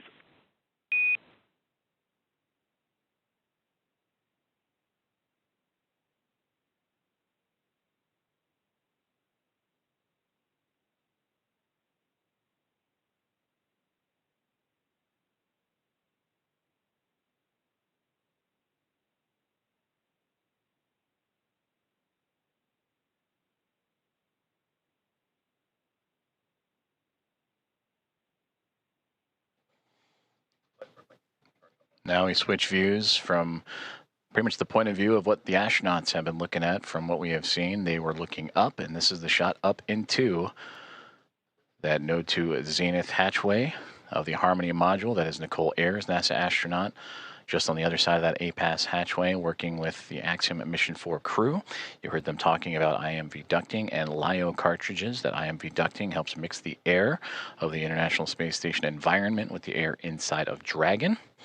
And then also looking to seal up some of those lithium hydroxide cartridges that are used to scrub carbon dioxide from the air in the spacecraft on their journey to the International Space Station. And that journey started yesterday morning, 1:31 a.m. Central Time, 2:31 a.m. Eastern, as they would launch on the SpaceX Dragon, newly named Grace spacecraft, on a Falcon 9 rocket from Launch Pad 39A at NASA's Kennedy Space Center, and would chase down the International Space Station earlier this morning at 5:31, nearly 2 hours ago, 5:31 a.m. Central, 6:31 a.m. Eastern, a little bit more of a day's transit. Houston and SpaceX Dragon arrival configuration is complete.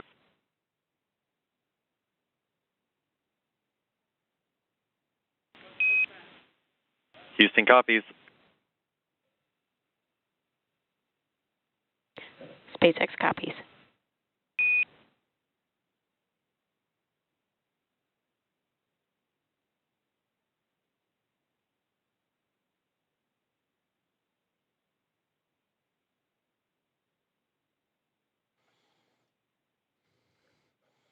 Continuing to target a welcome ceremony or welcome remarks in the near future at 8:35 a.m. Central Time. So a little bit more than an hour from now is Axiom Mission 4 and the International Space Station continuing to work through hatch opening procedures, but getting close, you can start to see a little bit of a window of opportunity that was just on the other side of astronaut Anne McLean and Nicole Ayers there, as they are working on IMV ducting, mixing the air of the station and Dragon, and lithium hydroxide cartridges, stowage and swapping out.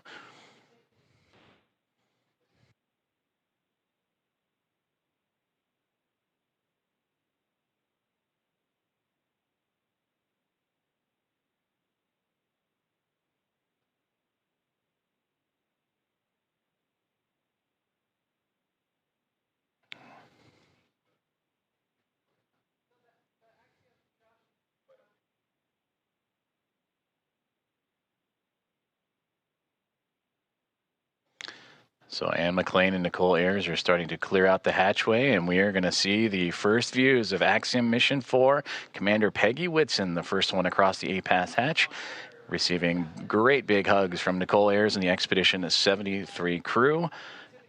Axiom Mission 4, welcome aboard the International Space Station. Pilot Shubhanshu Shukla is the next one to come across, representing ISRO. It is his first space flight for Peggy Whitson, her return to the International Space Station on her 5th flight, second as a member of Axiom Space.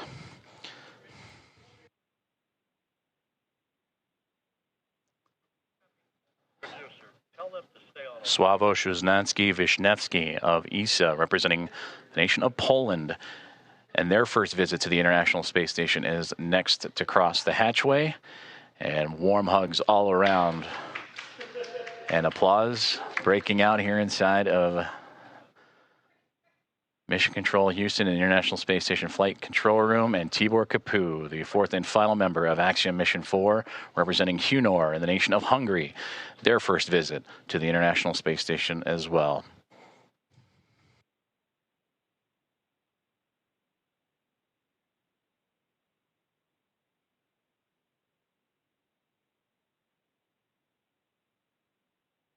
Great big hugs and handshakes across all members of Expedition 73 and Axiom Mission 4 is Anne McLean and Nicole Ayers of NASA, along with Johnny Kim, Kirill Peskov, Sergei Ryzhikov, and Alexei Zabritsky of Roscosmos, and Takuya Onishi, commander of Expedition 73 and of JAXA, with handshakes and hugs for Peggy Whitson, Shubhanshu Shukla, Sławosz Uznański-Wiśniewski, and Tibor Kapu. And with their arrival to the International Space Station, that now makes 288 visitors to the orbiting laboratory.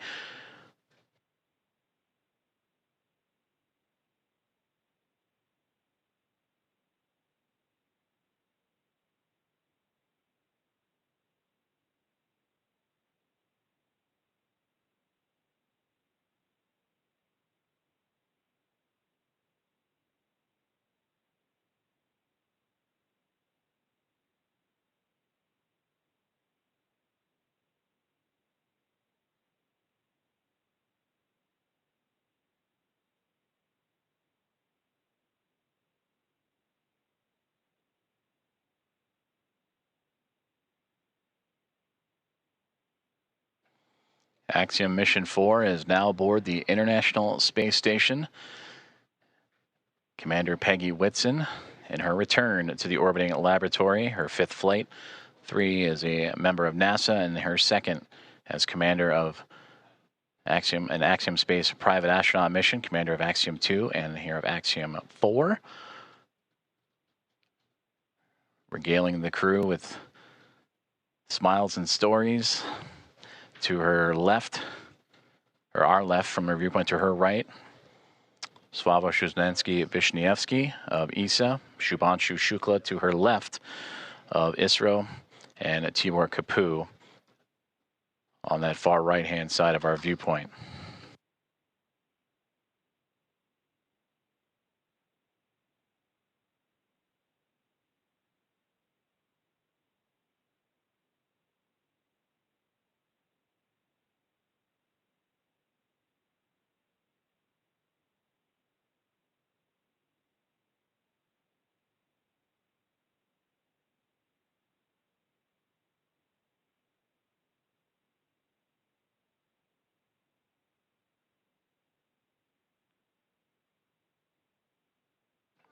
The crew is safely aboard the International Space Station. Welcome again to Axiom Mission 4.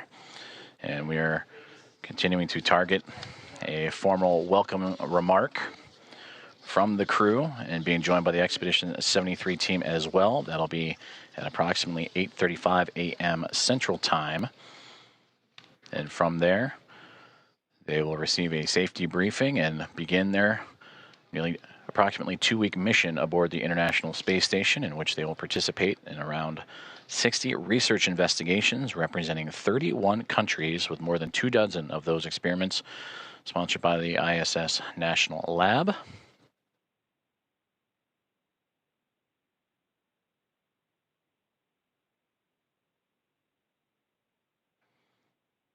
And there they all are, waving back at our coverage here inside of the International Space Station Flight Control Room. Station Houston on 2. Thanks for the wave. Great to see everybody.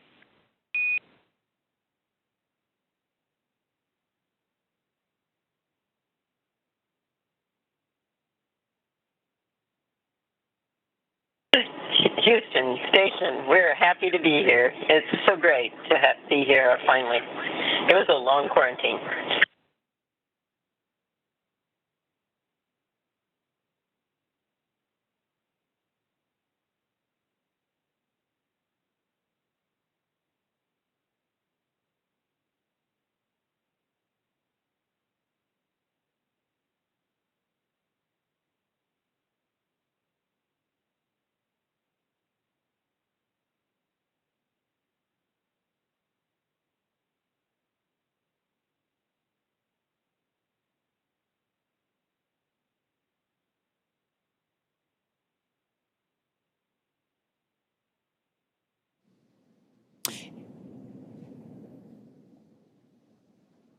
And with the crew now in the space station, we're going to wrap up our portion of the live joint coverage from Hawthorne.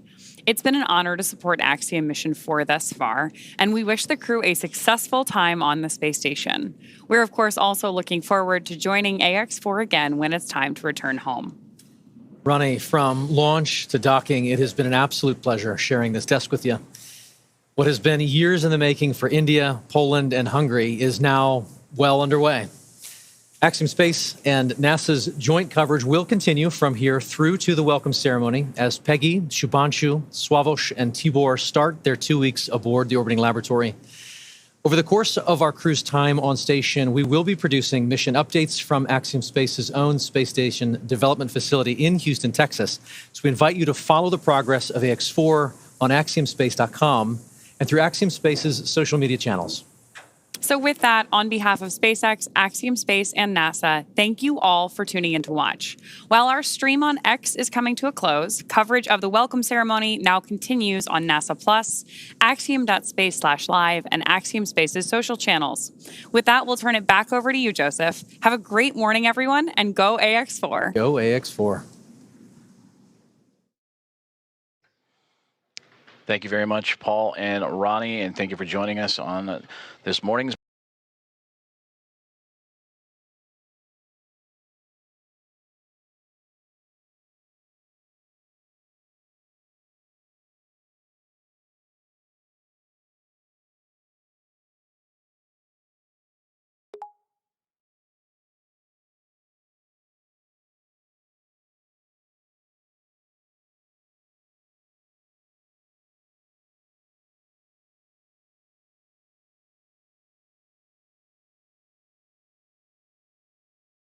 of the arrival of Axiom Mission 4 to the International Space Station, the fourth private astronaut mission to arrive to the orbital outpost, and the first since January of 2024. We just saw the crew of 4, including Commander Peggy Whitson, Shubhanshu Shukla, pilot of ISRO, Sławosz Uznański-Wiśniewski, and Tibor Kapu of ESA and HUNORT, respectively, crossed the hatchway and into the orbital outpost for the very first time. We're continuing to follow along as we'll wait for the formal welcoming remarks that are currently scheduled for roughly 8:35 a.m. Central Time, so a little bit more than an hour to go as the crew continues to settle in. After you heard the remarks from Peggy Whitson mentioning the long quarantine, the ride up, which took a little bit more than a day's time to do so, as the teams here in the International Space Station Flight Control Room and special guests in the viewing room at the back of your screen on hand to witness this special moment and also to be a part of a handover period as the Orbit 1 team wrapping up their day's work, which certainly was busy. That saw the multiple burns as the Dragon spacecraft named Grace would continue its transit to catch up to the International Space Station, and ultimately docking at 5:31 a.m. Central Time with that initial contact The soft capture turned to hard capture and mating. Hatch opening procedures took about 2 hours or so to complete, with teams on both sides inside the Dragon spacecraft and the International Space Station meticulously checking for leaks and going through each procedure step by step before that moment we just had a couple moments ago at 7:14 a.m. Central Time, in which the hatch was opened and the astronauts of Axiom Mission 4 floated on through to the International Space Station. We're currently experiencing a transition in communications satellites. That's nominal and to be expected, so we will bring you back those views inside the International Space Station once we have them. But again, the teams here inside of the International Space Station Flight Control Room, Orbit 1 team wrapping up a great day's of work, or great morning's work, that saw 4 new members join the orbital outpost to bring up the attendance to now 11.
This is Mission Control Houston as we continue our live coverage of the arrival and docking of Axiom Mission 4 to the International Space Station that occurred a little more than 2 hours ago as the team lifted off from NASA's Kennedy Space Center and Historic Launch Complex 39A yesterday morning at 1:31 a.m. Central Time to begin its little more than a day transit to the orbiting laboratory. And just a moment ago, the hatches were opened, and welcoming in Peggy Whitson, Commander of Axiom Mission 4, Shubhanshu Shukla, pilot representing ISRO, and the nation of India, Sławosz Uznański-Wiśniewski of ESA, and the nation of Poland, and Tibor Kapu of Hunor, as they have joined the crew aboard the International Space Station, and we will bring you those views as soon as we have them, as we are currently transitioning between communications satellites. We are targeting a formal welcome remark and ceremony coming up at 8:35 a.m. Central Time, in which the team on board the International Space Station will go through the proper voice and audio checks and visuals to perform that ceremony. Earlier in the broadcast, Axiom Commander Michael Lopez Alegria, former NASA astronaut, talked about what can be expected during that ceremony, including a pinning ceremony that Commander Peggy Whitson will perform for the newest members to go into low Earth orbit, and first-time flyers in Shukla, Uznański-Wiśniewski, and Kapu. And for those 3 representing India, Poland, and Hungary, they also represent the first visitors from those nations to the orbiting laboratory.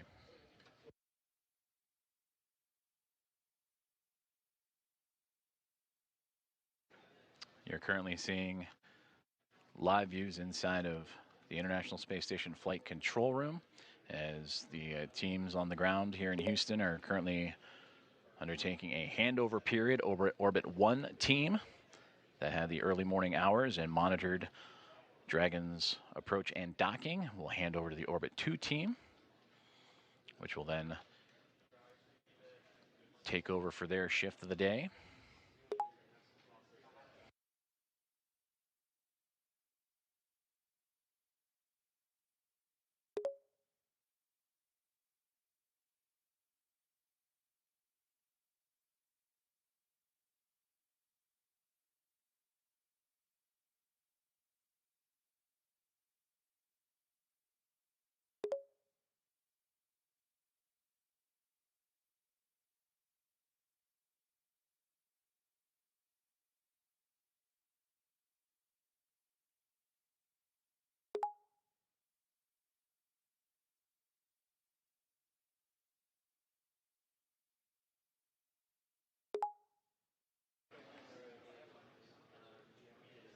Flight Director Allison Bollinger and her Athena flight team, that Orbit 1 team, undergoing the handover period as they will transition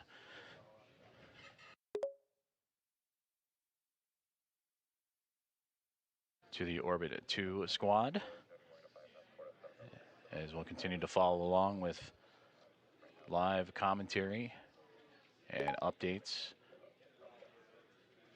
leading into the welcome ceremony and opening remarks on the arrival of Axiom Mission 4.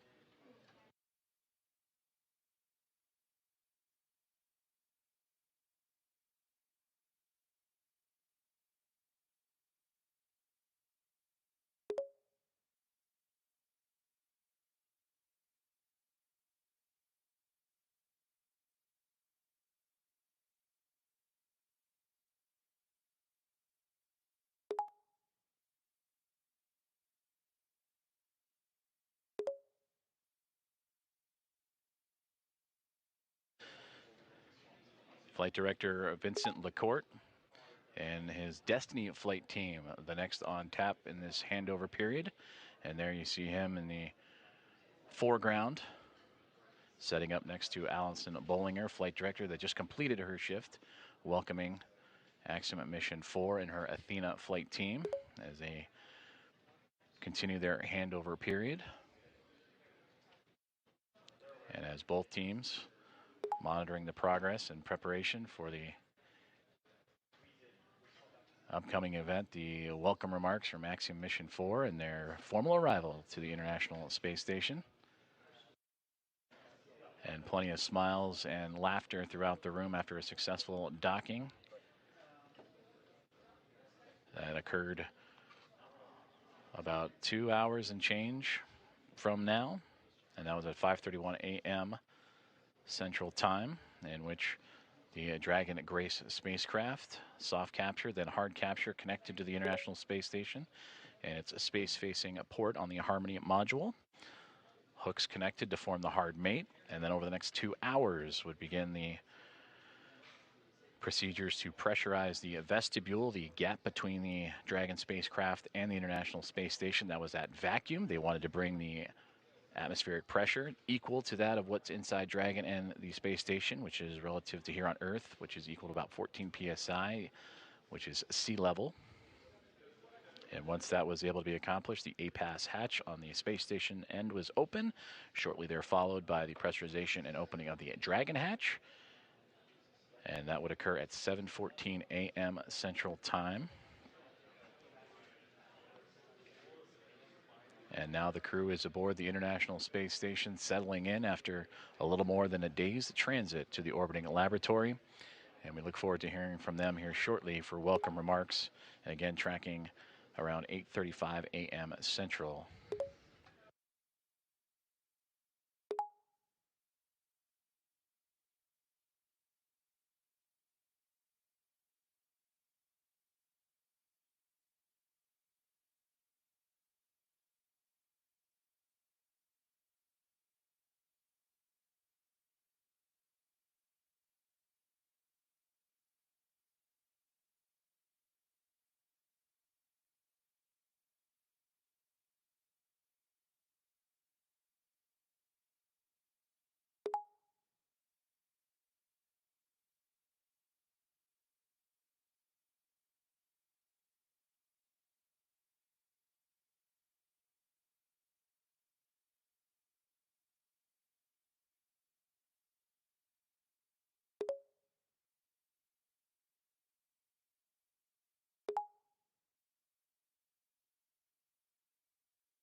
This is Mission Control Houston as we continue our coverage of the arrival and docking and the soon-to-be welcome remarks of Axiom Mission 4 as they have locked up and synced up with the International Space Station earlier this morning. And the crew of 4 have since floated aboard the International Space Station, bringing up its population from the Expedition 73 crew of 7 to now a total of 11. And we will hear from Commander Peggy Whitson, pilot Shubhanshu Shukla, mission specialist Sławosz Uznański-Wiśniewski, and mission specialist Tibor Kapu here shortly. We are continuing a handover period. The Orbit 1 team, the Athena flight led by Flight Director Allison Bullinger, handing over to Vincent McCourt, and the Destiny flight team. That'll be completed here in just a few moments. Meanwhile, the crew aboard the International Space Station continuing to get settled in and prepare for those welcoming remarks that would be a little less than an hour from now, about 50 minutes or so.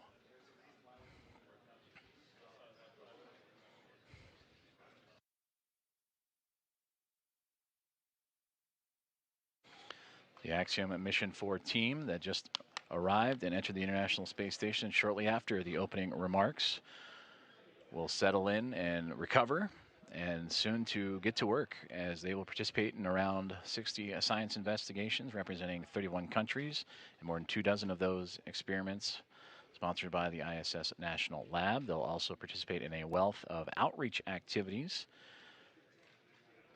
that they will participate during their approximately 2-week mission.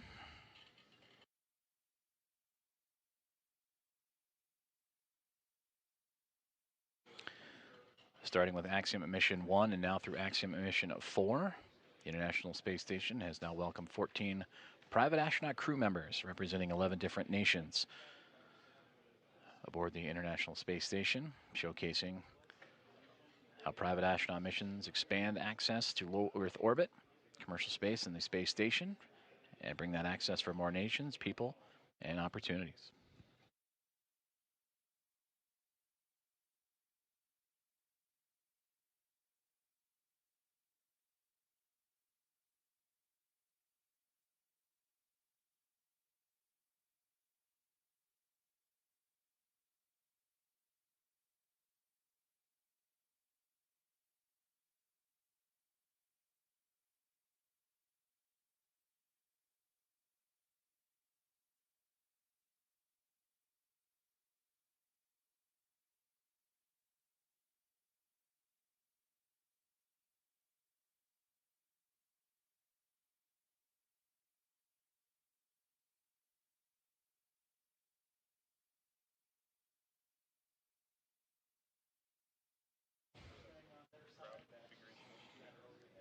The views you are seeing now are from the external cameras on board the International Space Station, looking at the Dragon spacecraft as the vehicles now enter an orbital nighttime period.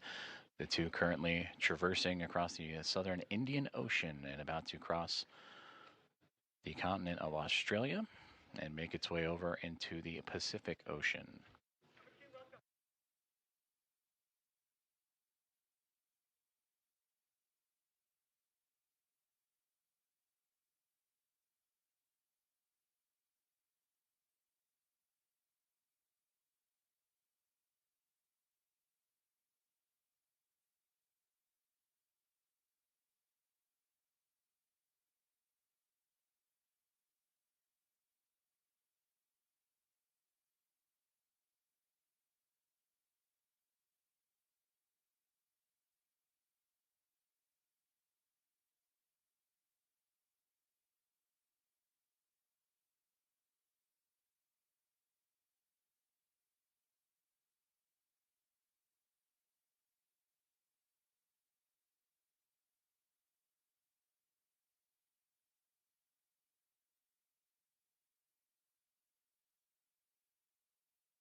Formal handover underway here inside of the International Space Station Flight Control Room at NASA's Johnson Space Center. As the teams on the ground, Orbit 1 team, Allison Bollinger, Flight Director, in her Athena flight. Handing over to Vincent LaCourte and the Destiny flight team, who will take over and continue to monitor the progress of the arrival of Axiom Mission 4, who are aboard the International Space Station, hatch opening between the SpaceX Dragon spacecraft named Grace, in which that hatch would open up at 7:14 a.m. Central Time, and the crew of 4, Peggy Whitson, Shubhanshu Shukla, Sławosz Uznański-Wiśniewski, and Tibor Kapu, welcomed with smiles, photos, handshakes, and hugs from the 7-member Expedition 73 crew that feature NASA astronaut Anne McClain and Nicole Ayers, along with Johnny Kim, JAXA astronaut Takuya Onishi, Kirill Peskov, Sergei Ryzhikov, and Alexei Zubritsky of Roscosmos.